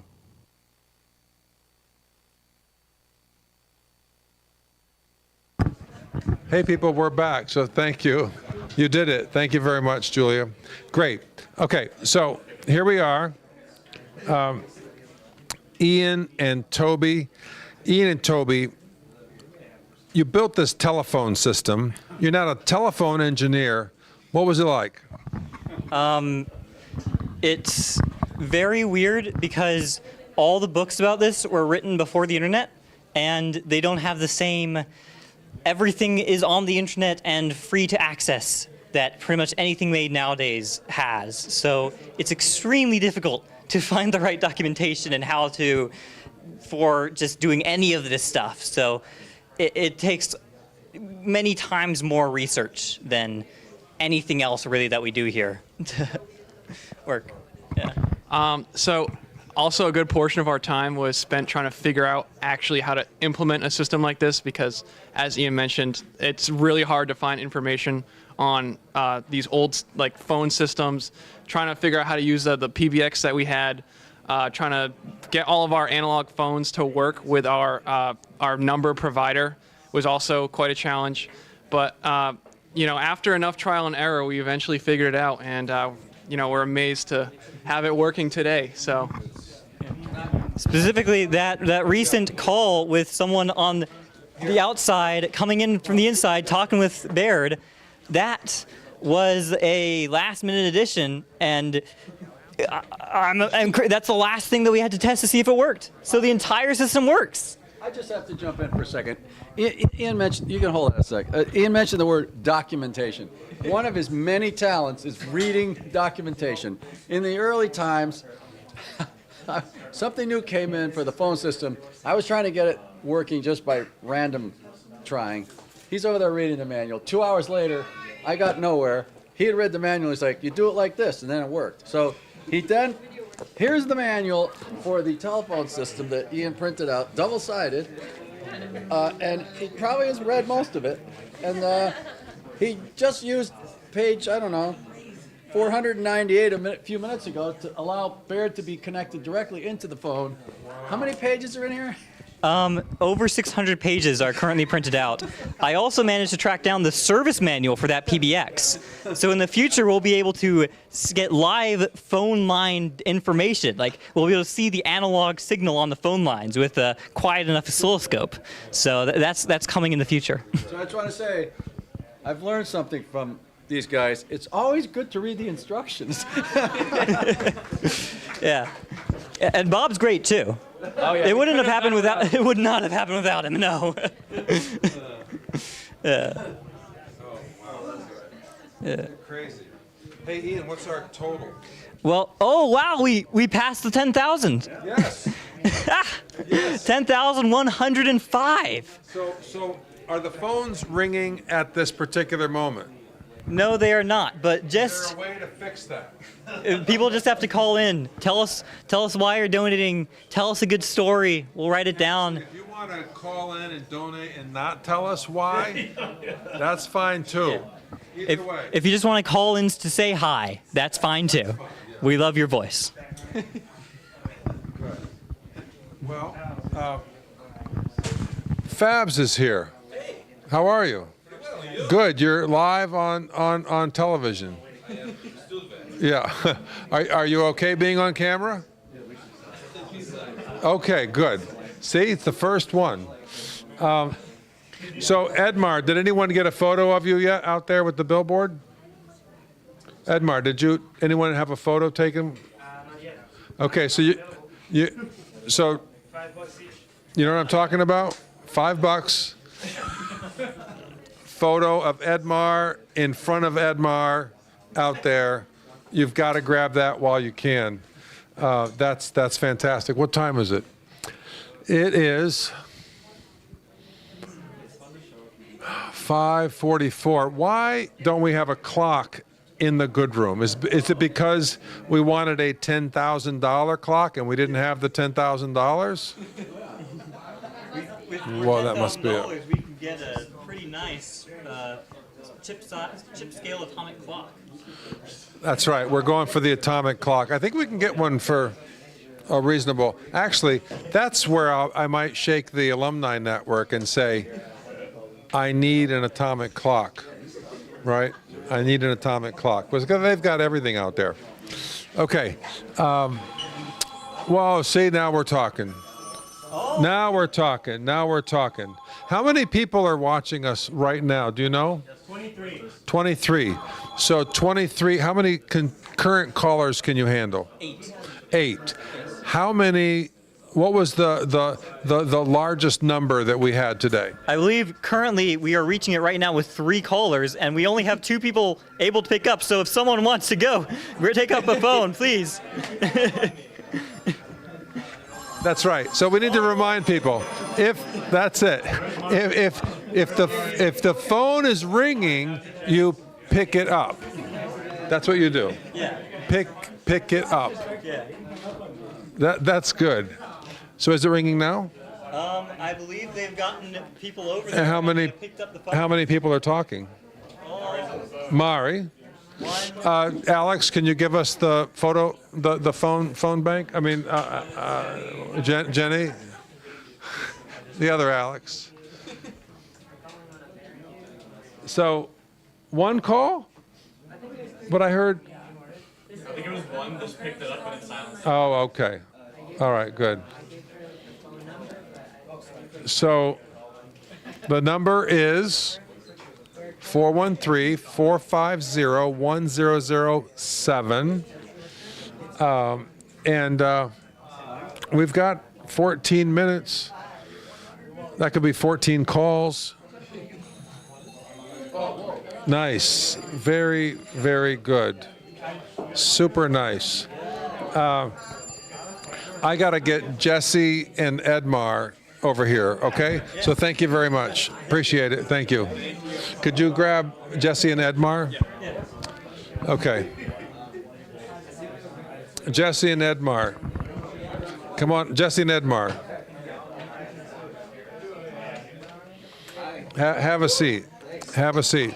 So check this out. It's almost 6 o'clock. Yeah. Check out the total. Whoa. Oh yeah. Can you hold? Can you hold? What do you want me to do here? I can come over there. Well, Ian's handling it. Well, Ian's handling it. Telephone engineer. There's a call. That's kind of fun. The call's coming in. Calls are coming in. I mean, they're coming in, but some people want to talk to me, which is like, yeah. But did you give first? Because I could say the wrong thing, and they're like, forget that. All right, cool. So I wanted some early memories. So Edmar and Jesse, were you here at the same time? We were, yeah. Nice. What was it like? What was happening here? It felt very much like a work in progress. I was here after the trailer days, so I never did see the original implementation. Yes. But we were here for this space, kind of. It looks like someone's trying to get your attention. No, you're good. Oh, He's pointing on the phone. Somebody. He's pointing at the phone. Hold on one second. Sorry. Please hold. Bob, you gotta tell me what's going on. This is M5 Radio. Taste the rainbow. We may have to pause here. We may have to pause.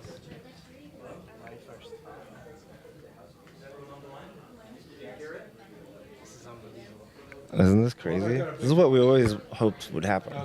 You know?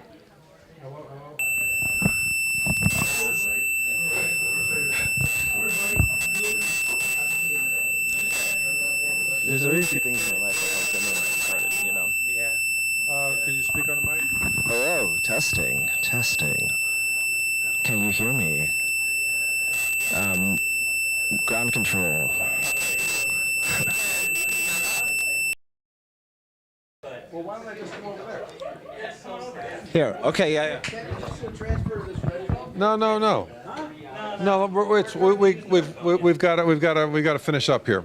Okay, so I've got an individual on the line here, and who is this nice person?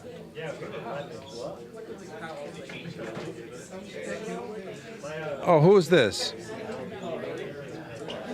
Oh, Aman, how are you? Good. So this is Aman.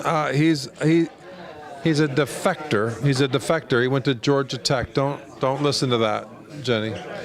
And how are things in Atlanta?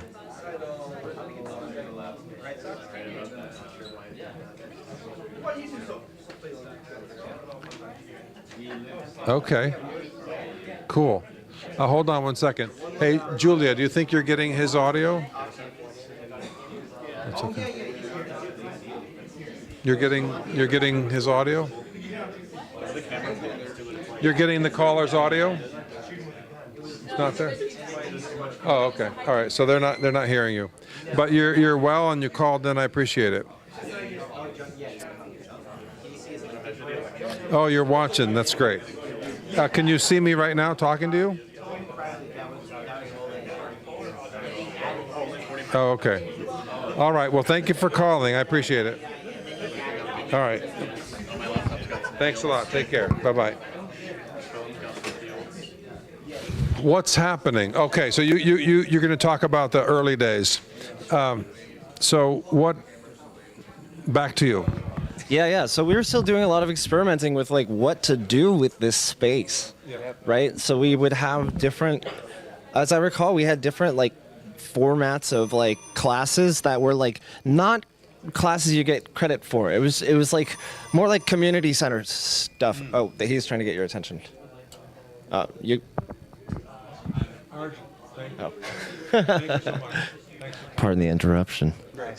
Okay, so I remember fondly the workshop classes where it was like you would, as a student, come to the class and like leave that class with something you made, you know, or some skill you developed, like soldering that you can develop in a sitting, you know, with someone like a skilled person teaching you soldering, you can learn it in 5 or 10 minutes, you know, it's not so bad. Was it Mexico? Was it the M5 Experimental College? Those courses? Oh, yeah, I think it was. I think it was. Mexico.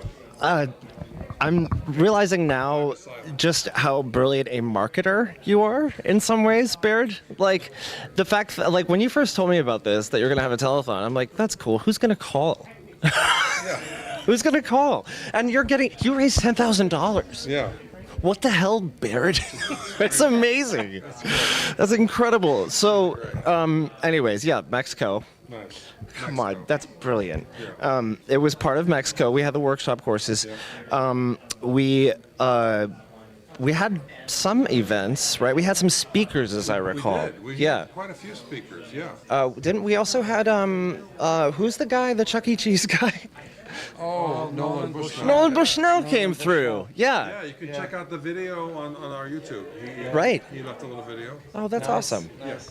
Yeah, so like there was a lot of just like let's call it like nourishment of creative and playful spirit, you know, and like bringing in people who had fun with engineering. Right, exactly. You know, and like nourishing playfulness. Yeah. That always felt like the heart and soul of this place. Yeah. And so like I've been telling people that I've run into today, like it's amazing to see all the little gardens that you started have grown. You know?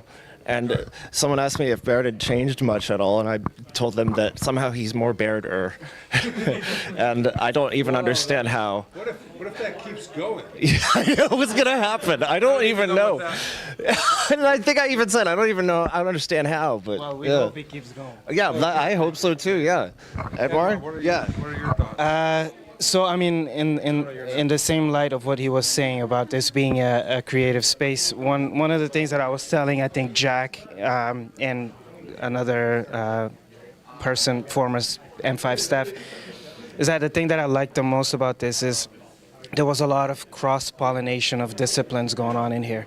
So we had computer engineers, computer scientists, electrical engineers, mechanical engineers, everybody just coming from all over campus basically, not just the engineering quad, to come over here and just get in a room and build some cool stuff, right? Including music. Me and Jesse here, remember when we recorded the whole choir? Acapella folks. Yeah. That was good. Yeah. Crazy. We had access to some equipment here that like has now the equipment stash has expanded like so much. You've got 2 electronic drum kits. Yeah. Yes. I'm just impressed, and my heart is swollen. It's amazing. We had only one in my days, and we had to fight for that thing. Yeah. And you would come in and instigate fights. Cool. Say thank you. I'm gonna get Jonah in here and Nandini. Nandini, I want to ask you about this. So right after Jonah, come on in here. Well, we're gonna have to be quick. Actually, you can both just have a seat, and then we'll make this happen. So what time is it? It's 5:55.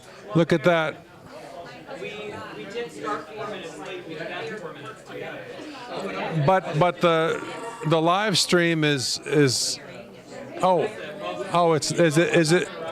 the end time hardwired on YouTube? Can you find out? Oh, it's not, just in my head. That's why I need good stuff. Nandini, can you tell us about this marvelous thing? Yeah. So it was my last day of classes, or not even classes, just the last day of college. I was leaving the next day, and I walked into M5, and it was quiet, and I was like, I don't know, I'll leave an artistic element in M5, and I didn't expect it to be here 3 years later. I thought it would be erased the next day, so here we are. Did you sign it today? Yeah, I signed it today. Oh, nice. Yeah. Oh, that's true. I should. Yeah. Yeah. So it's nice to see it here, you know, and a little remnant of me, you know. Yeah. There you go. I don't know. Did we talk before about how you were on staff? And no, I don't think so. We didn't. Were you on camera before? Oh, you weren't. Okay. Well, Nandini was on staff here for how many years? 3 years. 3 years. Sophomore year to senior year. Right. Yeah. And do you have any M5 memories you want to share with us? We got about a minute. Yeah, I mean, just like meeting people, because the EC community is pretty tight knit. There's like 100 to 200 of us. But M5 was like a space for meeting like people of all years, which you don't get as much exposure to. So I just remember making a lot of friends here. Jay was one of them, actually. And yeah, like when I'm coming back here, I see a lot of faces who I saw back when I used to come every day. So it's really nice, you know, forming a network that's still staying alive now. Yeah. Thank you. Jonah, do you have a couple words to say? Oh, I want to say something. So Jonah's been so helpful, so behind the scenes. I don't know how many years you've worked here. I guess that's a record. So helpful, so creative. I mean, our entire database system is Jonah's work.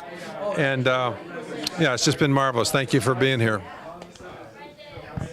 Thank you for having me, Baird. I have to say, college can be a trying time for many people. I was thinking about what might be helpful and reflecting on the time as I near the end of that. And what stood out to me was M5. Despite all the classes, etc., is you can always come here and make things. You, Baird, foster so much curiosity and love for making. It is truly unique. It's certainly why I chose to come to UMass over any other college. Yeah. And yeah. Cool. What are you feeling about the telethon so far? The telethon is fantastic. I mean, look at this. We've got 2 minutes left. We're over 10,000, which is incredible. Thank you again for all your help, everybody. Super happy with it. I mean, incredible. Great. You know, Chris Montoya is quite philosophical, and he's wearing a kilt. So I think I'll ask him to come in and yeah. So thank you so much. Thank you. All right. Take care. Bye-bye. Hey, Chris Montoya, you're on the air again. Chris Montoya, you're back on the air. Chris Montoya's back on the air. He doesn't know it, but he's back on the air. We've got Chris. Have a seat. Chris, well, we're just wrapping up. What do you think? It's 1 minute before 6.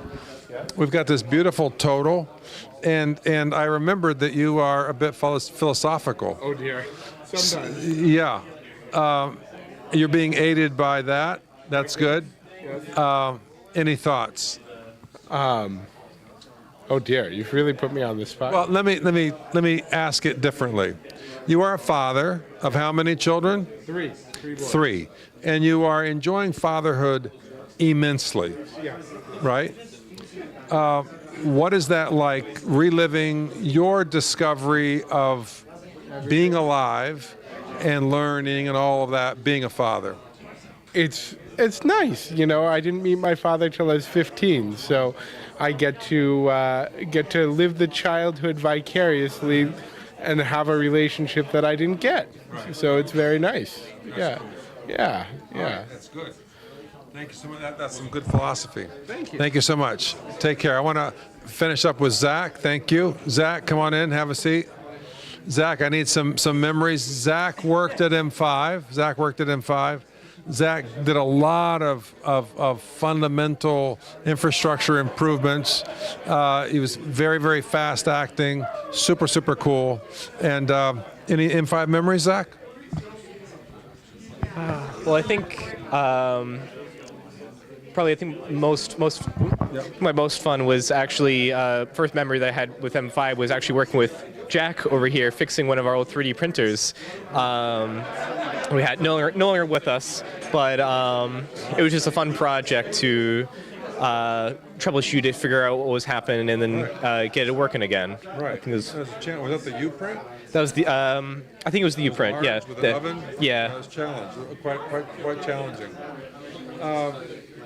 Did you make anything during your M5 years, or were you too busy helping other people make things? I did a lot of trying to organize, trying to clean up. I had with the help of Luc Lacasse, I had designed one of the PCB soldering boards for the class there. Right. We still have that. Yeah, I believe Jonah has made a updated version, but I quite enjoyed that project as well. I made a handful of PCBs while at M5. That's nice. Cool. Well, thank you very much. Thank you very much as well. All right, take care.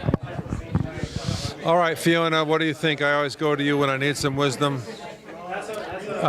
What do you think? I think we should wrap it up. We're done. All right. So let's go over there. Let's go over here. Whoa, we're at 10,200. Anybody, Edmar, anybody get the photo yet? Come on, people, get your Edmar photo. Don't be bashful. Do not be bashful. Get your Edmar photo. So, where's Brendan? Brendan, can you have a seat here? Brendan, please. Okay, great, thank you. All right, people, clear decimal mode. DigiKey, people. Brendan, Elise, Stephanie, they are the geniuses behind all of the custom lighting in the room. Thank you so much. Appreciate it. Very, very cool. You know, we see colorful lights all over the place, but there's so much tech in there, so much programming, so much design, so much creativity.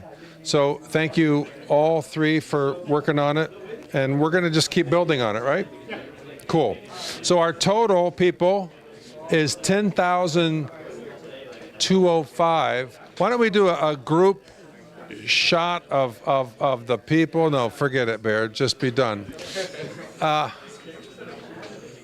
Robert, Carl, Guys, it's we've got the. Can we get the final shot? Oh, we got the. What's happening with the? It's cycling through the pages right now. There's 3 pages of donors. Here, I'll explain it. Here, let me get on the. I don't. Do you want us to stand? No, no, it's fine. Is it? Yeah, I don't. Give it like 30 seconds. All right. Well, okay, so. Here's how it works. There's 3 pages of donors. Here. All right, let's do it. Right? Yeah, this is good. We're learning. We're learning. Oh, it's back. Am I visible? It looks good. You can. All right.